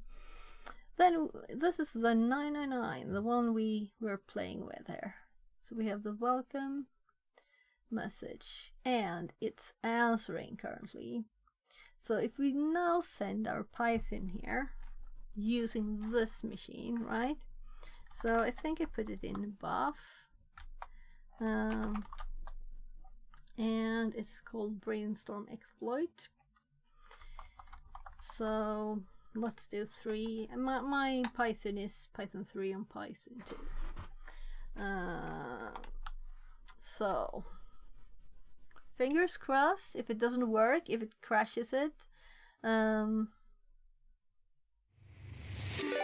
Fixerbot says, hi, welcome Producer Raiders. Wolf. Welcome Producer in. Wolf brought one friends Thank to you the for party. raid. Go drop Thank him you a for the follow. raid. Yeah, so you're just arriving at the most exciting second of the stream here. We're just about to click. Will the exploit work? So first we need this. If we don't do this, it will be all for nothing. Crashing it and not getting anything back. And we'll have to restart Anocha, my the baby box. girl says, Ha, fingers crossed. Yeah, fingers crossed. So yeah, this is slow. It didn't go this slow. So I could have opened these different ones so we could see them at the same time. Yeah, I don't think it'll work. I think it just... I should give it more time. Yeah, so what I have disabled in my Windows machine, there's one thing more we can do to test there while we wait for this. If it will ever happen, anything, you know. This is so great when I was selected. So the thing to test is to run this without having this in the debugger. So if we close that and we run the same exploit, but actually not, because this is now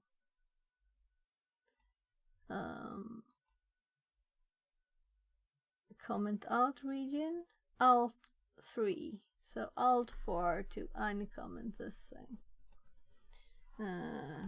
That's odd, but it's idle.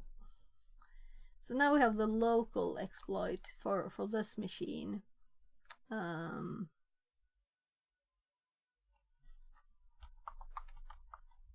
We have to change also the local host.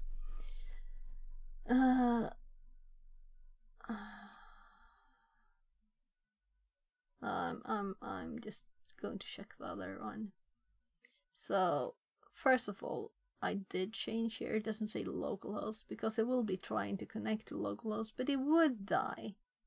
The connection would die. Yeah, so it has the IP here, but it's the old IP.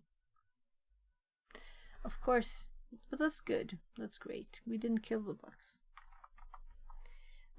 So how about actually updating the IP first?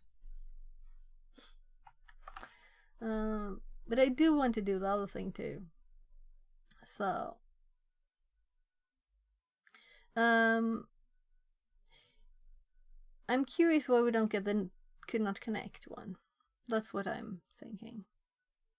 It's just waiting forever, right? So it shouldn't wait forever. Yeah, we got could not connect finally. So now we run it again. We should get output here. We should get output. So I did save it, I think.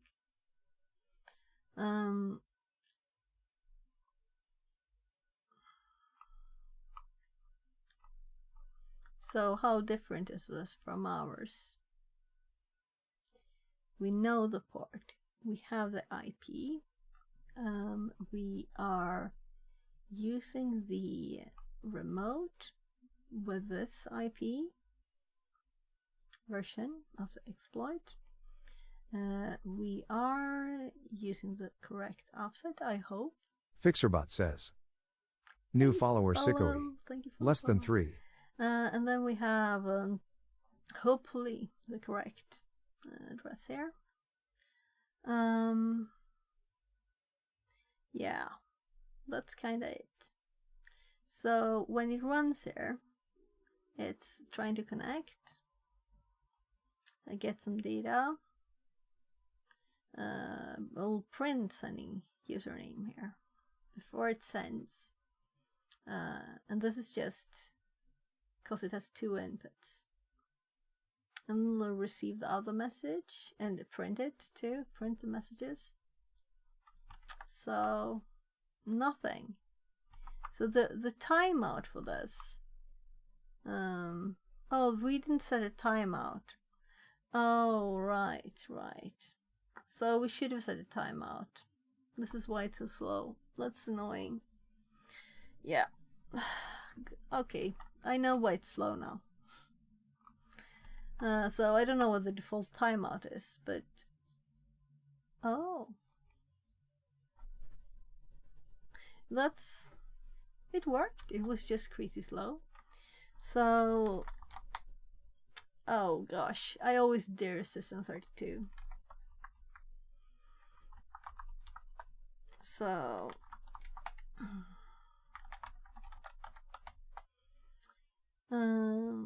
unlike CD users. Was there users? Yeah, there was. Drake? Do you think it's here? Usually in the desktop, right? So let's type root.txt. So it worked. Maybe it's a good thing we didn't have that timeout there, because it wouldn't have worked. Why was it so slow though? So with our tests with the local machine, it was quick. It was quick. So we're not finished. I wanted to run it locally without the debugger on. I didn't. So I'm gonna do it. So we'll have to have some like fireworks thingy, right?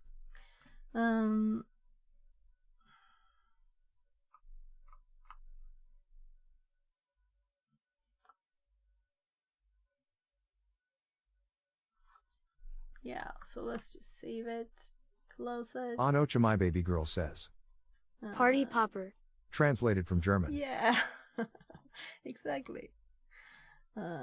So we're running it here now on this Madam machine. Fabulous says. If you get rude and there aren't fireworks, I'd ask for a refund. Yeah. So we need to listen again with on the same port we're connected. But we know this was correct, so let's just get this to the notes. Oh gosh. Seems only fair with how much time you've put into it, D? Yeah. But I went off on I missed there's 2 inputs when I was doing the exploit, and I was like, why? Yeah, so I'm not getting all this. That's enough. So let's copy, and I'm just gonna paste this in the notes here. So let's hop over. You can see what boring things I'm doing. Let's just let's get rid of this.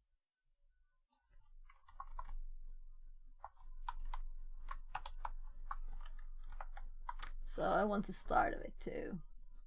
And never dare this directory, because if the box is slow, it is stupid to do it. Because I've been waiting. I have been waiting before. But that's nice. So worked. And let's also put the Python thing in here. So we have it in the notes. So just that. So I thought it didn't work, really.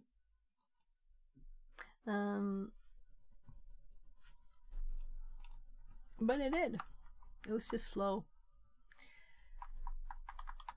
So I guess you should never... You should give it like minutes if it's a Windows machine. I'll almost have to time it later and see how long it took for it to actually answer. Because it was this that was slow, you know, nothing else.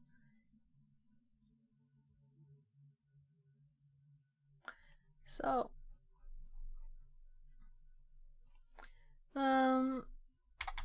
yeah, and my notes are public, by the way, if anyone is interested. And then it's not this I'm talking about, but more like the general buffer overflow notes. So I have one thing to add here that I really realized, but I think I put it on a post-it at work. So yeah, I put it in my backpack. This is downstairs. So I think I was thinking about doing other stuff, but I think I will go and help my kid with some programming.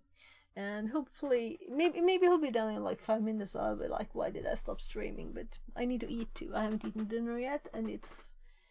Yeah, I can see a almost full moon right out my window.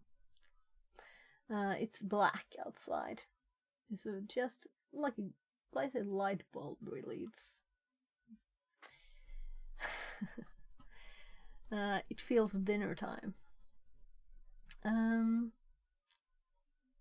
Yeah, so if anyone is here that hasn't followed yet or subscribed on YouTube, if you want to come here again and have fun together, of course we have to click next room here, right? So there's more buffer overflow rooms in our path. We're doing a path here, and this is the next one. So let's see, deploy machine. Write-ups not accepted. Defeat the gatekeeper and break the chains. Beware, fire awaits on the other side. And this one has a user and root flag. So, can you get past the gate and through the fire? We didn't get really any hints, but the hint we have is this. We're in a path. And we're on the theme buffer overflow. So it's kind of like certain these are buffer overflow. So next time we'll do the next one. And I will try not to make silly mistakes like forgetting there are 2 inputs that you need to do. And not understand why it didn't crash when you did the overflow on the field that was not overflowable. Congrats. Thanks. Yeah, so this is next. Do you think anyone is streaming? Who's streaming? Ah. So we have Curasek and we have Producer Wolf. I don't know. Producer Wolf just raided, so he's probably stopped streaming. So I guess we'll go Kirasek. There. I'll have to tell him. Are you here, Producer Wolf? You're still on streaming. In there. So, yeah. Yeah, I can click the raid and we can talk a bit more. Yes, I'll put a few more notes in, and I realized something. I'm rewatching again. Or I'm rewatching Al Hasred's Buffer Overflow YouTube video. And there was something that I realized and have to put in the notes, but I don't remember what it is right now, so I'll put it there too. And I will upload the notes again when I'm finished, so... but first I'll go help my kid with his coding.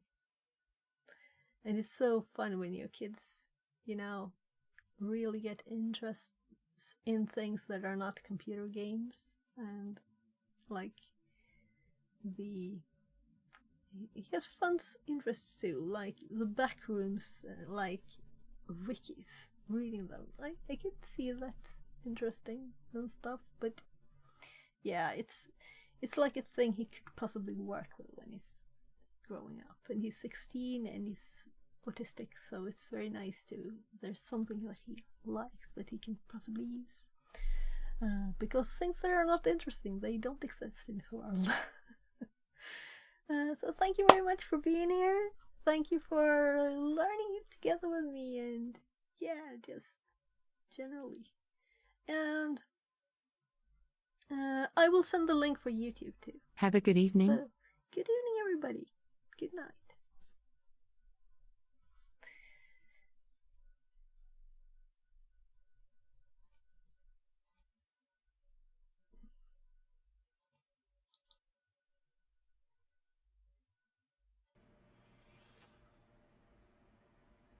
Trying to figure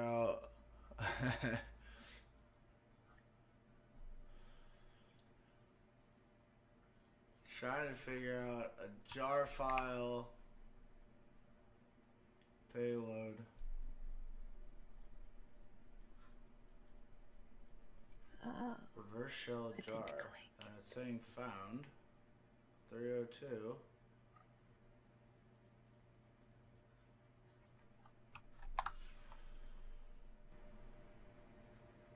Is it because welcome everybody, YouTubers, to the raid.